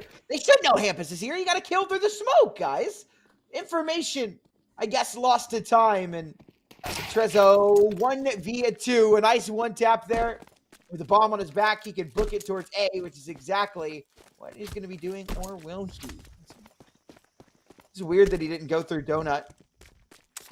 Hampus should know this now, and actually should be able to meet him there. So instead of going Donut and having this timing, he's lost it now because he's elected to go A main. It's just taking too much time off the clock, I guess. Hampus was second guessing it, but this is an easy tap. 1v1, it goes the way of Hampus. A nice 3 kills in the round. 500 will start us off with a pistol round win. Yeah, I think this is, as I said, exactly what they're looking for. Now, the idea was good from GUN5. I like what they try to do, but just doesn't work out for them. With the low HPs even. 500 able to do it. So we head into the second round of things, and okay, we have a hero AK on Grix. That's gonna be interesting. I mean, Grix, if there's a man to do it, you know, it is Grix. I am rating him as, I'd actually say, the best player on this GUN5 roster, as we know he had that very short stint in Tier 1. Before that, he used to play for Aurora, not the Eternal Fire Aurora, the one before that. He actually won one of the first Galaxy battles, and there you go. He has definitely picked up some tricks from Tier 1, and his aim has always been electric. So, a great opening, getting into the site. I mean, the bomb is not there yet, but if they can just get it down, like, that's a big achievement. 1 AK invested, Selder will get another Glock, not good to convert. Rainmaker gets 2, but this is somehow, some way a competitive round. The bomb's still not down, they're not accounting that nobody... Oh my god! How? There's a single rifle in the round. It's an AK. And it's... dude, I don't know. I have no idea. I have no idea. Right now. We know that he's out. It's going to be tough. Splash Volt. We'll cross back.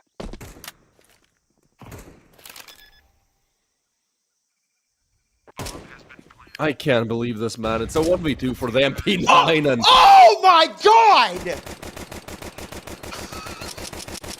Yeah. I think when you hit a shot like that and win a round like that, like, you know, do all the griefing, do all the body shooting you want to do. God damn, what a poor round to lose for 500, and this is the problem that they had on Dust 2 as well. Their T side is just looking awful right now. That's so their CT. Gross. That might be one of the nastiest one taps I think I've ever had the pleasure of watching. It was full blind through a box, just a single tap. I mean, I don't even know. I don't even know what to say about that. A 4 spy coming in from 500, but good response from GUN5. You know, they didn't even really invest that crazy into that last round. It was a hero rifle that we saw. That was pretty much all we had. Oh, unfortunate timing there for Selter.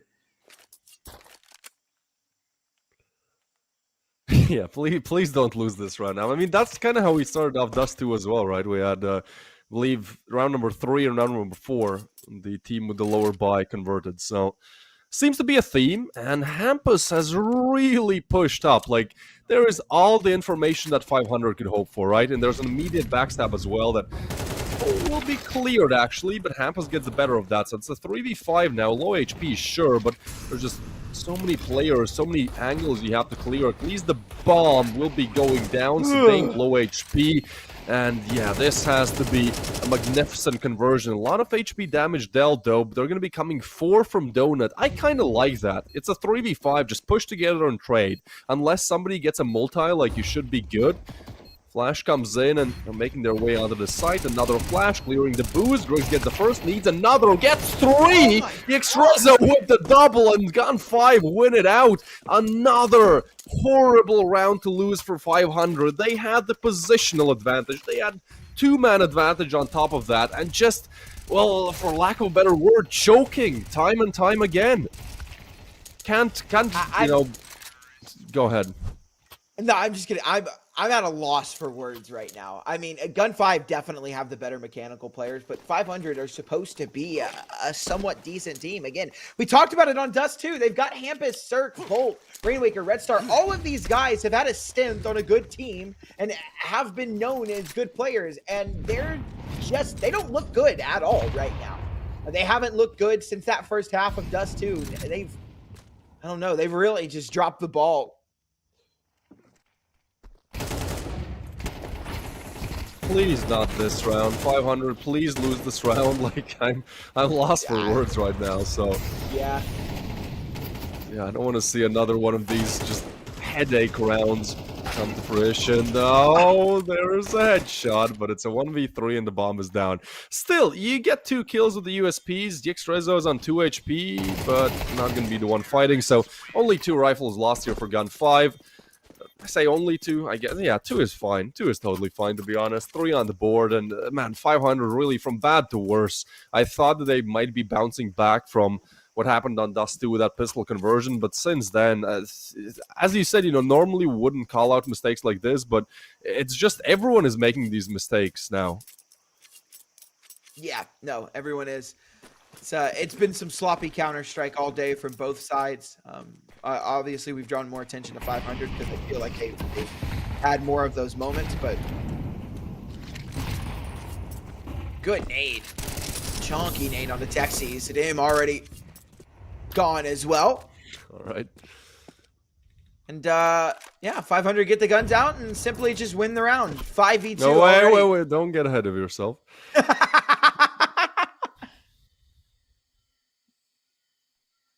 Yeah, I don't know. I don't know why I'm just skeptical. But it should be a very straightforward conversion. I mean, all you have to do is deal 153 more HP damage and you're good. The players are even split up. Texi is sent towards mid to look for an opening. He will be spotted by Red Star right about now. Pleasantries exchanged. And Red Star keeps jumping. I don't know. I feel like with how things have been going, just like if you spot a player, give the info and play together. Like, you do not want to give away even a single kill here. I'm going to be grouping up double towards K. Volt just swing the angle, but he gets off of it, so they'll actually be able to clear Cave. There's no rotations made, even though they saw the player rotate to Cave from mid. So there's a world where they get an opening. They see the gun barrel, but do they account for another player on the right side? That's a big question here. That gun barrel might work as a bait, as the third player has joined from CT. Swing comes in, Raywaker gets a frag, and there you go. 500 win, a round that they should win. Hopefully that's a morale boost. It should be a morale boost, although I think, you know, for me, I'm kind of feeling like, you know, there's so many rounds like that we should have won that didn't go our way, and now we've got a little tech pause coming in, but guys, this is your chance. Type !Galaxy in the chat right now to be entered in the skin giveaway at halftime. I don't think we had it last map. I think there may be an issue going on with it, but we should still have that giveaway pretty soon. We are waiting on this tech pause, so we've got a moment to breathe, to think about this upcoming round for GUN5, which is going to be a little weird. Oh, excuse me, mid-yawn. Goodness gracious. It's going to be a little weird. Tech 9 on Selter. Low utility on both him and Sadame. Actually, not really good utility at all for GUN5. So it'd be a very firepower heavy round.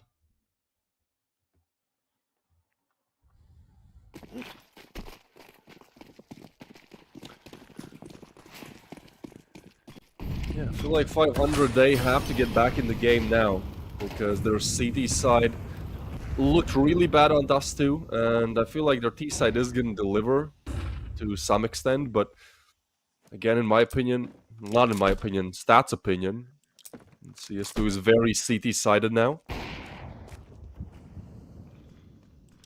This would be a great way how to actually take the lead, as the money is getting quite low for GUN5, but they are just walking into an empty site. Sure, there's 2 donut, but 1 smoke will do it, and now the map is split in half. There's just 2 players donut that I don't even know, like, they're not reacting to this. Selter pushes up, he sees the shadow. I'm not sure if he's aware of Red Star, I don't think so, given the crosshair placement. So that's a free kill for Red Star. The bomb still goes down, and Grix gets one with the up. Man, 500 are just very slow to respond to these threats, and now with the player advantage and the smoke towards Donut, I think that's a save. Unless Sadame goes down here. Save as well. No, I don't even, they're not even entertaining the idea of trying to get a kill here. They're just backing away, realizing these guns are more important than trying to go for this round and potentially losing a buy in the next. If they save this, they got a pretty good buy coming in the next. So it will be a 4th for GUN5. Gonna run away with the T side here, and as you said, a game that seems to tend to lean towards that CT side now, despite how T-sided it was when the game first come out. I still think that there's a major peaker's advantage for sure, but I think with all the economy buffs that the CTs have had, things have become a lot easier for the CT side. Yeah. But I also think it has something like I think this tier of Counter-Strike might actually be a little T-sided just because of the way that the players are. But I think it just kind of depends on who we're watching and what kind of day. But I do tend to agree with you. This game definitely feels a little lopsided towards the CT now, just barely. I don't think it's actually that crazy.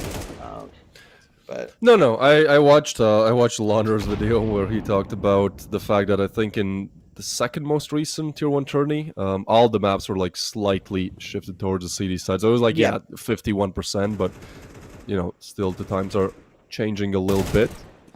Most famously, I think that Mongols Aurora, 11-1 comeback. Cirque, there he goes. That's a name you want to say something good about, because Dust2 just looked awful. He has picked up the op and has picked up his 2nd kill as well. Would need to get another, but Volt will do the job. Another A execute coming in. There's actually a very weird timing on Donut as the player will be walking through the smoke. Now they push through, and no way! Taxi gets Red Star as well. So the A bastions fall, and it's a 3v3 retake now.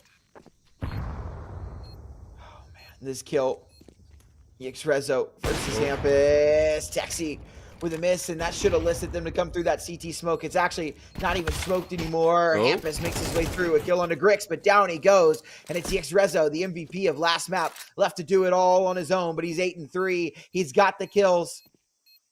We should imagine. I was gonna say we should imagine that he's got the ice cold clutch in his veins, but instead it's Rainwaker to show us a little glimpse of his own talent. A nice kill there, and 500 will tack a 3rd on, a good 1v1, and if 500 can start to win some rounds like that, we have a game on our hands.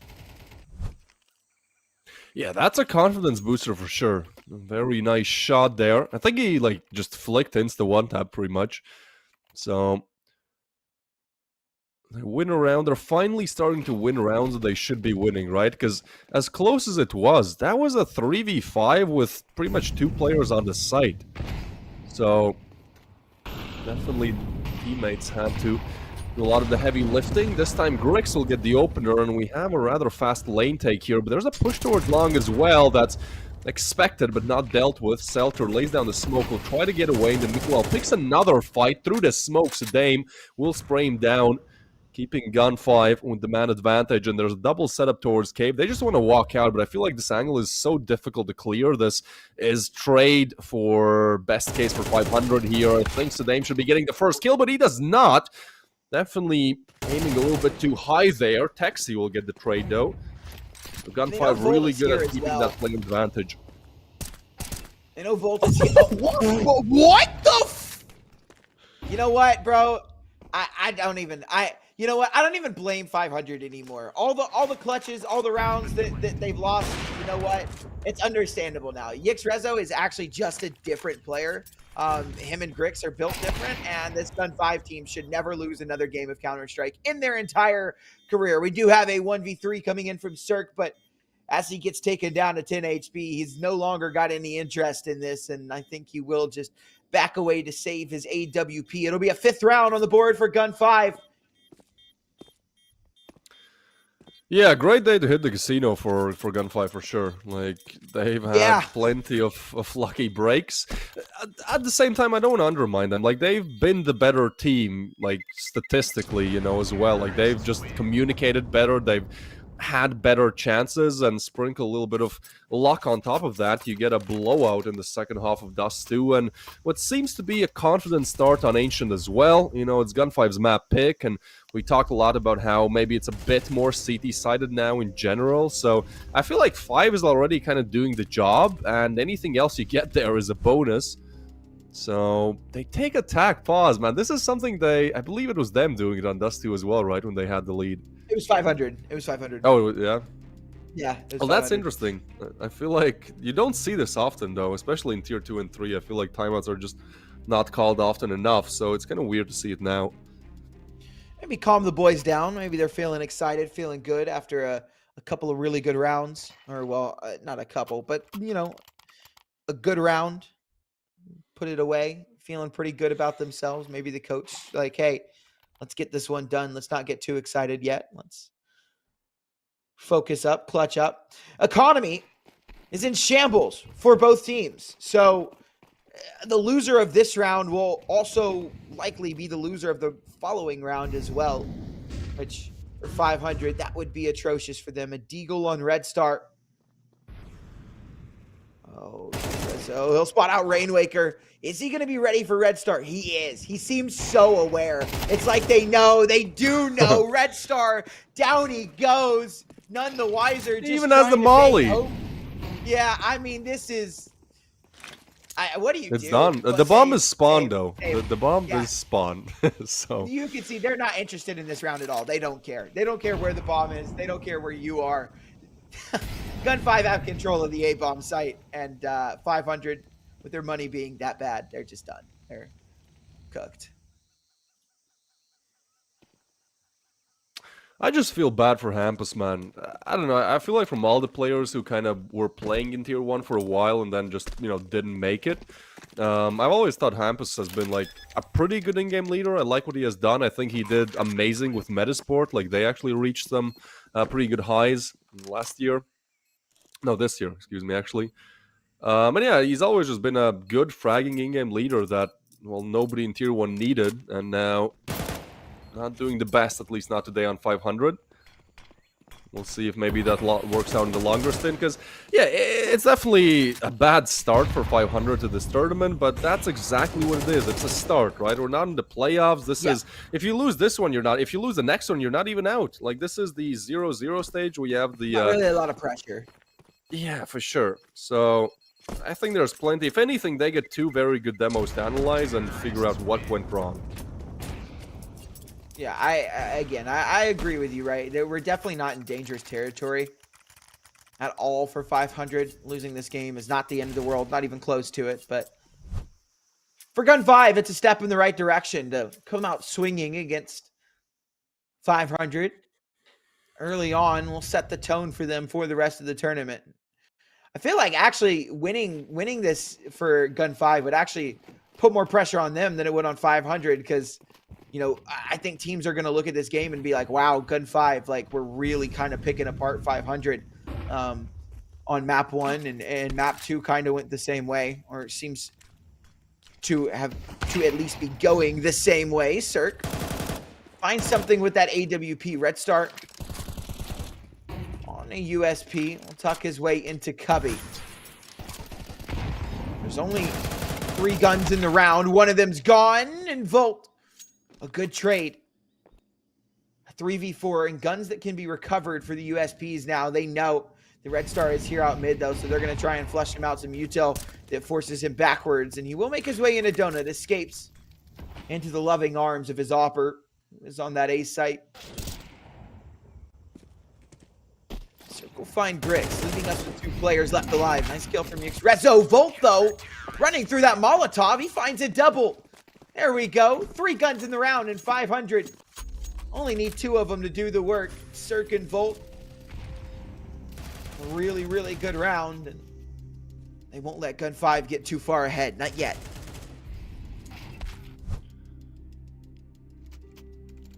Yeah, man, I feel like consistency is the problem here for 500, because if you just handpicked a couple of rounds, like, they've done alright, they've done good, but at the same time they've done really, really bad, so there's not really a middle ground. There's just greatness or ruins, in a sense. 4 to 6, I feel like 4 is, I wouldn't say it's enough. Maybe with the pistol conversion, but yeah, 5 to feel comfortable, 6 to feel even more like that. We'll see how this one goes. The money is actually great on the side of 500, so they're buying in the next round no matter what. GUN5, they lose, it's very limited buy for next. I mean, everything they can afford. Rezo, great opener. The refrag on Red Star needs to be there, but Cirque again strikes through the smoke. Red Star gets one on Selter, and that's a player advantage, 2-player advantage now, with Sadaim's exact position known. Try to blow open the smoke, but there you go. 500, they're not peeking alone anymore. They're getting back. No, they're playing together. Yeah. There we go. It only took them a map and a half to do so, but you know what? We won't be toxic. We'll take it for what it is. We'll be happy that they finally seem to be playing some proper Counter-Strike. And Sadaim, I think you try and save this one, to be completely honest. I know it's pretty tempting to go for it, but I feel like you've already had a pretty decent T-half, but your money's not good, and bringing this rifle into the next round would, I think, be infinitely better than getting that small little loss bonus.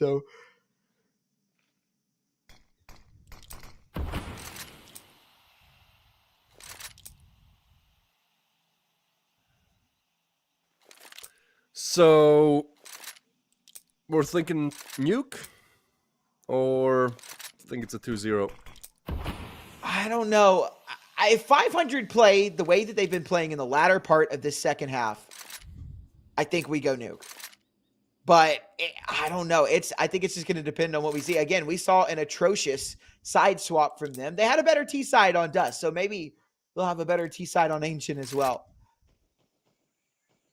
I'll say nuke. I'll be decisive. I think we're going nuke. I think 500 are going to bring this one back. We go all the way. Okay. I'll actually disagree. I don't know. I'm not convinced. Like, I like that they're doing better. I like that they're doing better, but I feel like, 1 or 2 bad rounds per game, that's okay. Like, happens to everyone. But I feel like the mistakes, the only thing that has been consistent about them today has been the mistakes. And I'm not sure that they can just, fix them nearly as fast. Obviously, the pistol round will decide a lot. But yeah, it's gonna be tough. I don't think by no means it's gonna be like. I hope it's not gonna be like first half close like Dust 2 and then just a blowout in the second. But GUN5 got this. We'll see. This round. Ooh, Volt not blind at all. Yikes! Hey, nice try. You know what? I like it. The rifle can be recovered and given over to one of these pistols instead. I like the idea there. Flash in for a quick play, try and take an advantage, but it just doesn't work out in their favor. I think we're looking at a 6-6. I think we. Okay. I will agree with this one. Even. Look, I'm trying to play the good cop, man. I'm trying to give 500 the benefit of the doubt here.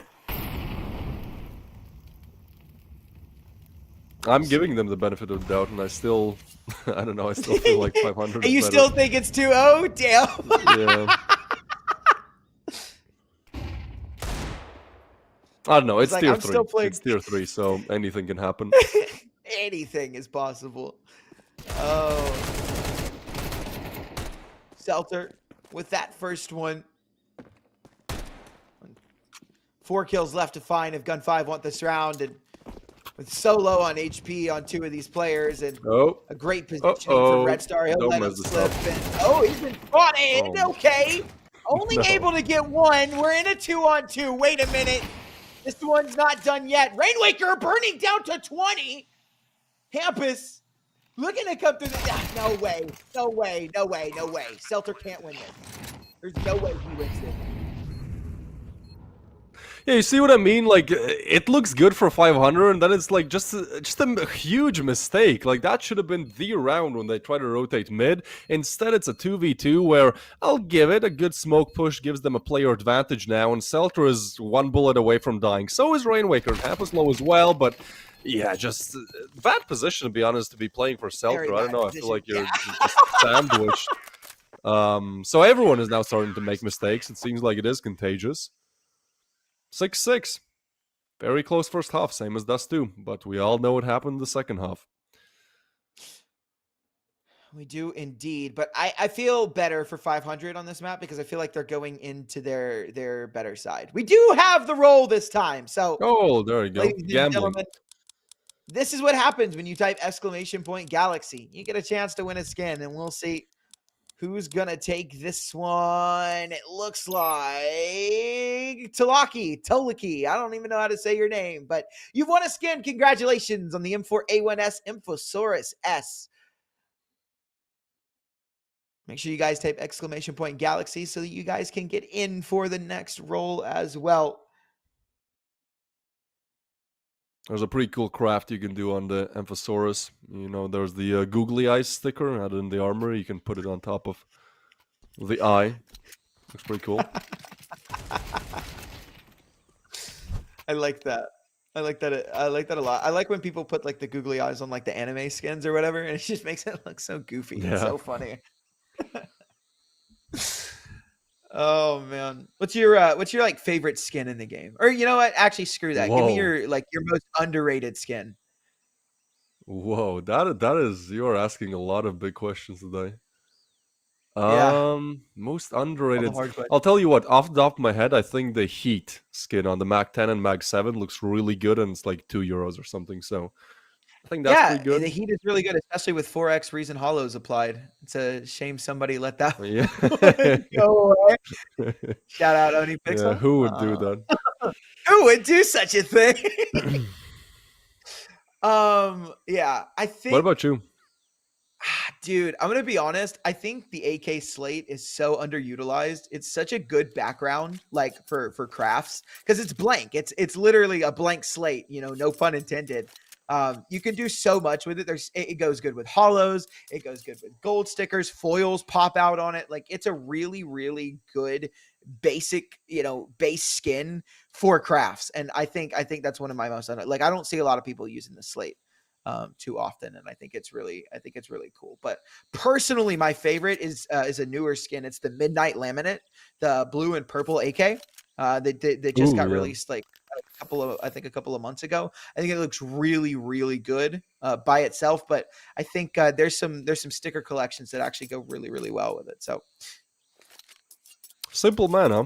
You like just you love Case Harden's blue. I'm a simple kind of man.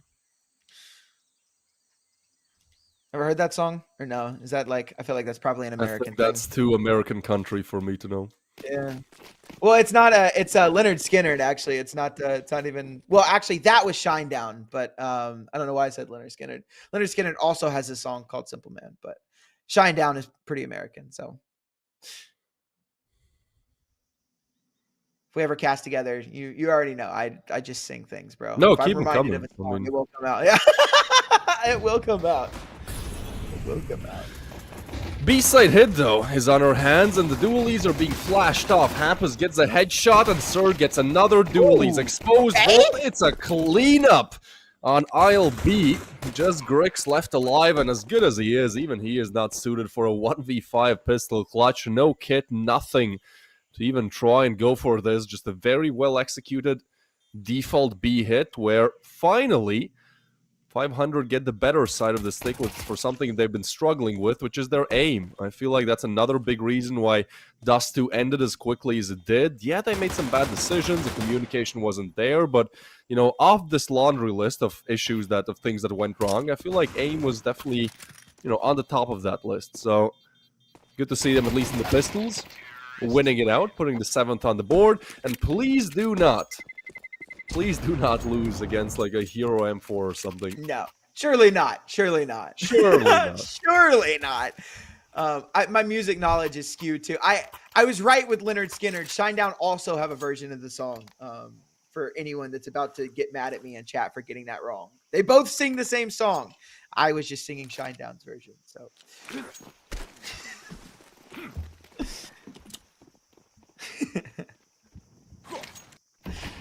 Surely, they've gone for force buy. There's not even MP9s, right? It's just 2 Deagles and 3 5.7s, right? Like, oh, hello, V-Console. Surely. We see 500 take an 8th here. I mean, as you said, there's no reason to use a CZ because the 5.7 indeed is overpowered. So we've seen these go wrong. Yeah. 2 players on the B bomb side, though. Taxi not committing to the rotation just yet. 500 not committing to the execute just yet, but the smoke now coming in towards long. Getting closer. Pushing the smoke, probably not what you want to do in this situation. Red Star giving a lot of info. You can see on the face cam. I feel like they should be more telegraphed. I feel like GUN5 should be more ready for this, so the aim gets the first. There's a player advantage now, and a weapon to be picked up as well, as now they lay down the smoke. 500 has to put this B attack on halt, and in the meanwhile, retrieve the MAC-10. Oh, that nade, it's so good. Rainwaker dropped to 48. Oh, more damage done. More util comes in. Hold on. There's no way, right? Absolutely no way. They're still trying to commit to this B site. And with the smoke going down ramp, like, surely we find another avenue of approach. Surely at this point we realize this is a stack. We need to go A. We need to bring the bomb somewhere else. Good kill from Dirk, but a nice shot from Texi. There's a player, another smoking donut. They have to push this. They have to go through into the people of Grix. He'll find one, trade it out, but the trade is there for Texi. It's Dirk left in a 1-on-2, and it's another terrible round for 500 to lose. What the hell is happening? Dude, Twister wasn't even an MP9. There was no hero rifle or hero SMG. It was just pistols and utility. And I want to say, I know that we're kind of bullying 500 right now, but that was such a well-played round from GUN5 with their utility. That is a demo to watch back. If your team plays Ancient, that is a great round to steal right there. That's a huge eco round. You know, I don't know how it would work in lower tiers of Counter-Strike, but you guys want a round to watch back, that is one to watch back. Such a clean eco round, or force buy round from GUN5.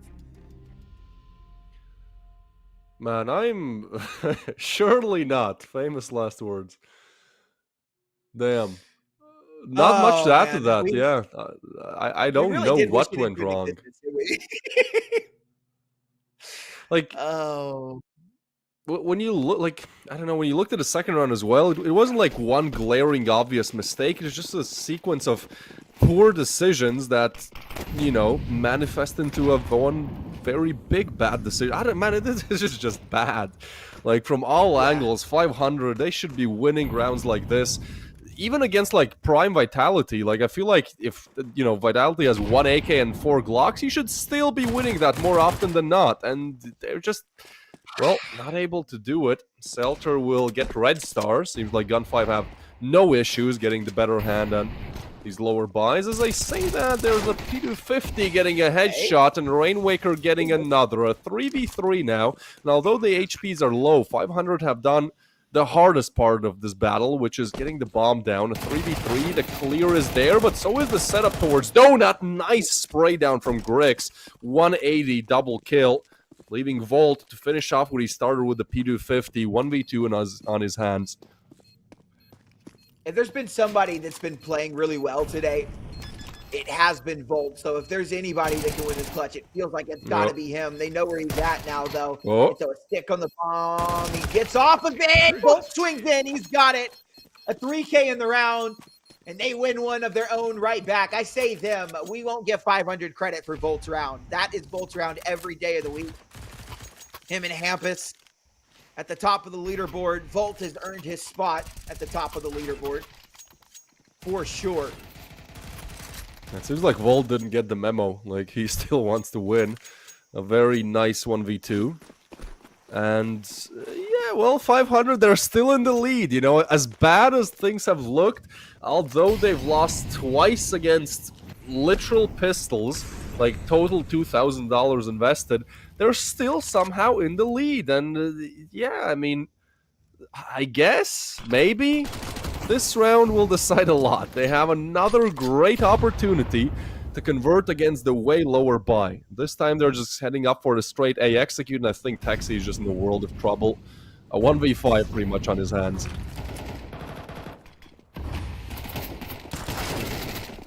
Okay, there we go. That's not a good call, man. Like, the smoke is there and you just push through the smoke. Like, there's an MP9 that could be a double kill, but kind of lucky for there to be a 5-7 only. Yeah, for sure. And again, it's just kind of, I think Volt's mechanical skill is really shining right now. And I think that is what's bailing 500 out of a lot of these rounds, is literally just individual look at the kill feed, right? He's up to 20 and 9. Yeah, it's all Volt. That's what I said. You know, that's what I meant by last round. I'm not giving 500 credit for Volt's round. He is mechanically gifted. He is shining right now. Some brilliance that we know a lot of the players in the server are capable of. And right now it's all him all day. So that's great for him. It's a 9th for 500. But once again, it's the Volt show. It's 3 kills in the round for him. And if 500 win this map, it's literally Volt dragging them, kicking and screaming across the finish line.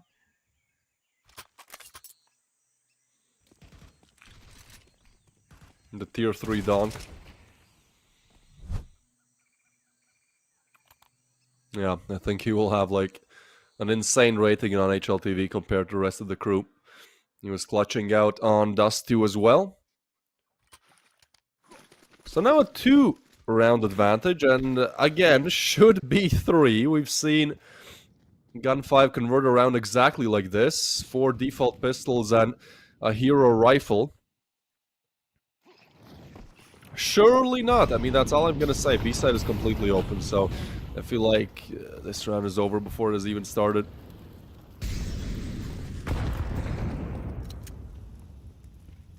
Should be. Just that hero rifle on Grixon. I don't think he's going to be interested in doing anything too crazy with it, so probably just saving the pistols. Will try and play exits, and that will be all she wrote. This is going to be a round for 500. They'll find 10. And maybe we do have a chance of seeing Nuke after all. I definitely thought after losing that first eco round that you know, you were going to be right. This was definitely just going to end up going the way of GUN5, and we were going to move swiftly into a 2-0 and be looking forward to that next game, which wouldn't have been until 1. So we would have been sitting idly by for a very long time. But you know what? I'll double down. I think we're not seeing map 3. I don't know why. Definitely, if you look at like, you know, just everything, kind of what we're seeing in terms of like stats and everything, like, you're right. I think you're on the bookmaker's side in terms of who's gonna win. But I just have a feeling. I have a gut feeling. Maybe it'll be wrong. Maybe it'll be right. But something makes me think that with the way how 500 has been playing, like there might be another big mistake or 5 coming. This round will decide a lot, though, and fully flashed, can't get away. Taxi goes down. Smoke blown open, an immediate refrag from Yxrezo. I think he spots the donut push-up as well. Currently, there's nobody residing on the A site. Actually, very quickly, very soon, it will be Hampus there. So Dame Yeah, good choice not to immediately push through it. And, oh, Yxrezo, he's gonna deny the plan, but get refragged. That's info now through the smoke. Dame gets one, and will try to get away. Red Star catches him. 2v2, bomb dropped on A site. They have to account for Red Star, who has rotated. So Selter now next in line. Shot missed by the AWP, but it gives the time for FAMAS to peek. And I think they spotted the FAMAS that can't convert, so it's a 1v2 for Grix. And honestly, like, he's a man for the job. If there's anyone you'd want to be in this situation, I'd say it's Grix on the AVP. Angle being watched by Red Star, but another big miss on him, not what you usually see. And 11 for 500 does really push the ante forward for that third map.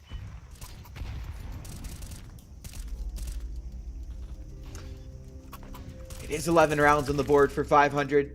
So GUN5 are running out of opportunities. It looked like 500 have definitely found their way back into this. Hampa's putting up some good numbers as well. And at least Cirque's not negative.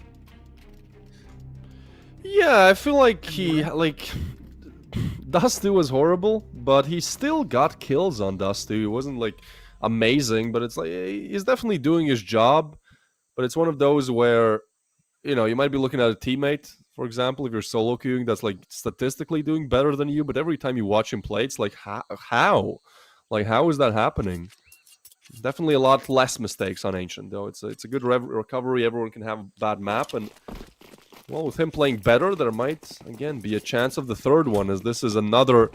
I feel like GUN5 have had, like, very bad replies for, like, 4 rounds in this half. Like, they're just not doing good economically, and this would be map point for 500, unless Yxrezo can deliver even more. Damn, he's on 100 HP. He just got double for free. But A side is open, though. Did.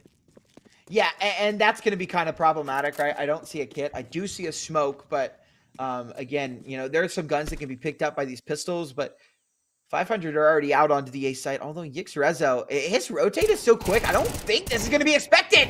Hold on, he's gotten another, and potentially, oh my god! And he's only gotten tagged by 1 bullet. Up for the ace now, a single rifle in the round, and it's done all the work, Cirque. He's going to give it to him as well, right? He's going to peek into it, isn't he? He's going to go right behind this molly. He will find Yxrezo.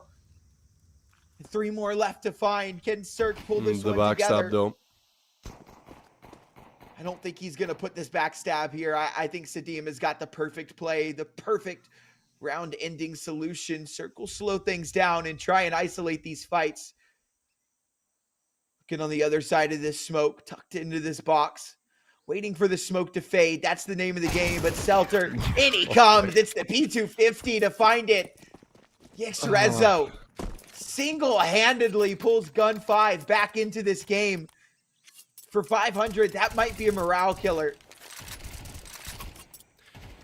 Yeah, this should have been like 13-5 or 13-4 even, right? Like, in terms of rifle rounds, 500 have converted majority of them. The problem has really been converting against lower... This is now 3 rounds they've lost against 4 pistols or more.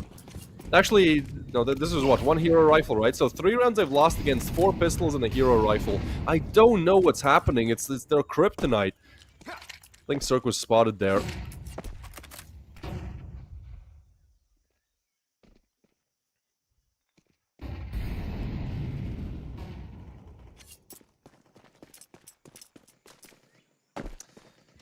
I don't know. They don't like winning against pistols, man. they don't like winning when the other team has a low buy. That's...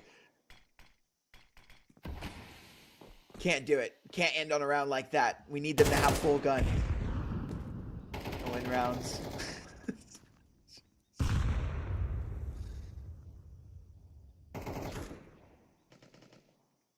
Well, Volt, as you said, like, it has been kind of Team Volt in this matchup. The rest has definitely woken up, but Volt has been the difference maker more often than not, giving his team a player advantage in this round. And once again, 500 are setting up for a BA execute. This is what we've seen a lot, and it has worked most of the time. Only now, GUN5 are getting smarter at their tricks. They've sent a full rotation. They're pretty much gambling And interestingly enough, there's a player cave as well, so I feel like the site will now be cleared out, but are they still going to commit? Like, this is so weird, because they're calling, Cirque is calling, hey, B is clear, but they're still going to go towards A, which is now fully stacked. 15 seconds left, and they just walk into the stack. 13 now, and they have not gotten the bomb down. You just need to delay, just need to stall, and they've done enough. This is another horrible miscommunication round for 500. Like, there was no time to rotate, but they know they're walking into the stack.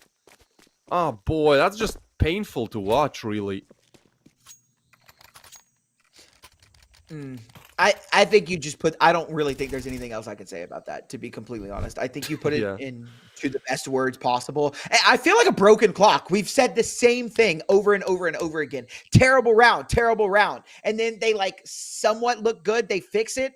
But if Volt is not getting a multi-kill, 500 are just not winning the round. Like, it's come down to that. Hampus or Volt have to get killed, or it's done and dusted. It's over. And already a lot of util chiming in. It's a bad round for 500. It's a Tech 9, 2 Deagles. They've got an AK and an op in the round, but oh man, Cirque won't miss that shot. So Taxi has the information that they're out mid. Yix Rez out. A little slip away here. Spots out one. Does he know Cirque's up close? C doesn't. So Cirque will find it, but Grix meanwhile takes down Hampus. So Cirque good for the first, but on 23 HP. I imagine it's going to be very, very difficult for him to try and find another. This is the makings of an A split. 2 players inside of red with 1 lurking inside of main. It's Rainwaker on that AK. Maybe he can find an opening. Maybe a way to get into this round. 500 freeze for a moment, waiting for a mistake to be made. And there's one. Selter peeking. Rainwaker will take down Grix, and now Cirque gonna run forward. He goes down. Red Star in red room. Tries to back away, but his movement is terrible. And that gets him killed. It's a 1v2. Rainwaker. He's not been the star of this map, not by a long shot, but his team depends on him big time. In a 1v2, back turned as he moves away into Donut. Surely he'll turn around eventually. He will, but his crosshair not in the right place. And he's rubbing his head. He's disappointed. He's in shock. He's in shambles, as are the rest of 500. There are these rounds that they should be winning, that should be coming closer, but they can't get it done. It's another win for GUN5. It's 10-11. And I'm starting to believe you might be right. I'm starting to believe that we don't see Nuke if 500 are just going to keep throwing opportunity after opportunity through the door.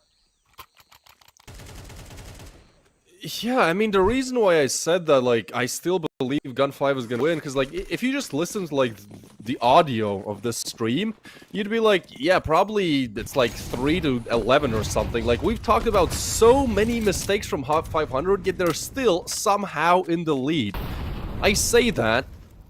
GUN5 have found the opening pick. This would be the equalizer, and this would also wipe the economy of 500.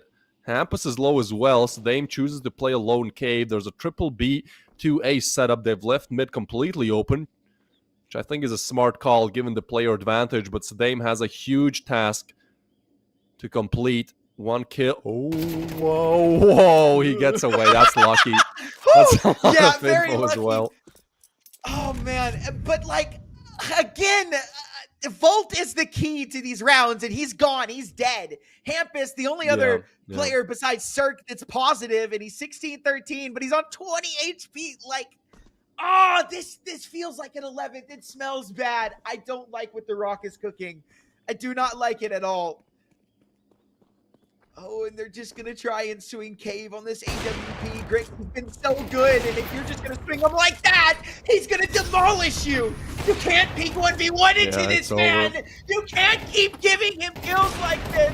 It can't happen. Rainwaker, 1v4, 500, just losing every round in the most atrocious way possible. It's 11-11. It's tied up, and 500 feel defeated. They feel lost. Money is terrible, but I think you're at the point in the game where you're losing control. Do you force buy again? Do you try and bring what you can into this next round to stop this momentum, to stop this total collapse? Like, what do you even do at this point?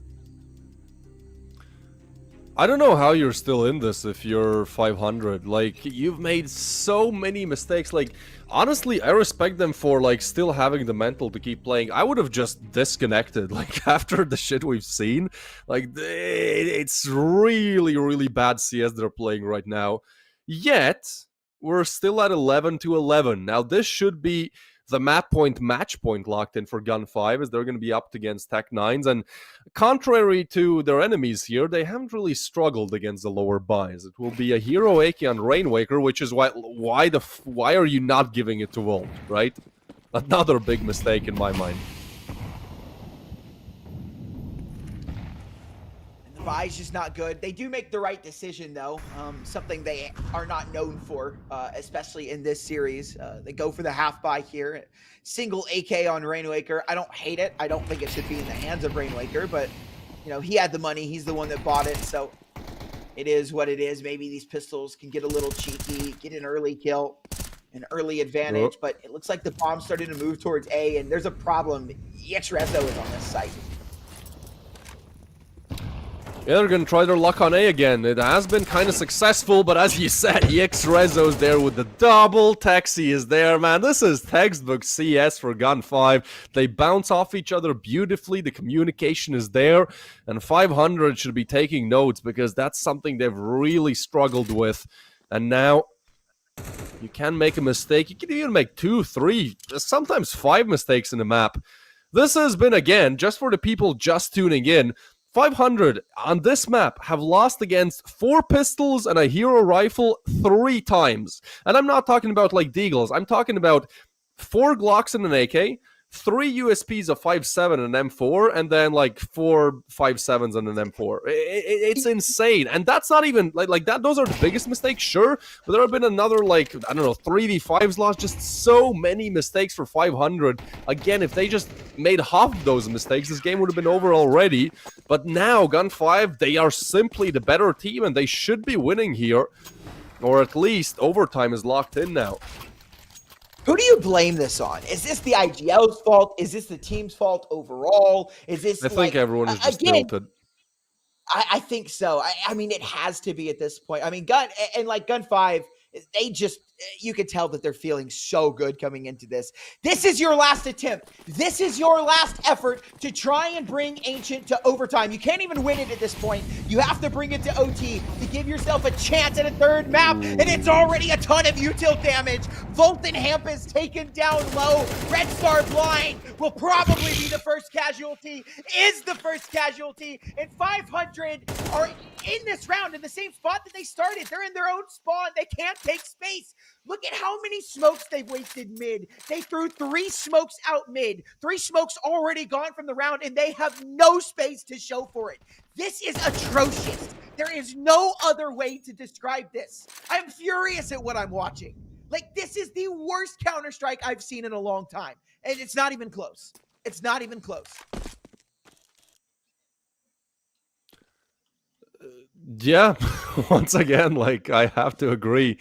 I've seen better cohesion in my Premier games. So, Red Star already lost. Hampus is on 2 HP. Like, I just don't believe in this. They're going to attempt to go triple mid. Molly will force Sedame out in the open, but Cirque takes care of that. Okay. Hold on. It's a 4v4. And it's 500 we're talking about. I don't know, man. It's hard to, like, try and find a positive talking point for this team. There just hasn't been a positive talking point. They will use the remaining 2 of their smokes to get up onto this B site, and GUN5 let them go up. They don't mind. Throw a Molotov down. Trying to find a spam through so the bomb won't go down. Not just yet.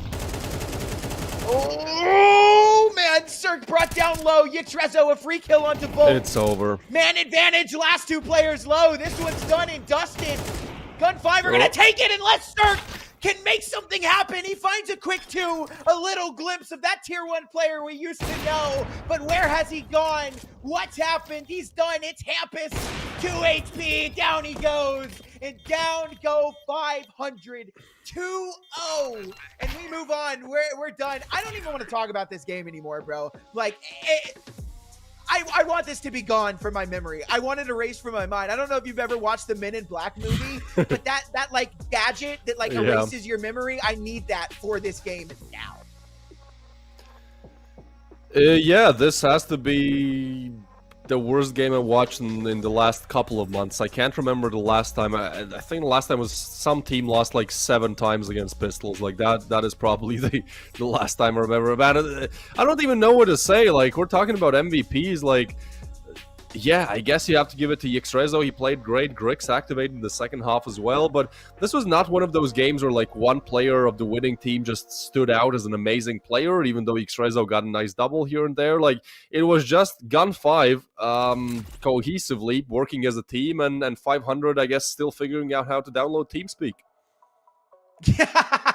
Yeah, no, and there's no surprise there at all for that map MVP. I think a lot of people were thinking, towards the end there that it was going to go to Volt, but he slowed down tremendously. He stopped getting kills, like literally, I think the last 3 rounds, he had almost no impact at all, and that slowed 500 down. That led to their loss, and it is what it is at the end of the day. Like you said, this is the opening. It's not really the end of the world for 500. They've got a lot of opportunities to bounce back, but if that's what we're going to see from them time and time again, then they might just exit this tournament very, very quickly. But we've got one more game. This isn't it for us today, folks. We've got one more.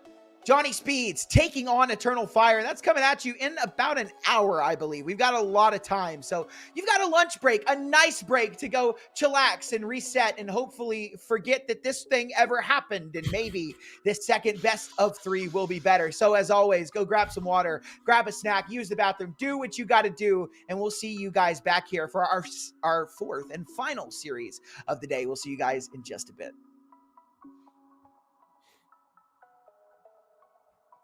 Oh, I guess we have to do it ourselves.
So I'm not tempted to empty my hand. Rising above and below, flying above what was planned.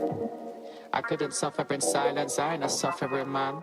I don't wanna read too much into it, so I go bury my head in the sand. I don't wanna be too sucked into it, so I'm not tempted to empty my hand. Rising above and below, flying above what was planned.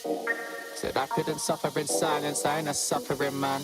Cash that check, get that money, man I just sit and invest that P. Ask respect, man I get that honey, show interest and I set that fee. Man I go red but it ain't that sunny, so complex for my empathy. So I might laugh when it ain't that funny. New project, let me send that beat, let me send it home. It's too late for the endings bro. True say got a friend in Rome that'll set this tone for the pending loan. Ending tears when I end that show, breaking bones, paintings here but I ain't that low. The end is near when we take that dough. I don't wanna read too much into it, so I go bury my head in the sand. I don't wanna be too sucked into it, so I'm not tempted to empty my hand. Rising above and below, flying above what was planned. I couldn't suffer in silence, I ain't a suffering man. I don't wanna read too much into it, so I go bury my head in the sand. I don't wanna be too sucked into it, so I'm not tempted to empty my hand. Rising above and below, flying above what was planned. Said I couldn't suffer in silence, I ain't a suffering man. I'm a man of my word and a man of my pride. I put that in reverse and put that on my life. Shit, I don't wanna talk too much, but now is the time. I can never be right back, I'm out with the tide. Riding the waves, boy, surfing the web, man, I'm balancing mine. Hiding away won't serve you respect, boy, damaging ties. So I wouldn't wait, I deserve my respect, boy, I'm out for the night. Finding the time and the place for this next dynamic of mine. Shit, I don't wanna read too much into it, so I go bury my head in the sand. I don't wanna be too sucked into it, so I'm not tempted to empty my hand. Rising above and below, flying above what was planned. I couldn't suffer in silence, I ain't a suffering man. I don't wanna read too much into it, so I go bury my head in the sand. I don't wanna be too sucked into it, so I'm not tempted to empty my hand. Rising above and below, flying above what was planned. Said I couldn't suffer in silence, I ain't a suffering man. Highly in touch on the low, shit blow up with a bang. Slightly in love with the blow, try come fuck with a fan. Sharp like a cut on my throat, leave with a couple of man. I'm not asking to double my dough, so he should have run to the bang. Raking it in, facing your fears when you're faced with a king. Say with your chest, get lace in your limbs. Aiming correct, now he's tasting his chin. Aiming the left, try raising their sins. Saving the rest, man, I'm waiting to win. Pay me your debts, ain't safe in the bin. Aim for the chest, hearts racing within.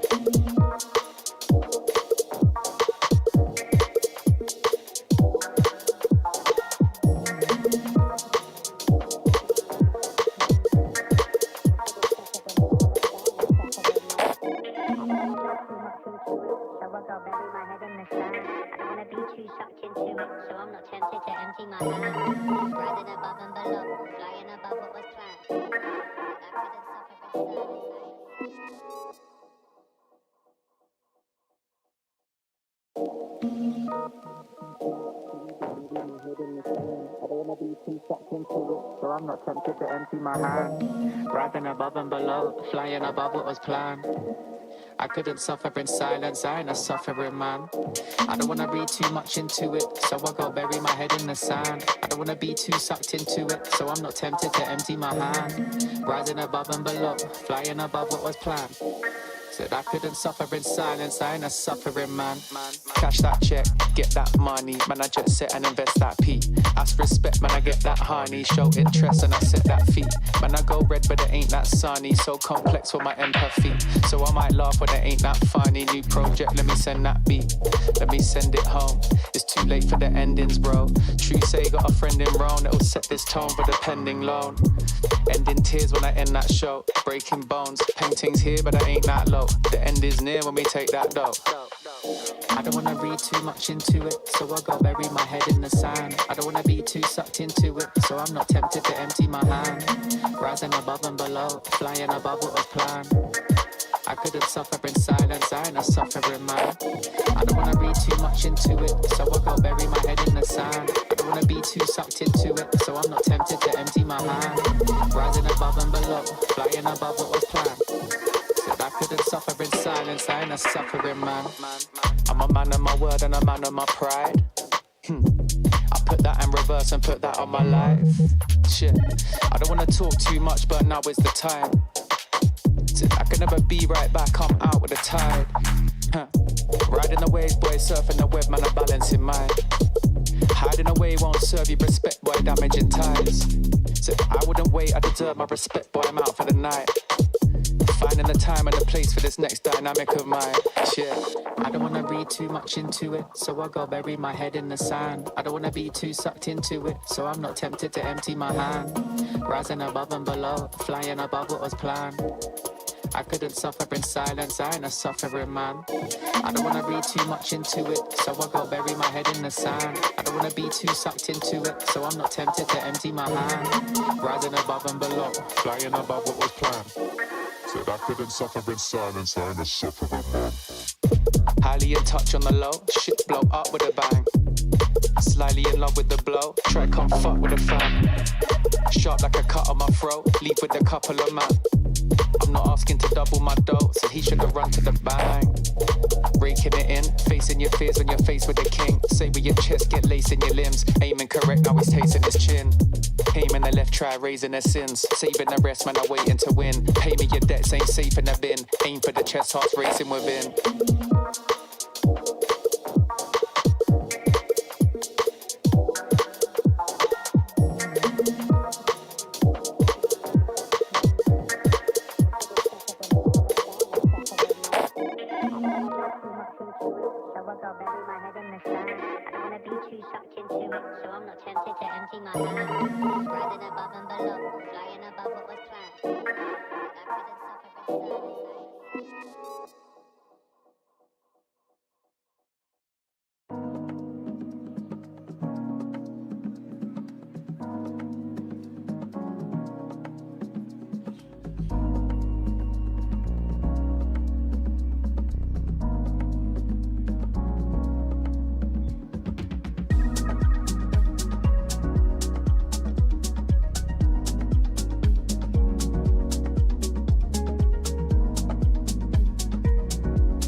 Not gon' trip if the sun don't shine.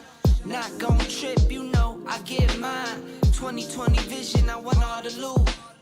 2020 vision, I want all the loot. Not gon' trip if the sun don't shine. Not gon' trip, you know I get mine. 2020 vision, I want all the loot. 2020 vision, I want all the loot. I'm talking be my all clean, fit too mean, finger all shiny on my baby's diamond ring. I was on a high till I caught onto the scene. Swear I lost my heart when I fell in love with things. Rookie year went broke like Jalen Rose. Got the price, sold my soul to the things I own. Switched up, locked in and got my mind right. Prioritizing, got my business and my time right. Wristwatch, no TikTok, you know the crown. I get guap, then flip stocks, you know it now. My baby's loyal and she holds it down. Play with my fam and I might blame you, but it's going down. Not gon' trip if the sun don't shine. Not gon' trip, you know I get mine. 2020 vision, I want all the loot. 2020 vision, I want all the loot. Not gon' trip if the sun don't shine. Not gon' trip, you know I get mine. 2020 vision, I want all the loot. 2020 vision, I want all the loot. 2020 vision, I want all the loot. Windows tinted, never rented, but I've been accused. Numbers up and we need no recruits. Leather loafers for the tailor suits. Making moves that you could never do. You sure I'm cool, but I'm never amused. When I cop it by the tools. The weather change, I change the views. I drop a record and I watch it boom. You see me working like one on a Zoom. Was destined since I left the womb. I'm staying silent when I'm in the room. From the soil, now you see me bloom, zoom, and it's to the moon. Stop making promises you never keep. Out of touch and never out of reach. Dot the I's across the T's. Not gon' trip if the sun don't shine. Not gon' trip, you know I get mine. 2020 vision, I want all the loot. 2020 vision, I want all the loot. Not gon' trip if the sun don't shine. Not gon' trip, you know I get mine. 2020 vision, I want all the loot. 2020 vision, I want all the loot.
Then I got the word up on my back, it's on my shoulder steady. Pull the word up on my back, it's on my shoulder steady. Then I got the word up on my back, it's on my shoulder steady. Pull the word up on my back, it's on my shoulder steady. Then I got the word up on my word up on my.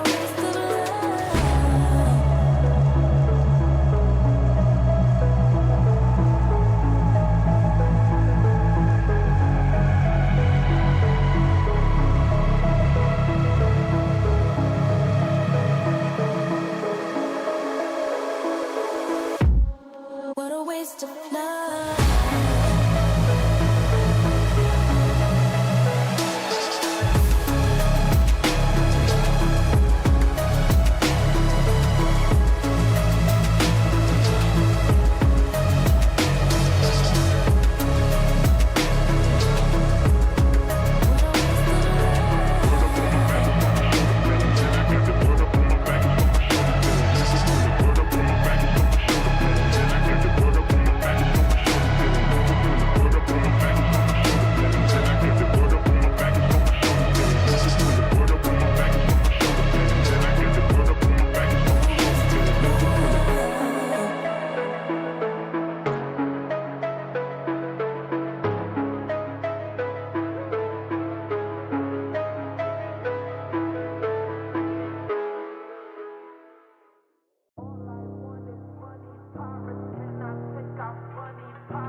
Woo! Woo!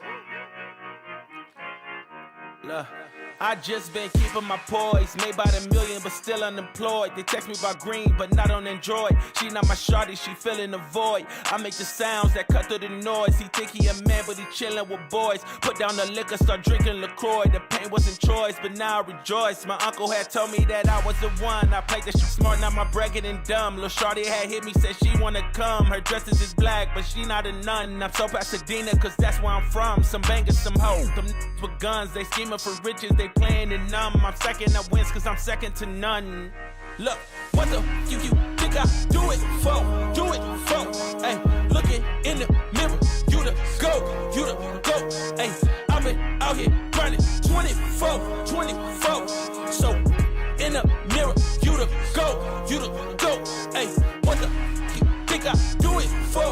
Do it for? Hey, looking in the mirror, you the go, hey, I've been out here grinding 24, so in the mirror, you the go. I ain't had to get snooze in a minute. Got the bag, then I took it independent.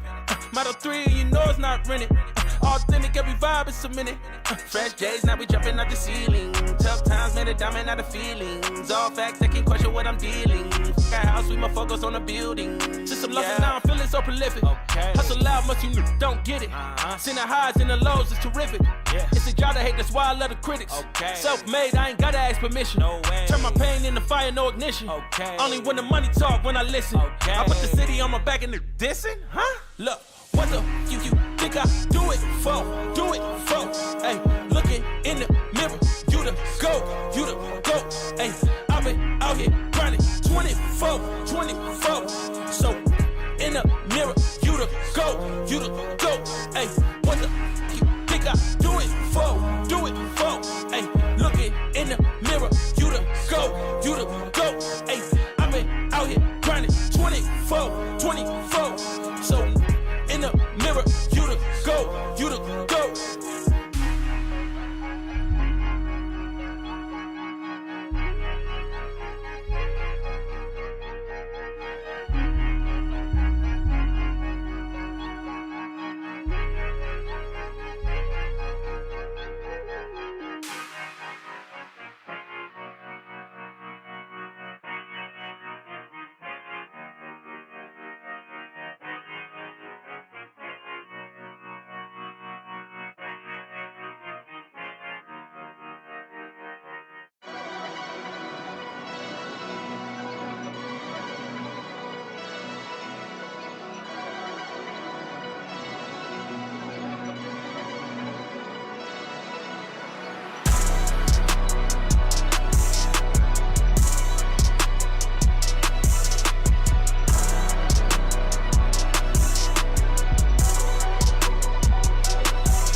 artificial intelligence, and I can't talk to you. Get ready for the start. 1 minute to go. Players ready. Get ready for the start. The players are warmed up, and I hope you are too, my cucumber. While you and I are having fun, it's already 40 seconds before the start.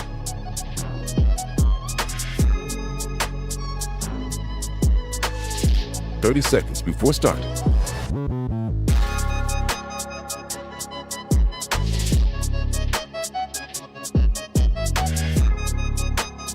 "20 seconds before start. 15 seconds, baby. 10 seconds before start. 5, 4, 3, 2, 1. Welcome back to the second day of Galaxy Battle. This will be our last best of 3 in the 0-0 stage, and today has been rather quick. In the 3 best of 3s we've seen so far, has all been 2-0s. I don't think we want to talk about that last game system, so yeah, let's just get straight into this one. Yeah, I think this one's going to be a lot better of a game. I think of all the games we've seen today, this one has the most potential to be the best looking game.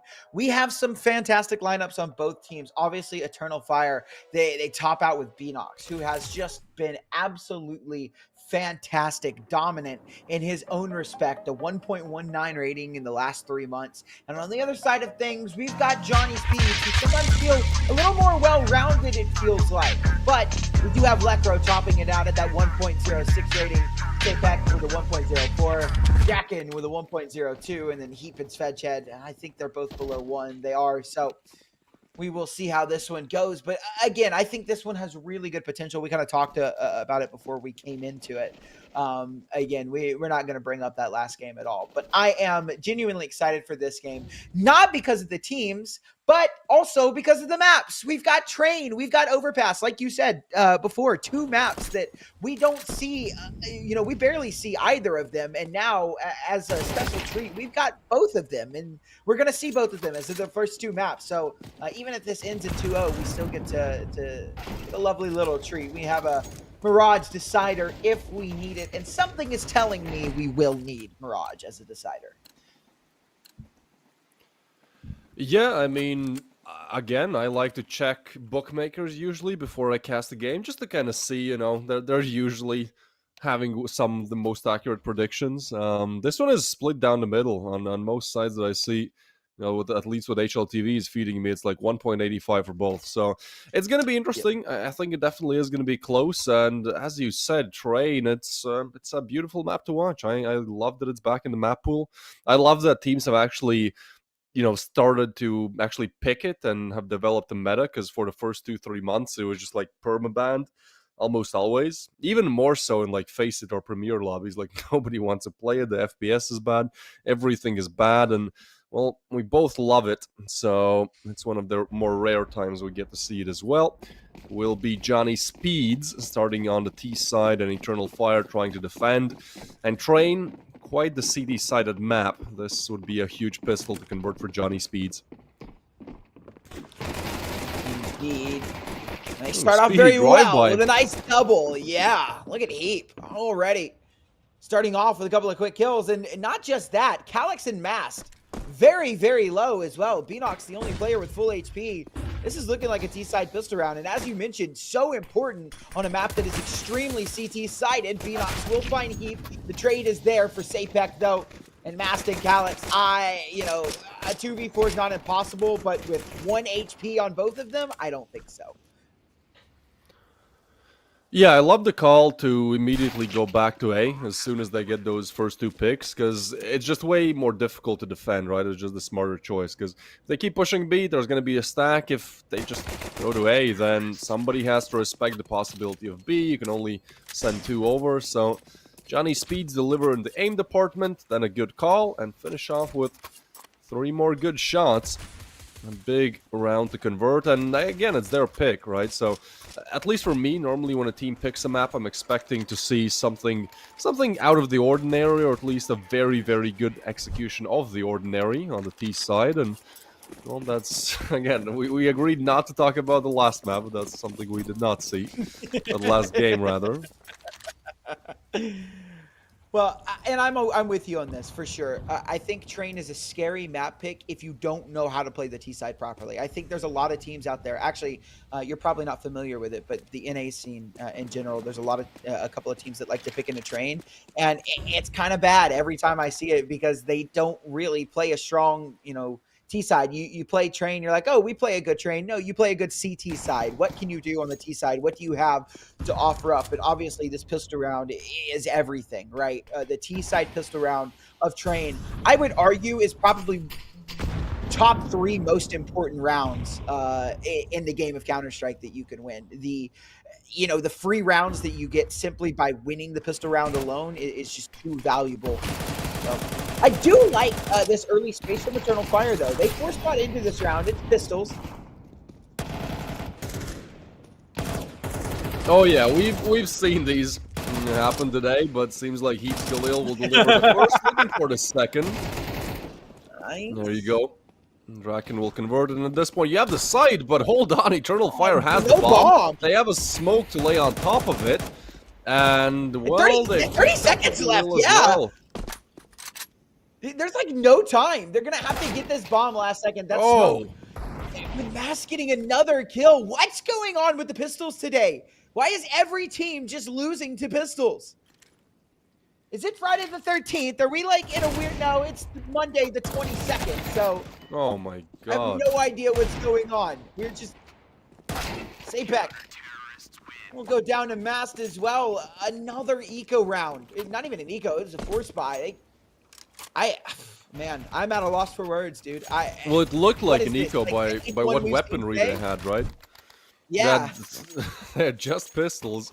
The 3v4 as well. I mean, the timing is great to catch the bomb, but you can't help but think that that's a big mistake on Johnny Speed's part. Like, I don't know who carried the bomb, but yeah, I hope we don't see. I mean, we've seen more second round conversions going the way of the other team than, we've seen the opposite. Like, that's pretty crazy. Think about statistically. We'll put Eternal Fire not in the driving seat per se, because, wow, Heap has found Calyx. Once again, the pistols, man. I don't know what's going on today. It does seem like just a day of the opposites. It can't happen. I refuse. It won't happen. It's not happening.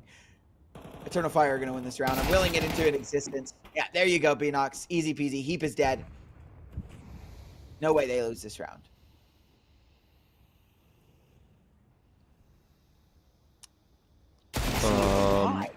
Why? What? No, you know what? No, I'm going to relax. You know what?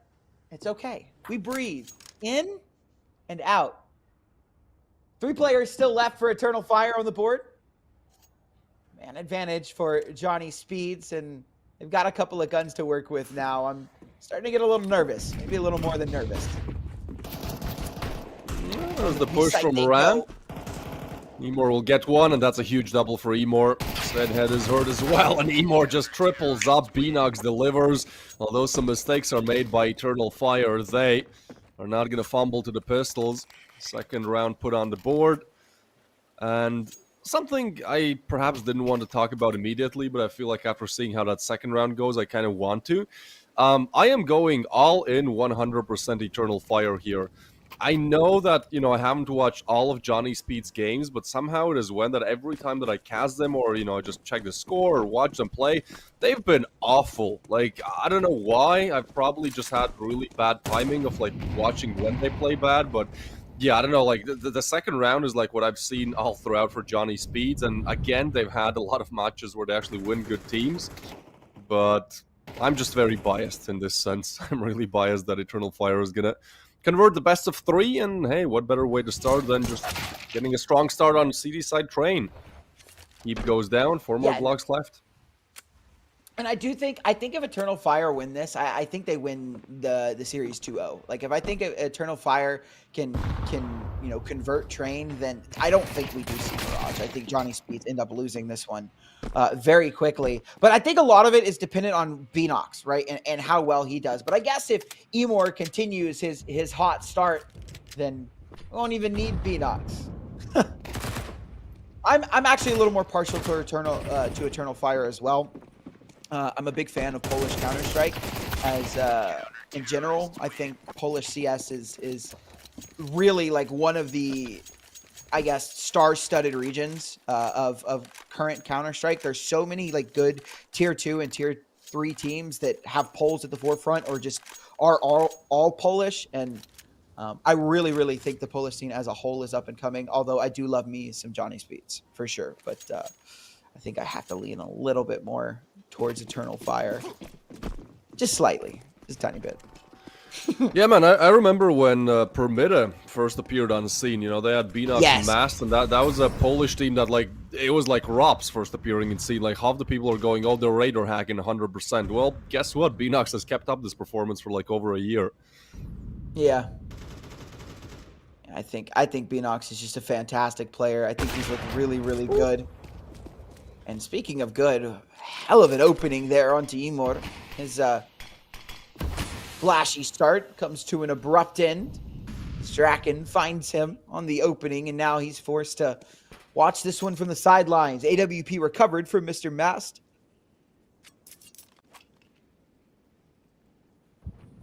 What was that jiggle? I don't know. I have no idea. Okay, well, nice kill from Dressy.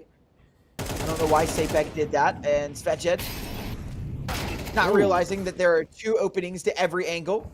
Gets taken down very low. Lekro with a nice kill, but will be taken down by Dressy. And Svetjed falls to Beanox as well. It's a quick 4-1 start for Eternal Fire. Johnny Speed struggling to find their legs early.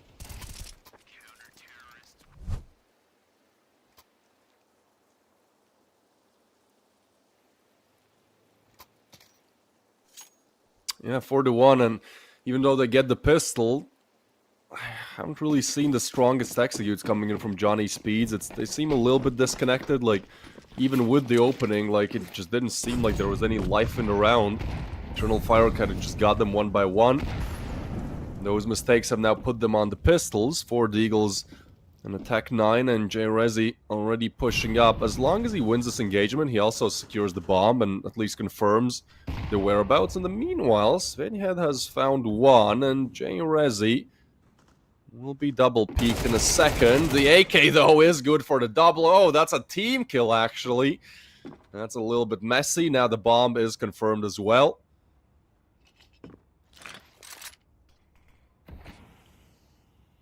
Still a chance here. Dressy very low.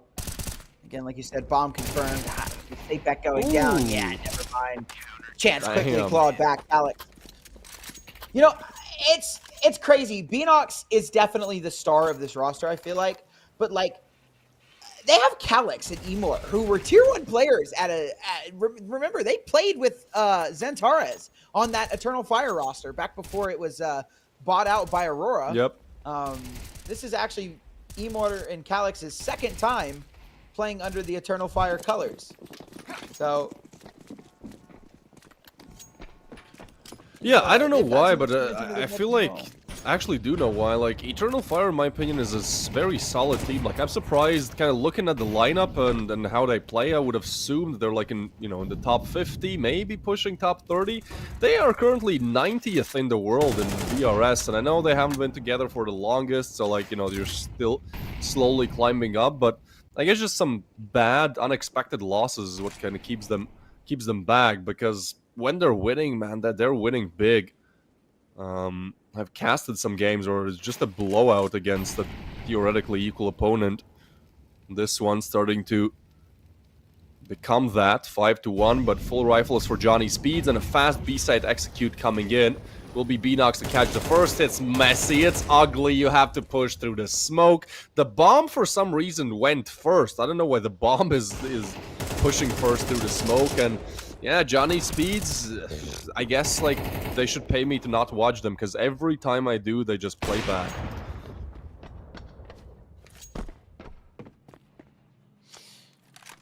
Yeah, I don't know. It's just been such a slow start, like you said. They've been dropping bomb in terrible situations, and I don't know, Draken, there was a time where maybe this would have been a possibility, but his prime is long gone. You know, this Johnny Speeds roster, again, I am a fan of the speedsters. I love me some Johnny Speeds, but you know, I like when they had when they had young Swedish donk Liam on the team. This was such a fun roster to watch because you had Draken, who was kind of like his mentor, and Mail, who was just this young gun who was, you know, supposed to be the savior of Swedish CS. I feel like he is. That's my unofficial title for him, the savior of Swedish CS. And now he's on Metasport doing his thing. Although that roster has had some troubles recently as well, but Johnny Speeds just doesn't really feel the same without Mail.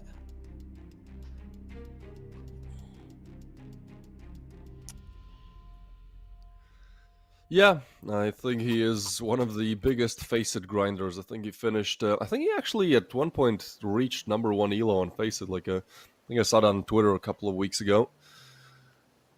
16 years of age, the Malo project. I think his dad as well used to play CS, and he was pretty much like, you know, how I'd bring a child to a football practice when he's like 3. That happened with CS here. I don't know if you have this other guy on Instagram Reels who's like 11 years old and playing in Faceit level 10. Like, man, there's some... There's gonna the be Russian some kid? demons. Are you talking about the Russian Yeah, kid? yeah. No, they're freaking nuts, dude. The entire, like, Eastern European region as a whole is just, like, absolutely nuts at CS. Poland, Ukraine, Russia, Belarus, Latvia, Estonia, Lithuania, all those countries up there. Like, they're all nuts. Like, they've all got some gamers. Eastern Europe is packed full of gamers. You didn't think an American knew Lithuania. You didn't think I knew where they were. I do. I know my geography better than the average. Yeah, no, I agree. But I think also, like, everyone plays CS in Eastern Europe. Like, all of my friends play CS, you know? Like, not all of them, but, like, all of them have at least tried it. Here it's a lost art, man. Like, yeah, you very rarely find somebody who actually, like, it's mainly Valorant here. Like, you had, like, playing FPS, COD, or Valorant. When Complexity exited the scene, like, a couple of weeks ago, you had, like, I think the worst the scene has ever been, because the first, like, NA team was, like, M80 and 31st or something. But... yeah, it was really bad. And then they had a pretty good run, actually, at what was that, Blast? Yeah, for sure. They had a pretty good run at that, so I was actually pleasantly surprised. But NACS is its own mess right now, and I could spend hours talking about why we're such a mess, but that's okay. We don't need to do that. No one is here for NACS. I'm not here for NACS. Why do you think I work for Europe tournament organizer? Yeah. It's 7-1, by the way. Like, I don't know, man. This is a bad start. This is what we were talking about. If you pick Train as a map pick, you have to be prepared to put up a good T-side. And I don't want to put out the end-all be-all here. I don't want to be like, yo, this one's chalk. Johnny Speeds need these last 4 rounds. Like, that's a good CT side. And there's nothing... There's nothing to suggest that they will get them. Like, this has been as flat as it looks on the scoreboard. Yeah, there's just nobody, like, doing anything really crazy. Emor is being aggressive. He wants to be in your face and over flick. So CPH with an opening now. And this is the one downside to Eternal Fire. Sometimes they get into these comfortable positions. I've watched them enough to watch them choke one too many games. And this is kind of what happens, right? They get comfortable. They start playing different because they feel like they don't have to, like, I guess, stick to more complex strategies. And teams take advantage of that. So Johnny Speeds away back into this game. Yeah, I think they just start playing for kills. Like, instead of taking the option that is most likely to win them the round, they take the one that's, like, most likely to get them the kill. Because it feels like, oh, we're just destroying them, so if I push, then I'll get more kills. And Doesn't seem to work out. 3v5 attack on the A bomb site. Currently only BNox residing there, and although he has been amazing, you can see a bit of a tilt in the face cam. Plant will go down and should be just the save. 2 AKs, that's actually pretty good to save. And as you said, this would be the time for Johnny Speeds to activate. Look, man, it's CD side train as well, right? So Yeah. you get 3 rounds on a pistol. I almost feel like that's pretty much a draw, right? 3 rounds on a pistol, that would be 4 to 9. Then maybe the CD's 4s, like that could be 6 to 9, and you're playing on the way easier side to play on. So it's definitely not all over. But No, for sure not. But you know, a lot rides on and the pistol can be some of the most random rounds of the game. Like, I don't know. I just don't feel comfortable, you know, resting your hopes of a map win on the back of a pistol. But you are for sure right. Like, you know, three or 4 rounds here would be enough. Eternal Fire don't like the fact that they just lost a round, so they call attack. I think that's cool, yeah. Because they definitely, like, overplayed their hand in that one. Like, I get what Emor was trying to do, but no refrag set up. There seems to be a lack of communication. Normally you'd have somebody in pop to refrag. Yeah, just want to make sure you get 9, right? At least get 9. 8, I feel like would just not be what you're going for when you're up 7 to 1. Yeah, we're in Russia. We're in old school Russia. I know a couple of phrases in Russian, but the main one is "Poi proi bali." That's like the only one that I know. It's like, fuck, we lost. That's like all I know, dude. Oh man, English is my first and only language, and I'm not even good at that. So don't expect me to know too much. I mean, you're a caster, so I feel like you're doing pretty good in that regard. I try. I try. I was since I'm from Latvia, it's like, you know, post-Soviet bloc, and Russia is definitely the second language here. I was taught it in school for like 7 years, and I think I know more swear words than I don't know actual words in Russian. So not going too well. Russia, Russians have some they have amazing like 8 swear words though. Like yeah, I was gonna say they cuss really well. Like they swear very, very well. If there's a language to learn to swear people out in, it's definitely Russian.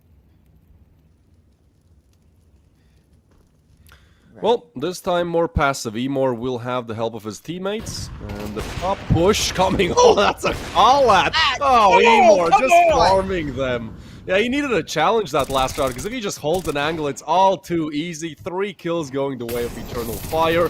Although there's a refrag, this BNox frag, I think, secures it all. There's even Calyx on a quick backstab, and that's just, wow, overwhelmed Johnny Speeds are feeling. Wow. I mean, and this is this Eternal Fire roster playing really good. Like, they're just hitting their shots. They are mechanically gifted all over. The entire roster is just stacked with talent. Every single player in this game is capable of a pop-off, and we just see it. It's just shining through, and Emor and Calyx and BNox and Mast and Dressy are falling a little behind, but you don't have to play good when 3 of your players are just absolutely farming the other team. That's what this is, a farm. Draken will find an opening pick onto Dressy, and maybe something to be said about this round. But if we remember the last round, it was also an opening pick that went the way of Johnny Speeds. And yet, the round that they lost, there's a double op in this one. Yeah, maybe they're just trying out new tactics, you know. They've pretty much secured the round, so the half rounder, so I'm not a big hater of the double op on train as well. Like, I think Mask can do a fine job with it.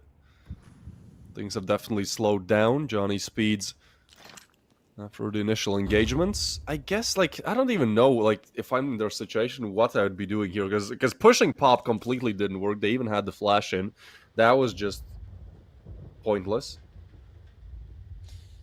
I don't know. Again, like, if you are this Johnny Speeds team, you kind of feel stuck. Like, no matter what you've done, you've been pretty much shut down in every single aspect. Out they come onto A. Once again, it is that pop push. BNox has tucked his way in. He's got to be careful. He will find the first.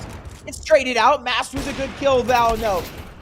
Now, though, there we go. Like, there's that not good at English coming through. And the bomb will go down in 2v2, and it's Calyx and Emor at the top of the server, ready to try this retake. And Johnny Speeds need this one desperately. Yeah, Calyx is hoping that they peek into it, but even with Emor making noise, this peek has to be won out by Calyx, and he has done it. The 1v2 now for Lekro.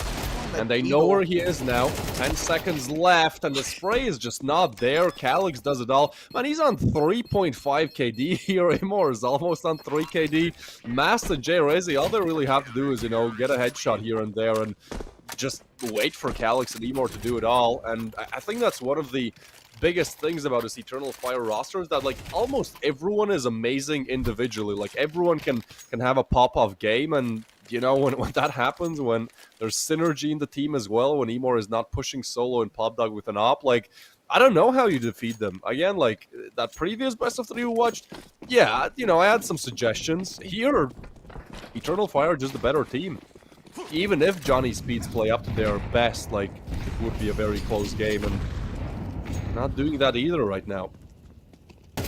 No, it's the Eternal Fire show all day, every day. Even like I said, Dressy at the bottom of the leaderboard, him and Mass both, right? Down there, not really having a lot of impact. But when they're called upon, they get their kills, right? It's like no one is falling short on this Eternal Fire team. And if they secure this last round, I think we very quickly move into Overpass.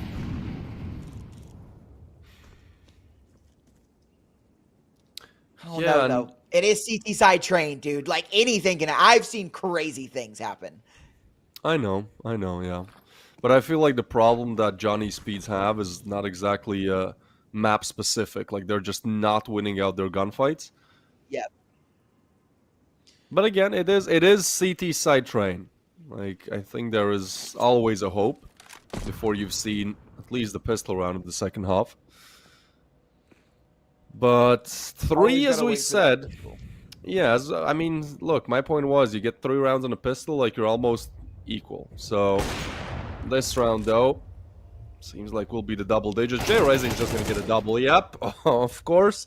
All too easy, and now it's Draken in a 1v5, and as you said, his prime is long past him. Was one of those players that would have been so exciting to see flourish, but, we all know what happened. Just not able to hit all of the easy shots. Hit some insane flick shots, but lacked consistency in a sense. That's a blowout if I've ever seen one. Even for CD side train. I genuinely, I just don't know what to say. Again, I feel like I've been just genuinely disappointed in a lot of the Counter-Strike that we've seen today. I mean, Eternal Fire looked great. It's exciting for sure, but we'll put that one away. We'll watch this roll. Everyone loves a good Gamba, and the winner of this skin, it's another Amphisaurus S, but this time it goes to Frizzich. Frizzich? I think this guy has won before as well, so good job on that. I've not seen, so I don't know if you did the like plane stage. I did, and I did not see like a single good skin. I don't know if the odds have been cranked down a little bit or what, but yeah, I remember times when there used to be a red in every second best of 3. Doesn't mean that you shouldn't enter the giveaway though. Like, it's literally free money. Whatever you get it. It's free. Costs you nothing. Yeah. Exactly, and there's no hidden, like, you have to sign in with Steam or sign up or whatever. As long as you have like a Kick account, type in !Galaxy, get yourself a free skin. If you're a Johnny Speeds fan, maybe. Yeah. Make the loss feel a little better. Yeah, such an easy way to enter a giveaway. It's almost like it takes absolutely no effort. It's a free skin and it costs you nothing. !Galaxy in the chat. Oh, okay. There we go. Good start. Hold on now. Again, CT side pistol round is a must-win for them if they're going to have any hope of coming back into this map. And even then, it's definitely a rough road to recovery. But It's Train. We know how CT-sided this map can be. Anything is possible. Ooh, okay. All right. Okay. Well, they might be the pistol experts. That's a clean shot. 3v5 now. Just don't mess this one up. Oh, no. Whoa, No. whoa, Okay, whoa. wait. Okay, no, we're good. We're good. Lekro gets a kill through the smoke. We're fine. Bomb is down, though. But Emor and Calyx are up.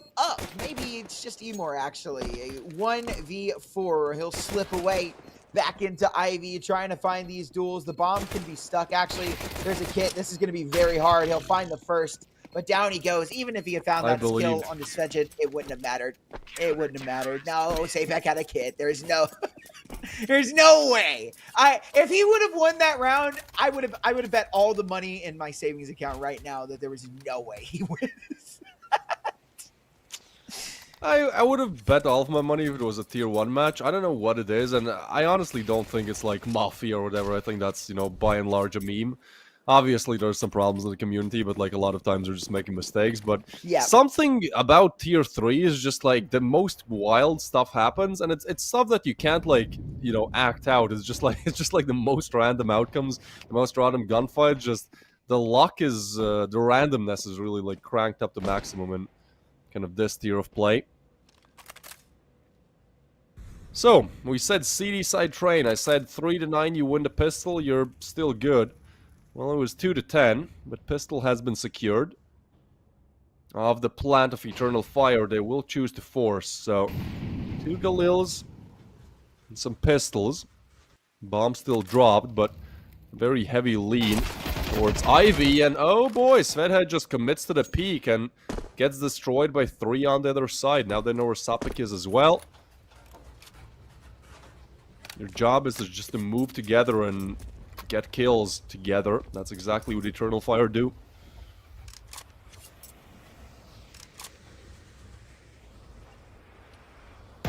Good opening pick and a very scary potential round, but never mind. A double on CPH on that AUG. How do you feel about the AUG? You know, I'm gonna be honest. I don't use it often. I've heard a lot of people say that it's really, really good, but I'm not too keen on it myself.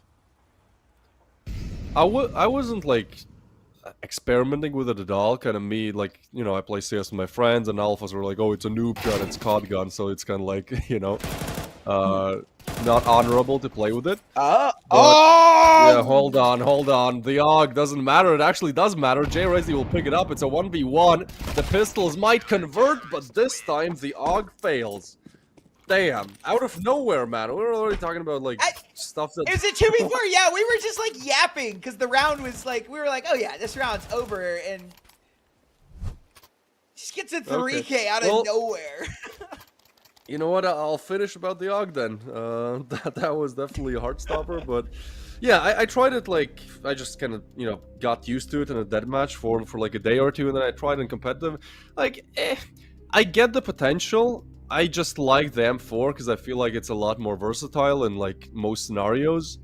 But I think like if you actually, you know, master it a little bit and play it in specific scenarios, like very long range or against pistols, like yeah, it definitely has use cases where it is better than the M4. But I think by and large M4 is just still superior.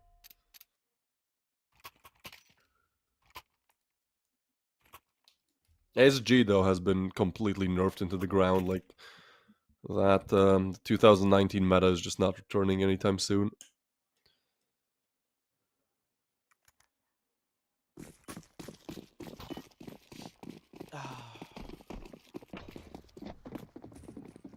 You know what I miss? The M4A1S, like right after it got that crazy buff, where it was just a laser, and it did so much damage, dude. It was so fun to play CT on every map. It was the A1S was just so much better than the A4 in every respect after that update, and then they instantly realized that was a mistake and had to nerf it again. But man, was it so good. Oh. I get you, but at the same time, I hated being destroyed by it when before the pack, Yeah. yeah, there's Like always. I would drop the on the T side. I would drop the AK for it. Like it was that good. Like I Yeah, would yeah, genuinely drop it. It was just such a laser, dude. Oh. I love where we are with the M4 meta right now, though. I feel like they're the Yes. most equal they've ever been, and although I play silence because of the smokes, like, it's still cool. There's a push towards B, and you have 4 Glocks, so you get the bomb down, like, that's a victory. I don't think they have anything else. J-Rezi, the hero AK, gets 1, but it will be picked up by Beanox, and there's a man who's able to do a lot with the AK. It is Beanox. He has found 1. Oh! He has found 2. Not again. Calix is low HP, but all that Beanox has to do is try to play time. Lekro is low as well, and Beanox comes back. Lekro spotted. He knows the second one is on site. Bomb tapped now, but he gets Lekro out in the open. The defuse is coming through, and Beanox not able to find it. That should have never been as close as it was. I don't know what it is today. It really is the day of the opposites, but we've seen in the first best of 3, in a single map, we saw 3 times 4 pistols and a rifle to win a round, and now, I mean, this was more likely than not in those last couple of seconds. God damn. Beanox just looked so crisp there. Obviously, that last kill Yeah. hard to find through the smoke, but those shots were so crisp, man. Like, he is definitely here in the server. It's 10-5. This is going to be the big test for Johnny Speeds. Their damage that Eternal Fire have been doing every round has been so damn good that Johnny Speeds lose this round and they're broke. And it starts off bad already. Svejet gone out of the round. And a 4v5 that favors Eternal Fire. Again, man, Johnny Speeds are in a bad situation. Their backs are against the wall. They need this round desperately.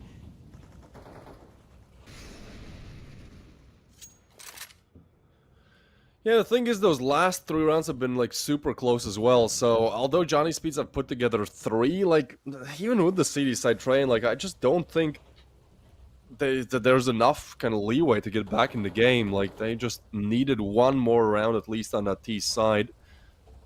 There was a 5-round difference separating them, but this could very well turn into 6 now.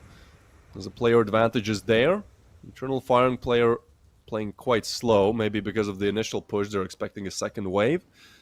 Although for now it's just going to be a stack on A. Nice shot by Sabek. That's such a nasty off angle as well. Actually, I haven't seen it, but Emor comes in with a great shot. And now they know there's 1 more or potentially 2 more on A. So do they go back? Do they go forward? Well, Master's seen. I feel like you have to go B in this situation. And yeah, that will be the call. So Draken, let's see if he can hit some sick flicks, man. Oh. Just gets off the angle, so Mast gets down, but Emor's been dropped. Time. 10 seconds left. He's got to grab the bomb. Has to get this kill on a Draken. I don't even think there was time for him to win that. He had to immediately get that tap, grab the bomb, and sprint to the site. So it will be a 6 for the Speedsters. Okay, they're making a competitive game out of this one now.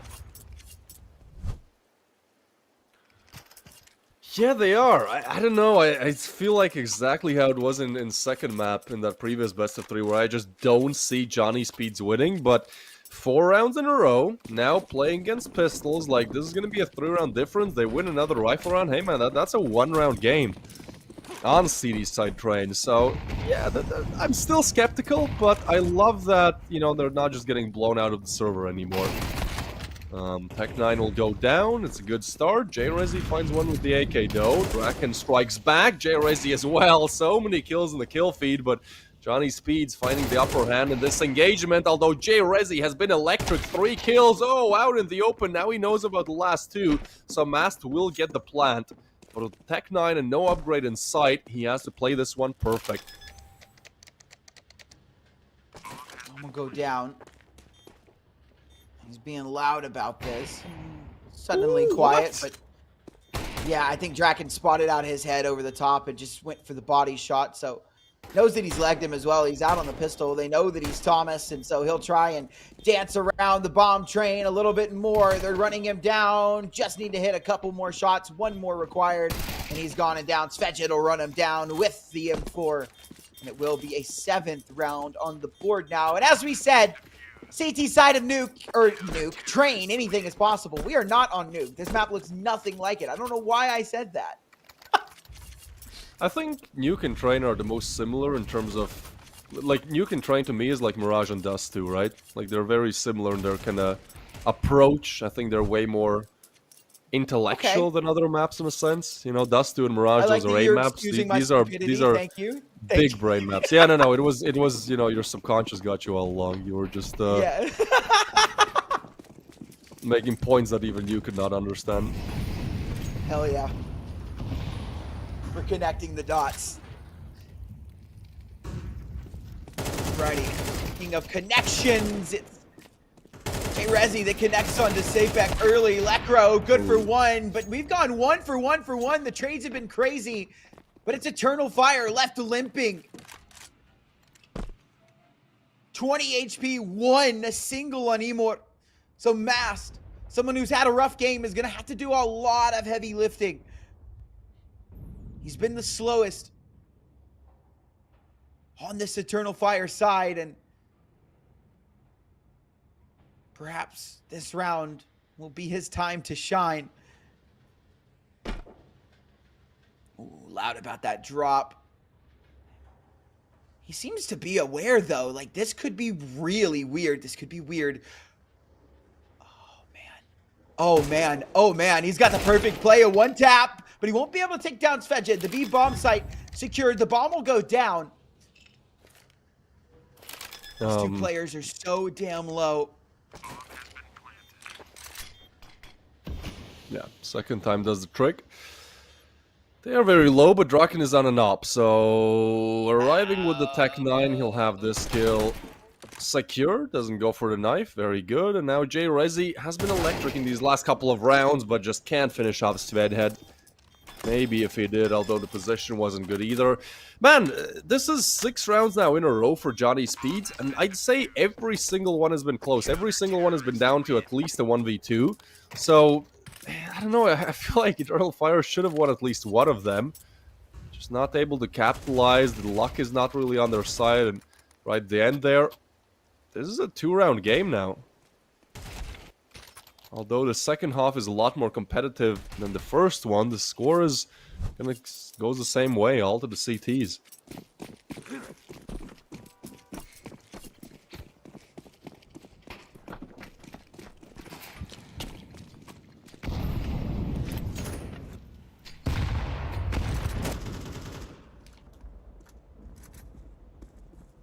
Let's see, Draken. Can you account for this? Thought they were gonna go for the double boost. Emor will get him. That's a big opener. Last round as well. Eternal Fire got the opener. It almost feels like a 4v5 for the T side here, is the same as a 5v5 on some other maps. Like, it's just so CT sided. And for Eternal Fire, they've taken 6 attempts to get their first T side round on the board. This is the time to do it. Otherwise, the odds really start to shift the way of Johnny Speeds. There's currently nobody on the B-bomb site. Again, it's kind of crazy how the money's still not good for Johnny Speeds. It's a testament to how close these rounds have been, as you said previously. That Molotov is going to force Safe back into an awkward spot, but he will get the kill, an important one back. That makes things even here. Johnny Speeds seem to be heating up. His B-Knock's going to be ready. He won't. Sapek ducks under the crosshair, and he's having himself a round. Mash with a good kill on this Fetchit. And now they're going to try and move out onto A. Sapek from main. Heap from the back of the bomb train as well. Out they come. Not ready for Heap. Emor, a great kill on a Sapek into a 2-on-2. Lekro strikes from the side, and it's all onto Calix. The net. We'll find Heap for free. Now a 1v1, 15 seconds left. Bomb to be recovered, to be grabbed, and not a lot of time left to do it. He'll pick it up. He knows where Lekro is. And as soon as he plants, the CT is going to walk up. There is just no time to equip the weapon, man.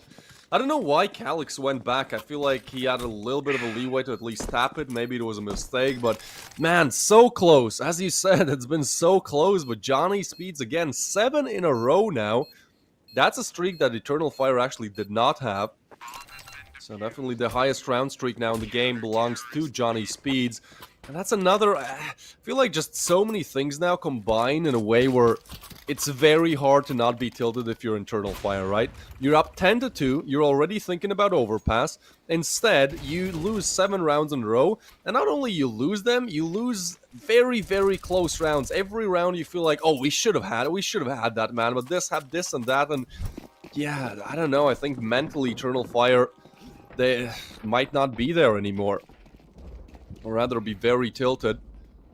Although it's tier 2 or tier 3 and theoretically these are pros, like, it's still like, look at Nico, you know? Push comes through. Go! Oh! Okay, gone. Bomb site open for business, at least for now. No one here to stop this plant, so it'll go down. 3v4 post plant and Eternal Fire looks to have maybe potentially found something here. Johnny Speeds might save. Like, the money's not good. Like, to be completely honest with you, I don't think there's a lot more incentive to go for this. Let Girl find that kill on a Calyx, and I think he needs to back away. Again, I don't like an overcommitment here. Mast has been forced away, but down goes Draken, and they are overcommitting. They're putting everything into it. So down goes the AWP. It's an M4. They have single loss bonus. This next round is going to be rough for them, and it's 11th for Eternal Fire. Yeah, that was a bit of a weird call at the end there. Like, even if Draken had the kill and it would have been a 2v2, like, there's just still not enough time to clear all angles unless the T's literally just rush at you and you just have to kill them. So, an overcommitment will turn the score into a 2-round game now. And although it feels like, you know, if you can get 7 in a row, surely you can push this to overtime. We'll see. Immediate attack pause for Johnny Speeds. They know how much is on the line, as you said. If they don't win Train, I don't think they're going to be pushing this even to Mirage. Like, it's kind of a must-win for them.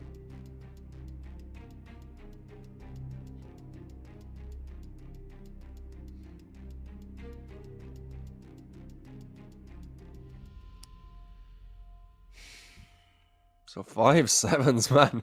You win 7 in a row, and as soon as you lose, you have to relegate yourself to 5-7s and the Eagles. Damn, that, wow. Even with the CT economy, right? Even with the bonuses, 250 per round to be exact.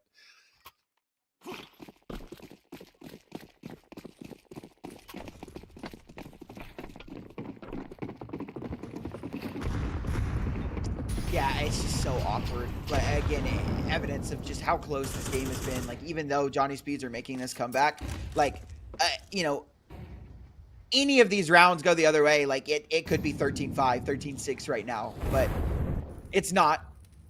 Johnny Speeds just barely able to edge out some of these rounds.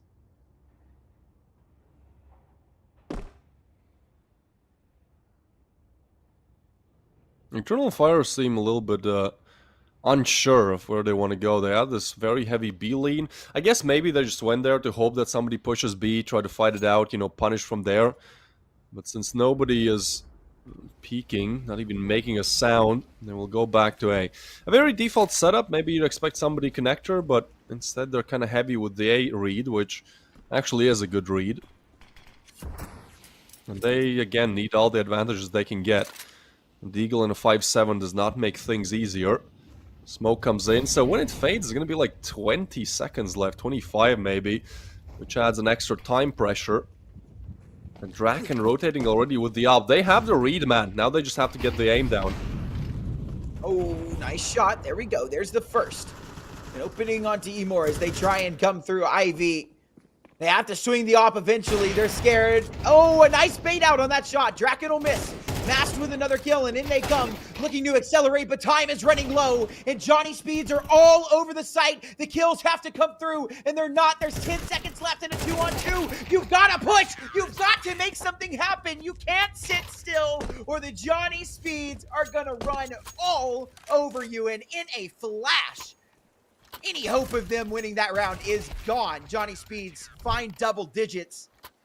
And it's Eternal Fire that lose that round for themselves, just sitting back, waiting way too long. They were scared of Draken. You could see it. They didn't want to push him. Yeah, I get that, but Maz just completely overplays it there. Like, just a bad play, really, and... Well, that will put this into a 1-round difference. A blunder indeed. Good read from Johnny Speeds. I don't know, like, what's happening right now, man. Like, Johnny Speeds looked so flat, and again, I didn't feel like it was just the T side. Like, just were not winning their aim duels. They had bad aims, pretty bad calls at times as well. And as soon as we switch, it just completely swaps. Cash still not there for the CTs. Like, they win 7 in a row, lose 1, then win another, and they still have MP9s and UMPs. That is crazy. Ooh, I'm getting dizzy. Dizzy. We've watched a lot of Counter-Strike today. A lot of it has been confusing, so yeah, very understandable. No, that's a good point. Very understandable. So, alrighty. Money still not good for either squad. Johnny Speeds 1 round away from tying it up after a disastrous first half. And we are just seeing the full effect of this CT side of Train. I'll make a prediction. I don't know why, but I don't feel like this goes to overtime. Either Eternal Fire win, 2 rounds now, or Johnny Speeds just get 3 more in a row. For some reason, again, I have a gut feeling. Today my gut has been quite good with things, so we'll see how it goes. Minute left in this one. Yeah. Gut feeling, chat. He has the script in front of him. He's reading it out as we speak. I can see it. I can't see his screen, but I can see it on his desk right now. It's in front of him. He knows, chat. He knows too much. Nice opening from Draken. He just says, yup. Nice damage on a safe bet. They have to push out on the B side. He caught with utility out. That's not the best. But that is Draken. Again, he's been so solid on this AWP. Emor starts to work his way up. He hasn't seen Lekro yet. Okay, there he goes. Connects. Sapek still moving forward. He'll get that trade, and now it's a 1v1. Beanox versus Sapek, and Beanox finds it. It's a 12 for Eternal Fire. And ladies and gentlemen, as good as a comeback as this has been from Johnny Speeds, their money is terrible. This should be it. But we've seen so many. I don't want to say that. We've seen way too many pistol round wins. I think we should just both avoid using the word should today, like with everything that's been going down. Yeah, just nothing is guaranteed anymore.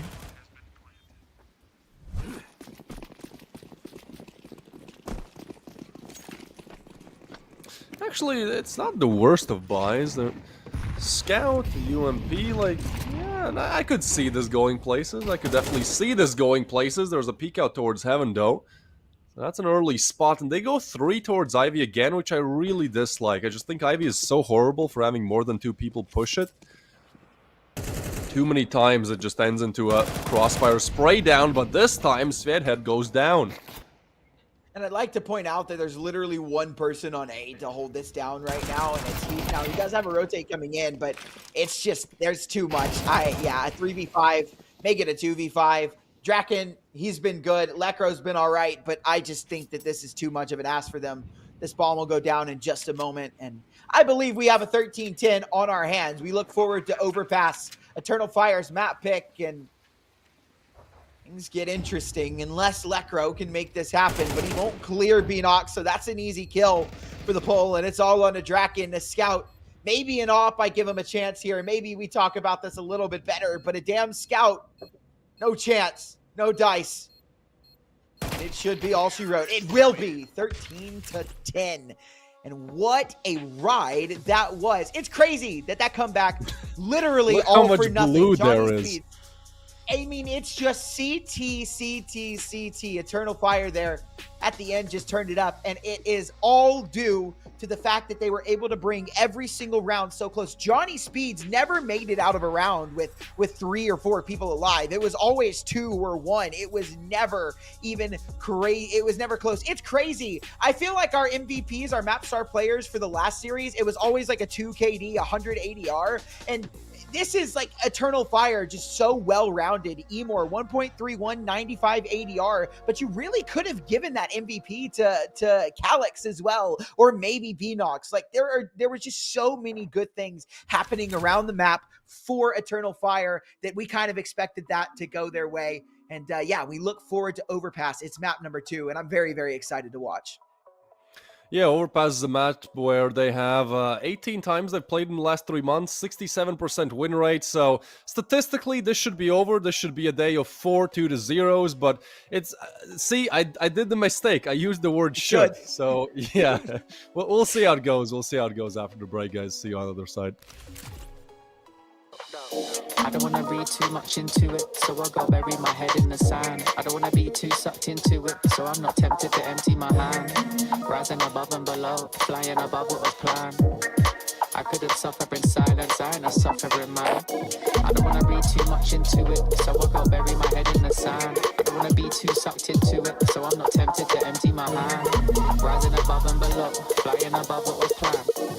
Said I couldn't suffer in silence, I ain't a suffering man. I'm a man of my word and a man of my pride. I put that in reverse and put that on my life. Shit, I don't wanna talk too much, but now is the time. I can never be right back, I'm out with the tide. Riding the waves, boy, surfing the web, man, I'm balancing mine. Hiding away won't serve you respect, boy, damaging ties. So I wouldn't wait, I deserve my respect, boy, I'm out for the night. Finding the time and the place for this next dynamic of mine. Shit, I don't wanna read too much into it, so I go bury my head in the sand. I don't wanna be too sucked into it, so I'm not tempted to empty my hand. Rising above and below, flying above what was planned. I couldn't suffer in silence, I ain't a suffering man. I don't wanna read too much into it, so I go bury my head in the sand. I don't wanna be too sucked into it, so I'm not tempted to empty my hand. Rising above and below, flying above what was planned. Said I couldn't suffer in silence, I ain't a suffering man. Highly in touch on the low, shit blow up with a bang. Slightly in love with the blow, try come fuck with a fan. Sharp like a cut on my throat, leap with a couple of man. I'm not asking to double my dough, so he should have run to the bang. Breaking it in, facing your fears on your face with the king. Say with your chest, get lace in your limbs. Aiming correct, now he's tasting his chin. Aiming the left, try raising their sins. Saving the rest, man, I'm waiting to win. Pay me your debts, ain't safe in the bin. Aim for the chest, hearts racing within.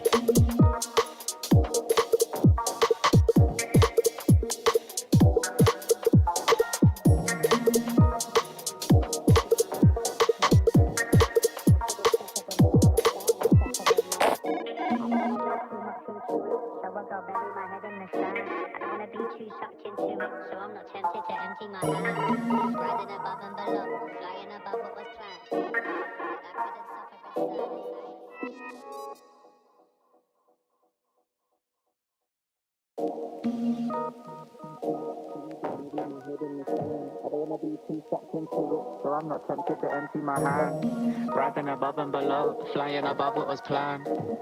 I couldn't suffer in silence, I ain't a suffering man. I don't wanna read too much into it, so I go bury my head in the sand. I don't wanna be too sucked into it, so I'm not tempted to empty my hand. Rising above and below, flying above what was planned. Said I couldn't suffer in silence, I ain't a suffering man. Cash that check, get that money, man, I jet set and invest that P. Ask respect, man, I get that honey. Show interest and I set that fee. Man, I go red, but it ain't that sunny. So complex for my empathy. So I might laugh when it ain't that funny. New project, let me send that beat. Let me send it home. It's too late for the endings, bro. True say, got a friend in Rome that'll set this tone for the pending loan. Ending tears when I end that show. Breaking bones, paintings here, but I ain't that low. The end is near when we take that dough. I don't wanna read too much into it, so I go bury my head in the sand. I don't wanna be too sucked into it, so I'm not tempted to empty my hand. Rising above and below, flying above what was planned. I couldn't suffer in silence, I ain't a suffering man. I don't wanna read too much into it, so I go bury my head in the sand. I don't wanna be too sucked into it, so I'm not tempted to empty my hand. Rising above and below, flying above what was planned. Said I couldn't suffer in silence, I ain't a suffering man. I'm a man of my word and a man of my pride. I put that in reverse and put that on my life. Shit, I don't wanna talk too much, but now is the time. I can never be right back, I'm out with the tide. Riding the waves, boy, surfing the web, man, I'm balancing mine. Hiding away won't serve you respect, boy, damaging ties. So I wouldn't wait, I deserve my respect, boy, I'm out for the night. Finding the time and the place for this next dynamic of mine. Shit, I don't wanna read too much into it, so I go bury my head in the sand. I don't wanna be too sucked into it, so I'm not tempted to empty my hand. Rising above and below, flying above what was planned. I couldn't suffer in silence, I ain't a suffering man.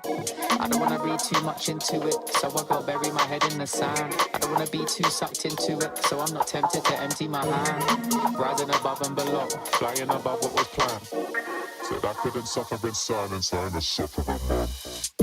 Highly in touch on the low, shit blow up with a bang. Slightly in love with the blow, try come fuck with a fan. Sharp like a cut on my throat, leave with a couple of man. I'm not asking to double my dough, so he should have run to the bank. Raking it in, facing your fears when you're faced with a king. Say with your chest, get lace in your limbs. Aiming correct, now he's tasting his chin. Aiming the left, try raising their sins. Saving the rest, man, I'm waiting to win. Pay me your debts, ain't safe in the bin. Aim for the chest, hearts racing within.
Not gon' trip if the sun don't shine.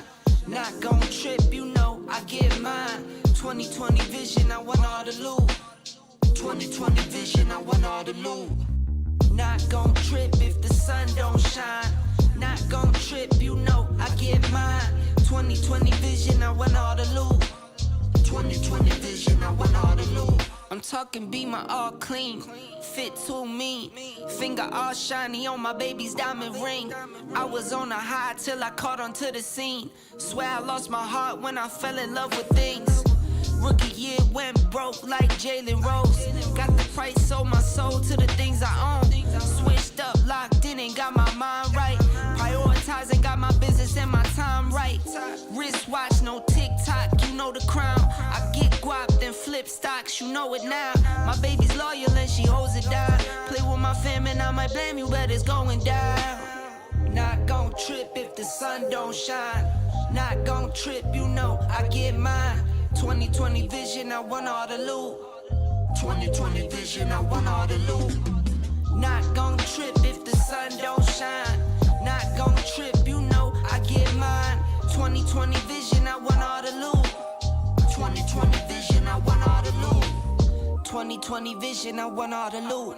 Windows tinted, never rented, but I've been accused. Numbers up and we need no recruits. Leather loafers for the tailor suits. Making moves that you could never do. You sure I'm cool, but I'm never amused. When I cop it by the tools. The weather change, I change the views. I drop a record and I watch it boom. You see me working like one on a Zoom. Was destined since I left the womb. I'm staying silent when I'm in the room. From the soil, now you see me bloom. Zoom, and it's to the moon. Stop making promises you never keep. Out of touch, never out of reach. Dot the I's across the T's. Not gon' trip if the sun don't shine. Not gon' trip, you know I get mine. 2020 vision, I want all the loot. 2020 vision, I want all the loot. Not gon' trip if the sun don't shine. Not gon' trip, you know I get mine. 2020 vision, I want all the loot. 2020 vision, I want all the loot.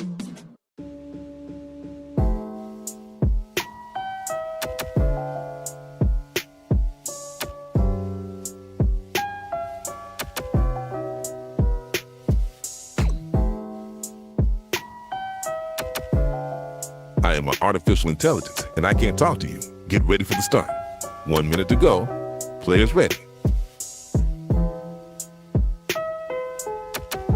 Get ready for the start. The players are warmed up, and I hope you are too, my cucumber. While you and I are having fun, it's already 40 seconds before the start.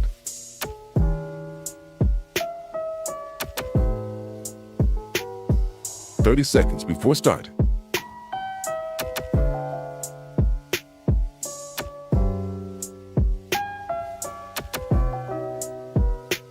"20 seconds before start. 15 seconds, baby. 10 seconds before start. 5, 4, 3, 2, 1. Today we've seen a very consistent pattern, all of the best of threes going the 2-0 route, and now we have a possibility of that happening again as Eternal Fire converted on Johnny Speed's map pick. Although a good comeback was in place, we enter Overpass with 1-0 for Eternal Fire. We enter a map where they picked it, they played it 18 times in the last 3 months, and they've won 12. So 67% compared to below 50% win rate for Johnny Speeds. You know what, talking about stats, you know what surprises me the most? Eternal Fire have a 55% win rate on the T side of this map. Isn't that crazy? That is kind of crazy, considering that I was literally about to talk about how CT-sided this map is. It's not as bad as Train, but it's pretty CT-sided. The rotates are so quick. A site, B site right on top of each other. The CTs have no issue going back and forth between the site. So to have such a strong T-side on this map, and it be your map pick, so you're going into the T side like this. I mean, this could. I don't know. This doesn't smell good for Johnny Speeds.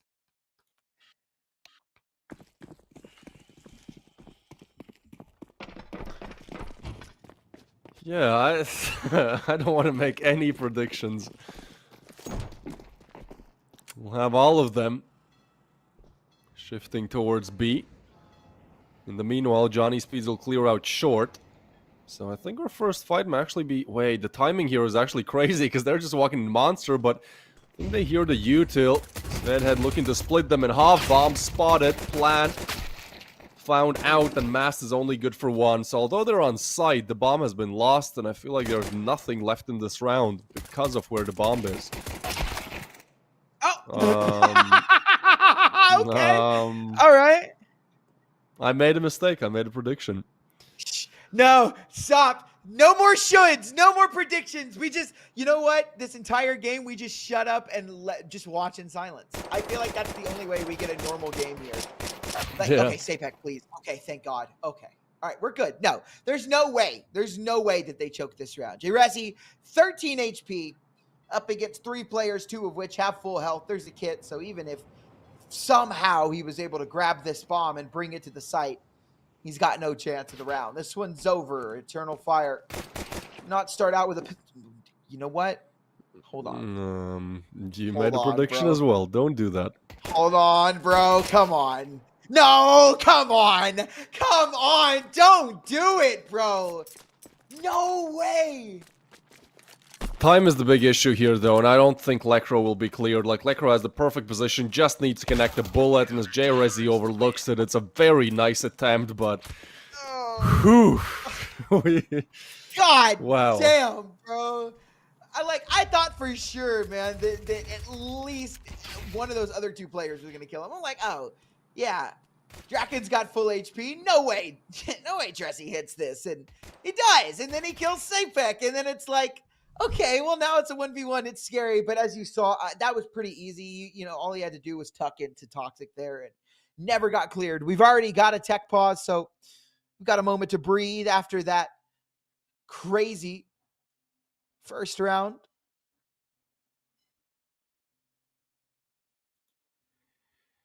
And we enter into the tech pauses of things. What's been the longest tech pause you've had? Where, like, you don't go to a break and you just kind of have to keep yapping? So it was actually an EPL literally the other day. When I was doing EPL in the morning, it was I think it was like 6 o'clock in the morning for me. So sometimes these European things suck for me because they start really early. And so like I'll have like 4 a.m. games my time. And the other day, I think it was almost 6. And we went through about a 20-minute tech pause. 15 minutes of that I had to spend yapping before. On the last 5 minutes, they were like, okay, let's go to a break. And so we went to a break for 5 minutes and then came back and the game was on. But it was bad. It was really bad. All right, you're a beginner then, man. This wasn't in CS, but I used to this is a weird way how I got there, but I used to cast like Standoff 2, which was a mobile game. They had like their major, and they had some huge issue with the production and like at the actual major. But the whole production, everything, they were very Russian. Like we just didn't have good communication. So I was kind of just left there without any, idea what to do, without any guidance for, I think it was around 50 minutes. And Holy. yeah. And I was like, well, I can stop talking, but I don't know. I kind of felt bad about it, but I should have just stopped talking because I've never talked like more bullshit. I probably just had like 5 sentences that I fed into ChatGPT and just, make 100 examples of this. Like, that's how it was. Oh, ChatGPT, a very useful tool. Very, very useful.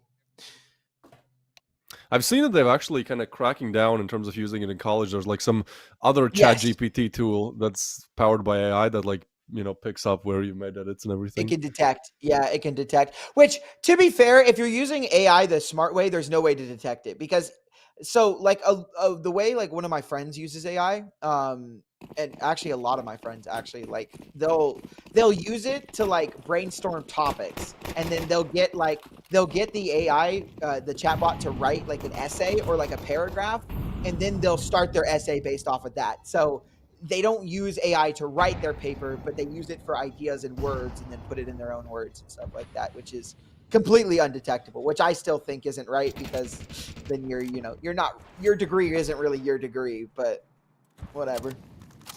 To each their own. Yeah, I I guess. feel like the education system was not advancing fast enough, kind of keeping up with even Google, and now with AI, it's just like 95% pointless. But hey, we'll see. I'm just a guy who casts CS, so probably not in the position to talk. Pistols, though. We've seen so many of these convert today. We've seen very close attempts with just Glocks in the previous map as well. We had that, you know, thing that we should not name, that previous best of 3. And now, actually, a player advantage as they push on to B. Keep has to get with Lekro, find some kills here. The MP9, not good, but Mast and Calyx deliver, and Mast just destroys Draken as well. Johnny Speeds, yeah, again, man. Oh my, this is... I think We of are the cursed. 6 pistol rounds... Yeah, of the 6 pistol rounds we've seen today, 5 of them have been like this. Right? Yeah, it's Pretty been sure of crazy. this. It's some ridiculous number. We are cursed. We are genuinely cursed. Like this entire stream has just been the day of force buy and eco round wins. It's been ridiculous. Oh. And again, another one for Johnny Speeds. We'll see if Eternal Fire can beat this one. Yeah, I wouldn't be surprised if they do. Again, like... Statistically, I think 80% of the times we see pistols, they convert, which is insane to think about. Or, like, definitely more than 50. Probably in the 60 to 70 range. Nice double setup, and there you go. Draken has found the first, and they still don't have an idea about Heap, who kind of just works as bait, because Mast takes down his own. Heap gets another, and that's still a player advantage. No AK is picked up, though, so it truly has to be a full pistol round converting. Plenty of time to regroup as well, but it seems like the smokes down want to advance towards A. In the meanwhile, Sapek has cleared out all of Connector, and now he's coming in with the backstab, so that's something you have to keep in mind as well. Oh, he's spotted. Down the 5-5-5-7. Done, man. Alex is already in playground saving. What the hell is happening today, man? No! It's another. Dude, they have to be hearing us. Like, they must hear us, and they're like, "Yeah, we're gonna win this pistol round because it's funny." The casters are crashing out. Oh man! And now we see another force buy come through for Eternal Fire. I don't know, dude. If they win this one, I'm losing my mind, bro. And the dizzy observing is not helping, Mr. Wander. Thanks for making me want to vomit by giving me motion sickness through the camera. I love Wander. He's a great observer. I like Anton too. I've never had Anton observe for me, but I think they're both really good. I've thoroughly enjoyed Galaxy Battles, like production level with observers and producers and casters. Like, oh yeah, they really do care about like the stream and the production, and it's really cool to finally be a part of it. So, welcome, my friend. Thank you. I've been here since the start, man. I was. Galaxy Battle started off as Prodigy series. It was like the same production team, and I was just like solo casting the whole tournament like a year and a half ago. Like literally, I do like all of the matches, and then slowly we started getting more people. And hey, now we have like a very tier 2, very good production for tier 2. Like almost starting to punch into tier 1. It's very difficult to have that level of production without like a huge team, without like, you know, the crowd and the player cams on spot. I think we've done a good job. Yeah. Galaxy Battle lands incoming. I hope so. I would love that. My dream right now, like my next goal is to be able to cast a LAN in Europe, because I do stuff in NA, but you know our events are kind of like few and far between. Like we have Fragadelphia, that's it. But I want to do something like Draculand or like Fisher, something like that. That's the goal right now. I mean, the ultimate dream is to do tier 1 stuff, but we'll see. It's an old boys club for sure. It is. It takes some years to get in. Sorry, I've got plenty of that. I'm pretty young. How old are you? 24. Let me guess. I turned 25 Ah, here. you ruined the Oh, surprise. fuck. No, you have to say let me guess before. I know. There's the delay and everything. And when did you start casting? Oh, wait, let me guess. Oh shit. my god! Oh my god! Rage baited again. A year ago. Actually, literally, just over. I think I've been casting for about a year and a month now. So definitely got a lot. And when of did you start playing CS? No, you're guess. not getting me. Shit. Shut up. Yeah, there you go. Not this time. But 4 years ago. 2021. Okay, so we're actually very similar. I started playing CS in like 2019. Okay, Immediately yeah. fell in love. Stopped playing like all of the other Same. games. So I'm definitely not part of the OG squad. And then I started casting like I think 5 years ago, but not really that regularly. Like one tournament per 3 months maybe. And then I actually started casting CS like maybe a year and a half ago. I mean, I'm 25. I kind of still have time for tier 1, you know, to make it there. Yeah. Probably around the time I'm like 50. Let's hope so. Yeah, it's okay. We'll get there eventually, right? We'll get there eventually.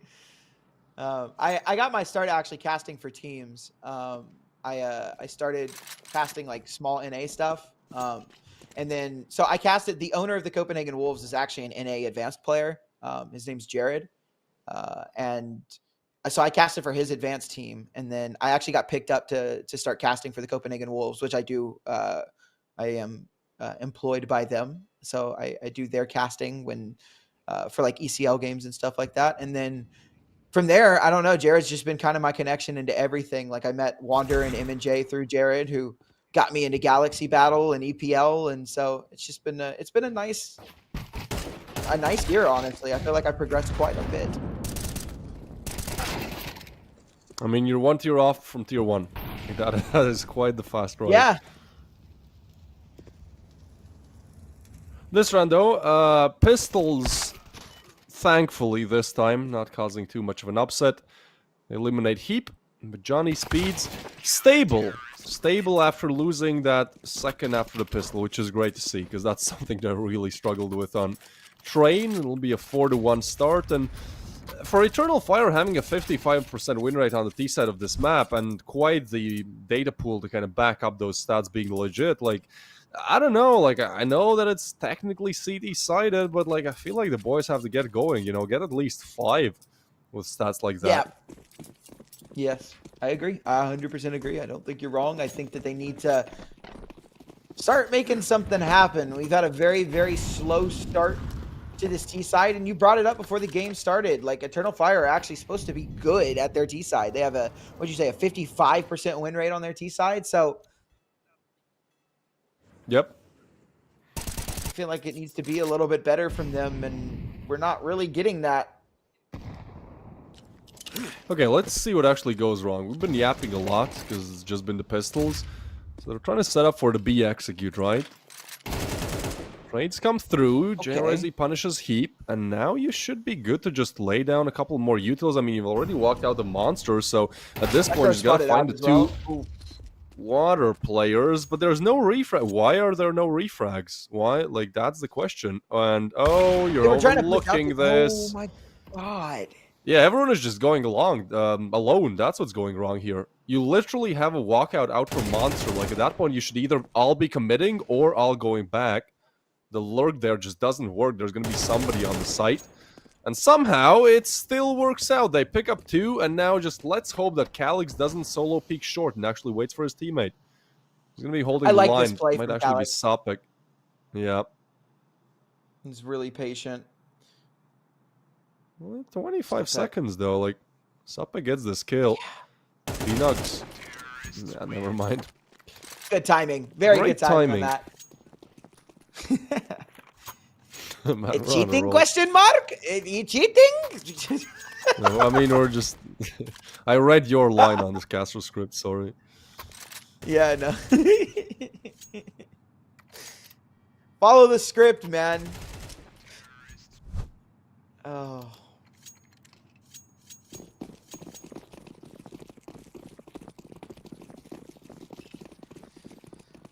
to shout out our observer who said he started playing in 2005 and is still not any good.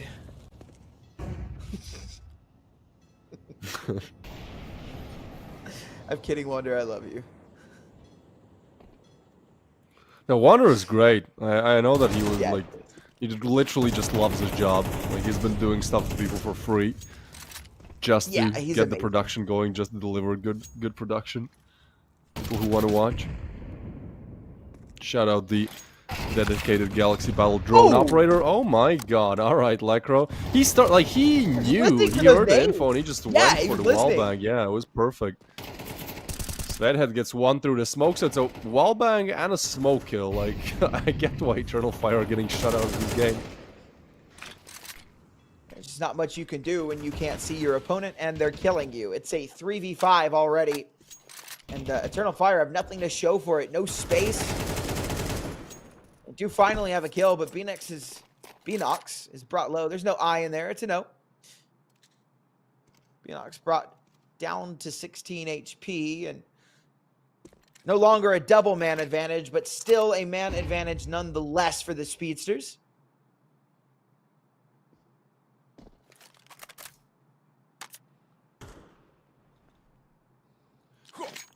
Where does that name come from, Johnny Speed? Wait, hold on. No. We're in the middle of an execute. We'll get to that later.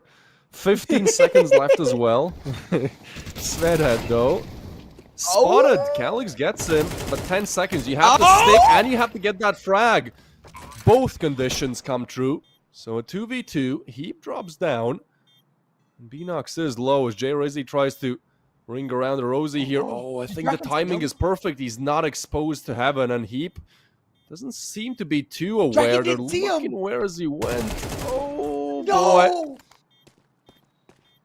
Yeah, that should be the round. J-Rizzy just has to delay. Heap is still clearing Monster. The communication is a little bit off here for Johnny Speeds, and, well, that's just a freebie. Wow, okay. Draken just got killed from below him, and Heap just shift walked into Monster from Pillar. Like, bro.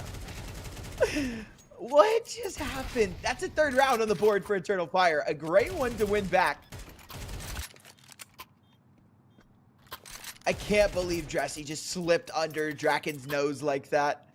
I mean, literally just barely. Like, we saw the timing with our own eyes. Draken just barely missed him. A little half investment here, but it's the pistols. I'm terrified. Every time we see a round like this, I start shaking a little bit.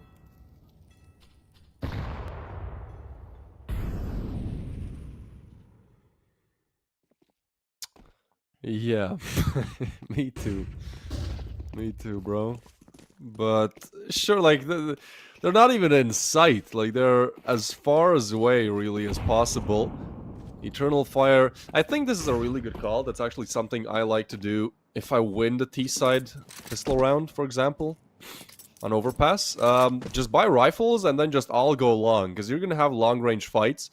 Like, even if the CT's forced, you know, sure, they might have deagles, but long is probably the best place to go when you know the CTs are on lower buy, just because of how long-range those fights really are. As long as you have a couple of good flashes. Well, hold on a minute. They've all rotated towards A now. So, although long was clear, you still have to take side. Great Molly, though, exposes both and masked. An unlikely hero, somebody you don't really see performing that well individually too often, is actually up to 7 and 6. Equaling Calyx in the individual level. He is low, though, but Sapik, who is closest by to eliminate him, gets taken down as well. Yeah, and we're all good. We're all good. We're chilling. I think we've avoided disaster for now. Draken and Heap just on the USPs. Don't expect much from them. Just probably looking for a couple of exit kills. But this will be a fourth for Eternal Fire. Johnny Speeds will be able to buy into the next round.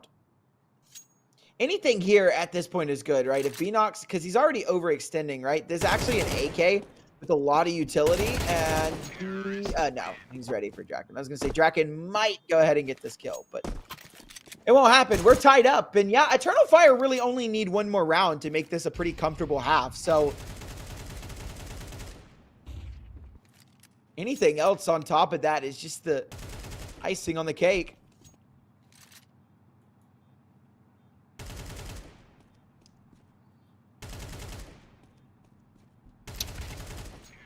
Yeah, just getting rid of the remnants of what was that round, and attack pause. We've been quite kind of swift with them today. I think this is our like 4th one, but yeah, they're definitely not too long. There was also in the plane stage there was a nice pop-up implemented where it said like tactical pause and then who took it, like tech pause rather, and like why it happened, what's the problem. Normally just said like internet issue, but it was nice to see that being updated. Yeah. 4-1 turns into 4-4, and I start to see why Eternal Fire have that 55% win rate. And even though it seems to be their better side on Overpass, I can't help but feel like if you get 4 on T-side Overpass, like same with Train. For Train, I think like 3 and Pistol is like almost equal. On Overpass, I think 4 and Pistol is like almost equal playing grounds. So honestly, I think they've done their job, and yeah, maybe they'd well, obviously, you know, shoot for more. You have 4 more chances to kind of get bonus rounds. Johnny speeds, although they make a recovery after that second round. I don't know, I just don't think they're really working cohesively as a team today that well. They lost that 3v5, which was painful.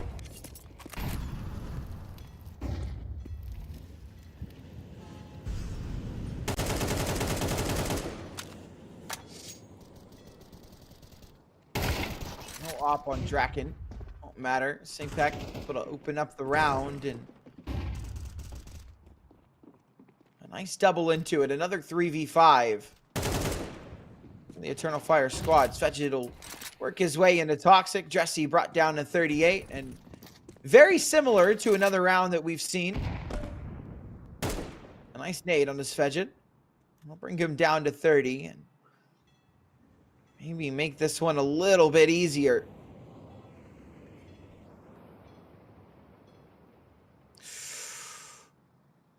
Oh, man. Beanox is really putting a lot of weight on himself. A nice molly. Good opening pick. That was a huge kill. CPH works in the smoke now. He wants to play up close. Wants to get activated.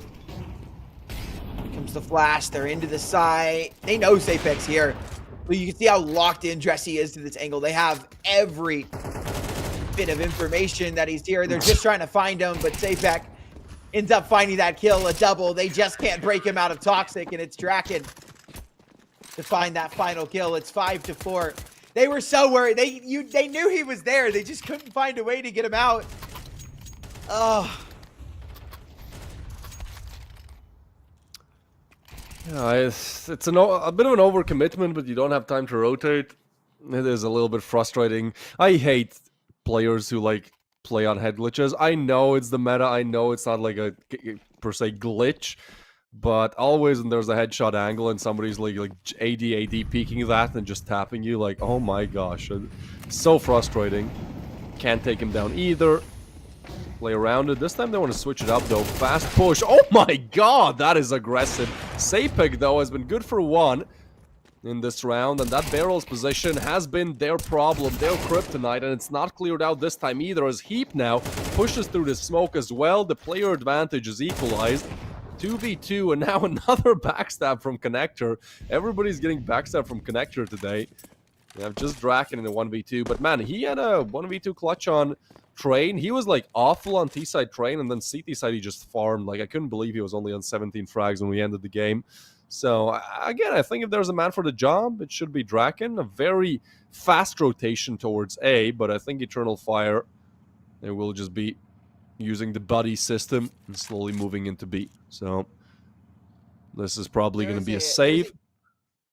Deeper conversation to be had about that Draken thing. And it's why the rise of hybrid oppers is becoming so crucial. You need an opper that can rifle on the T side, because it is genuinely hard to get that T side op to have some impact. So especially in the tier 2 scene, right? It's important to have an opper that can do both. And while Draken is, good for his with an AK from time to time, he definitely tends to op a lot on both sides. And I don't really consider Draken a hybrid like I would consider, some other oppers in the tier 2 scene. That's why like Zywoo is just so valued. You know, Opper's simple. You know, he can pick up a rifle and work with it as well. Shiro can do the same thing. Shiro is actually my favorite Opper of all time. I think he's so underrated. I think he doesn't get enough talk, and everyone's like, "Oh, Zywoo, Modesty, blah blah blah blah blah." Donk, the best player on Spirit, which he is, but Shiro is just so damn good, bro. Yeah, I agree with the sentiment. I think he's one of those players where I think a lot of people root like for players with big personality, and you know, no offense to Shiro, he's just not that type of guy. He's kind of your quiet one who just like, you know, silently drops a lot of frags. And I think that's, although it's stupid, like I feel like that's why maybe he doesn't enter the conversation of like top 3 greatest Oppers of all time, because yeah, that's the thing. But definitely mechanically, statistically, beast. Talking about the Oppers, this is why it's difficult in CS2. Just get Ferrari peaked. The peaks do feel different. I can 100% attest to that in CS2. And well, you're getting sniped out of the round. Bracken down.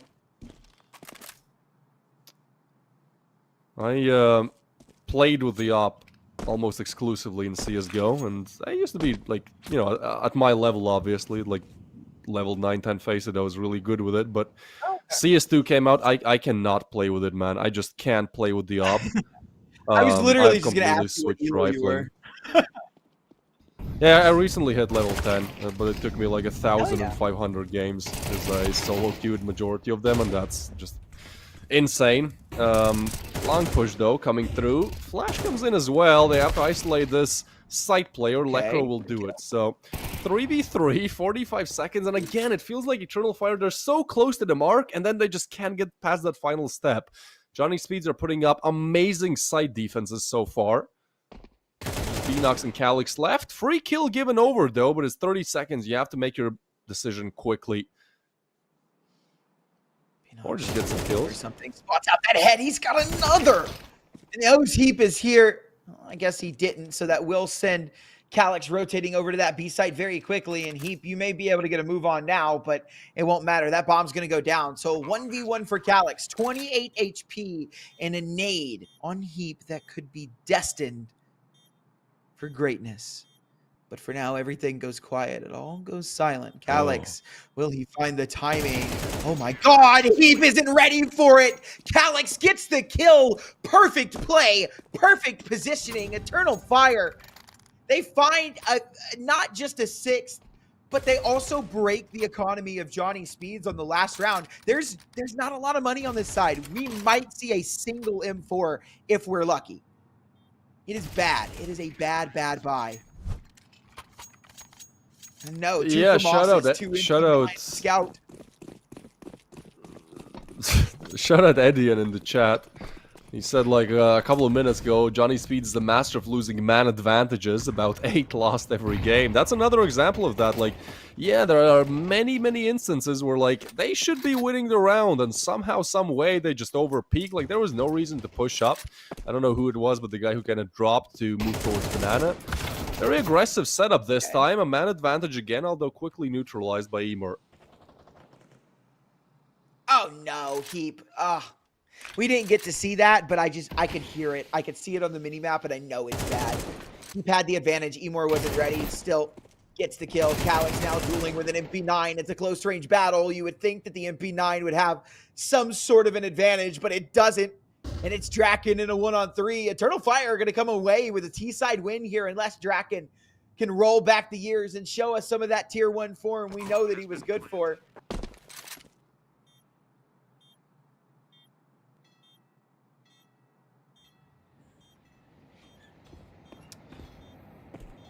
Yeah, I don't think this one is going his way.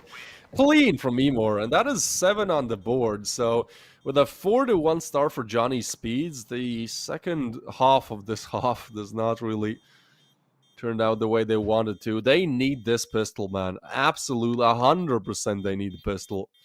Yep. Normally, I'd say the game is over. Just because Eternal Fire statistically are better on the T side, I'm still giving Johnny Speeds benefit of the doubt, but man, it's not looking good. The only thing that could help your lift up your spirits if you're a Johnny Speeds fan, is maybe winning the giveaway. It will be going to that name, keyboard Matt Yop Congratulations, whoever you are. Yeah. Yeah. Someone just mashed a couple of buttons on their keyboard and that became their name. Oh, I'm also level 10 on Face It. I am 2300 elo. Ooh, look at us. I hit. So yeah, we're a couple of casters that are actually good at the game. Kind of a rare breed now. Although I don't know in NA it is. A lot of our casters are like level 6s and 7s and maybe even lower than that. But some of us are pretty okay. I hit level 10 and actually my original plan was to be a pro. I wanted to go pro in the game. And then I hit level you 10 understood in that you live in NA. months. Yeah. Wow. Okay. Yeah. But I But don't you know. I hit level 10 solo-queued, pretty or- quickly, and I thought just solo queue all the way there. It was a grind. We made it, but nice opening. Draken and Heap, 2 very necessary kills, and as you said, a must-win pistol round for the Speedsters, and they've got a double man advantage with Beanox, with Dualies, here to be a bastion of hope for Eternal Fire on their CT side, and they're pushing towards him. They're giving him the opportunities. They're giving the Dualies the fight, but he can't connect. And so, but Calyx can. And now it's on the mask. Down he goes, and they do win that must-win pistol round. Yeah, I mean, I said it's a must, and they've converted it. So, you know the pattern, though. Out of the 6 pistol rounds we've out of the 8 pistol rounds we've now watched today, I believe in 5 of them, the next round goes to the opposite team with the lower buy. Half the time it's like a save, not a save, but a low buy. Half the time it's a all-out buy. But either way, like, this should not be given to 3 MP9s, a Deagle, and a 5.7. So we'll see if Eternal Fire are able to keep up the statistic where the pistol winners lose the next. Bomb dropped, and I like this. Honestly, I think Overpass is one of the better maps to actually force after losing the pistol, because you can just stack toilets, and that is so messy to clear. It's just a pain in the butt. Like, Connector is the same.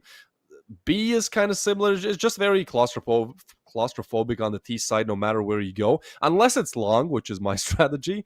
It's just very claustrophobic to actually get to the side. There's so many tight angles you have to clear first. So many crossfires as well. Yeah, and I think it looks like the Speedsters have sniffed this one out, right? You know, I think they realize that too. This is a good map for a force buy, and teams do often to fight those close range fights. So Mast will just back away, and looks like he's looking for something, a piece of utility that maybe was not dropped to him like he thought it was. He has a flash, but that's all he's got. Single flash into Monster, but then they come through short. Mast is in a lot of trouble. He's on an island here. Any kill is good. Can't connect. Yeah, no. I think we just saved the rest of these guns. I'm surprised they're even still looking for it. I think you've got nothing to go with in the next round. 3 MP9s is a lot better than 5 USPs. So maybe it's a bit of a gamble, like, you know, next round is kind of on paper 80% lost as well. So it's like, do we want to keep those 20% and not just play with the USPs, or do we want to, like, try to take away some AKs? Economical damage might be the game. Svedhead. I read somebody in just chat said that, like, his name should be pronounced more like forehead or something, because it's like a weird Swedish pronunciation or something, but I'm not even gonna attempt that. Now he stays Svedhead. Yeah. I mean, I think the Swedes, Latvians as well, they have pronounce an the J interesting language. as Y. Yeah, for sure. I think a lot of the Eastern European kind of, you know, I guess Sweden's not Eastern Europe, but like that block a lot of the times pronounce the J as the Y. So it's not like Svedjed, it's like Svedjed. I don't know. Some the guys still in the chat, let us know. I watch Type Olaf in how Meister you- streams in the morning. Oh, and wow. Every So time they're on Mirage, I hear them Pretty much call, fluent. I'm fluent, yeah. For sure fluent. but I hear them call outs that start with a J. It's always a Y. So jungle is Jungle, and I love it. Oh yeah. I love it so much. CPH early on to Beanox. Down he goes, and Calyx will fall as well. Doesn't look like we're going to have any more crazy pistol rounds today. Emor will be able to drop that Galil and pick it up, but it is still a 2v4 and one that should not go their way. Now, I say that. A quick rotate from Emor. Lekro will have to back away here. Emor should know he's here. A flash coming out to help Mast fight, but he won't get that kill. Now, Emor onto Lekro. No kill, no dice. It's an 8th. Johnny Speeds reclaim the lead. But a gun round coming out for Eternal Fire, and we'll see what they've got for us now that they're at full strength. Yeah, this is where it gets fun, man. Like, I want to see how bad Eternal's Fire CD side is, because I don't believe that it's gonna be that bad. I want to see like why the stats are there, because I'm just very rarely do you see that. Like, sure, 55% is not that much, but with how one-sided, in my opinion, Overpass is, I just want to see what's their setup. Like, maybe there's some things to learn not to do. Maybe there's some things to learn to do. We'll have to see. Draken will be on the op, but it's something that he really struggled with on T-side train, so that's something to keep in mind as well. Bonus round for most of these players. Everyone except Draken. Okay, so we have triple, pretty standard. Yeah, I don't know if he was on CT side, he would have. Classic Draken, man. The easiest shots never go his way. Yep. Never go his way. He's taken down to just above half HP as well. Oh no! What? Oh, that's so brutal. That's such a brutal way to die. How was that? How was that insta headshot? Was Draken low? I feel like he just one shot wallbanged it with an M4. Yeah, he was 56. He was 56. He got brought low, I think, by a nade, and so. He was just spamming. Mast just started spamming through the wood wall, and Draken jumped into it and lost his life. Unlucky.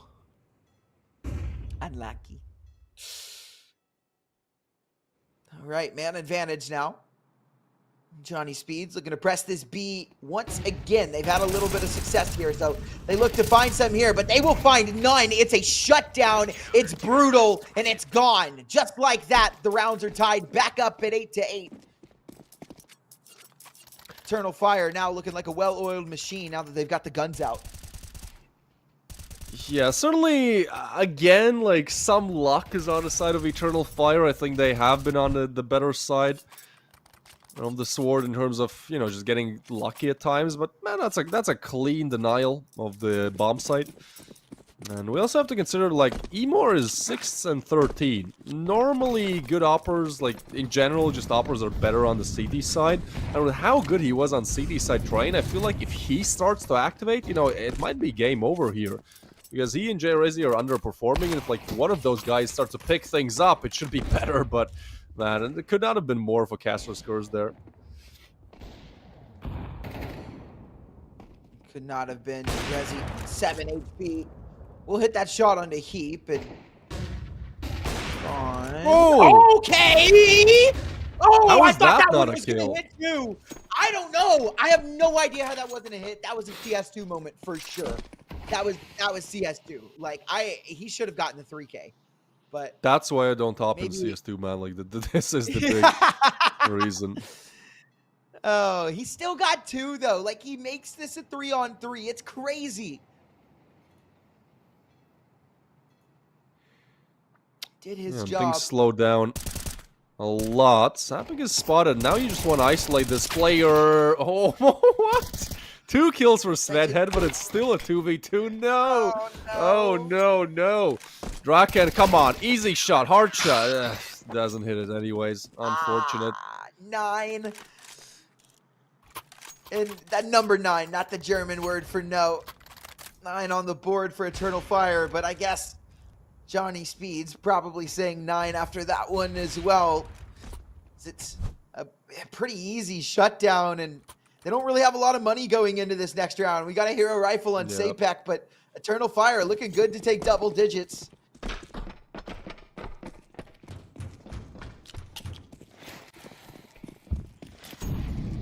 Well, if there has been one consistency today, it's that pistols always get more than they bargained for. Although Draken kind of, like, I don't know why he pushes alone there. Bit of an oversight. Maybe it's the pistols. Maybe he's a bit tilted after what happened last round and the previous one as well. Oh my, whoa.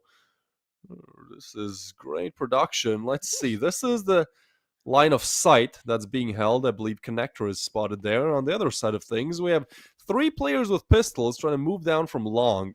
It's something you usually don't see because of how long range long is, but hey, Lekro is definitely known to hit some insane deagle shots.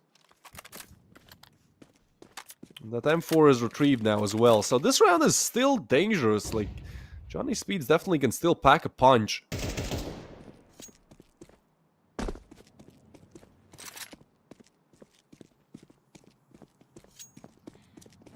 Although very good rotations from CT. Oh yeah, they're here. They're ready to defend the A bomb site, which is good considering that's where the bomb is moving. Up long, the bomb actually committing harder than the rest of the players. A good Molotov in response will take a little bit more time off the clock. Emor with a missed shot. I thought he was going to get away, but he doesn't. And instead, everyone loses their lives except for Heap. He's now thrust into a 1-on-2. 13 seconds left. Perfect setup. The back line, absolutely beautiful. No problems there. It's a 10th for Eternal Fire. Johnny Speeds with another buy in this round, but it's starting to get scary. Yeah, I think we're actually past that point. I think at this point it just is scary because they have 10 and I don't know, I feel like stats are thrown out of the window once you reach double digits. Eternal Fire are flowing as a team, getting kills. Even with 2 players really underperforming, they're doing fine. J-Rezi actually picked up the pace a lot in the previous round. But with Emor, one of the usual star players underperforming, like, they're still kind of chilling. They're still on 10, and in fact, they win this round. They're most likely on map point, match point. Well, this is a bit weird. Long push comes through. They're trying to run down Emor, but it's going to be J-Rezi with 1. In the meanwhile, Beanox takes control of short, and timing works out for him, kind of. Gets a frag, now just needs to get away. Johnny's speeds are pretty much almost still in spawn, with a player lost. Eternal Fire should win this. You've said it again. Yeah. You've cursed us. Yep. Once more. But Should, nice shot from Emor, though. And I think Should is going to be Will at this point. Emor with another shot onto Lekro. Keep left in a 1-on-4, and Johnny Speeds just having a rough time here on this T side. And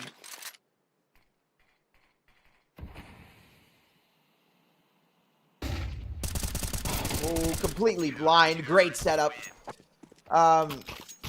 Gunplay a little iffy from Mass, but it doesn't matter. It doesn't matter when you're blind like that. So.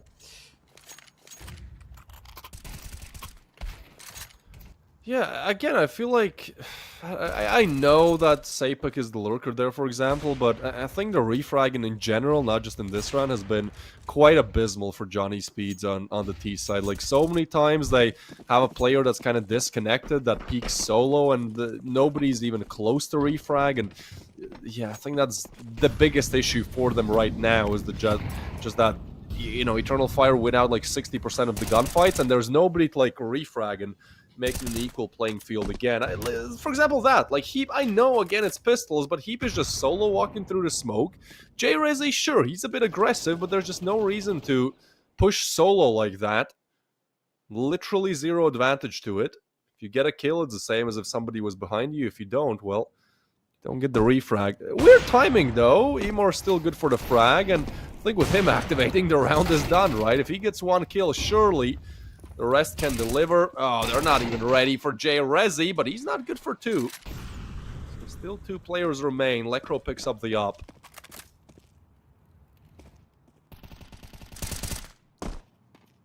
Yeah, a 2v3, and this looks like a 12th for Eternal Fire, but hold on. Bomb goes down. Lekro with the AWP. Sapek. If he can offer up one kill, I think Lekro's got a real shot at this one. A smoke down as well, but Beanox finds Sapek. It's all onto Lekro, and he'll take that tag on the mask, but there's a flank that is round ending, but it won't even be needed. Beanox will take down Lekro. It's going to be a 12th, and they've got 4 opportunities to go ahead and close this one out. It smells over.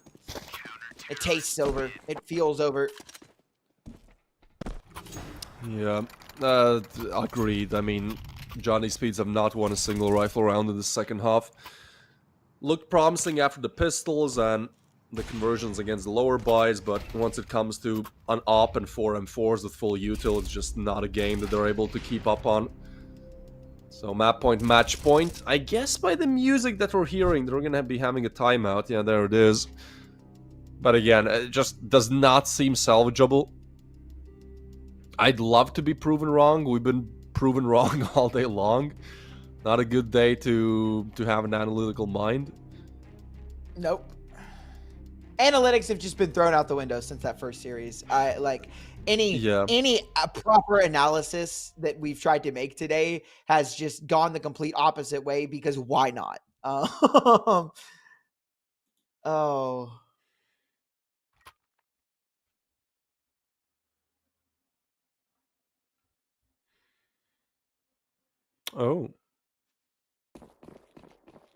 Wait, yeah. Whoa. So I've he's never so good, bro. Like I just love that. Like he just does like the craziest things, and it just adds so much to it. Wander, I love you. Never knew that was a flower truck. We'll need them to put on the terrorists' graves. Although, yeah, okay. Double entry for Sapek. And, I mean, yeah, if he more hits that shot, I feel like it's still on. I feel like it's still on because you know what? The person who said in the chat, Johnny Speeds are the masters of throwing man advantages. Well, guess what? They're experts at throwing 2-man advantages. They've lost. If they lose, this is going to be like 4 3d5s today, and Svedhead completely unaware. Ay.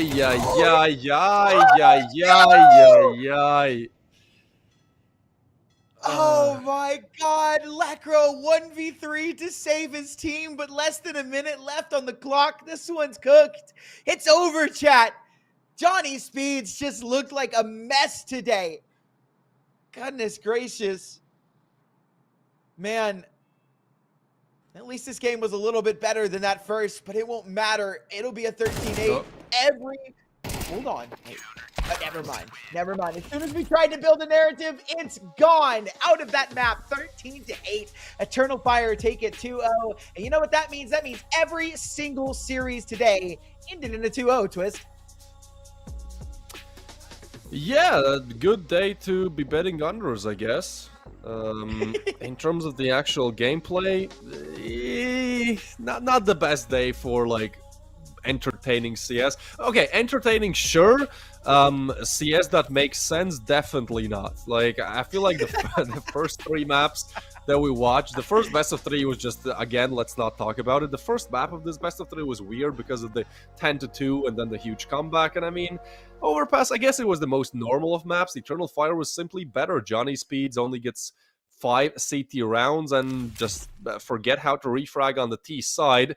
Definitely a lot to learn, but thankfully, it's only the start of Galaxy Battle, right? Like, we're in the group stage, this is the 0-0, so, hey, you go a map down, you go a best of 3 down, it's fine. You can even go 2 best of 3s down. In fact, Aurora, the team that was Aurora before being, changed, the one that Grix played in, they were down 0-2, and then they just won Galaxy Battle. So there's always a chance, that's what I'm saying. Yeah, there is indeed always a chance, and shout out to Beanox, the MVP of that map. No surprises there. Very, very impressive rating. Ended up with 20 and 12. Just absolutely disgusting there on that map, and that is the way the cookie crumbles. So Johnny Speeds, they fall to the 0-1 bracket, and Eternal Fire move up to the 1-0 0. But ladies and gentlemen, that's going to do it for us today here at Galaxy Battle. It's been a fantastic show. Twist, I enjoyed casting with you for the first time, brother. I think it went very, very well. I think chat was very thoroughly entertained, as were we, by the games. As always, guys, remember to hydrate, drink water, eat the right foods, go to the gym and work out, and take care of yourselves mentally, physically, and emotionally. It is super important. And from all of us at Galaxy Battle, we love you all. Peace.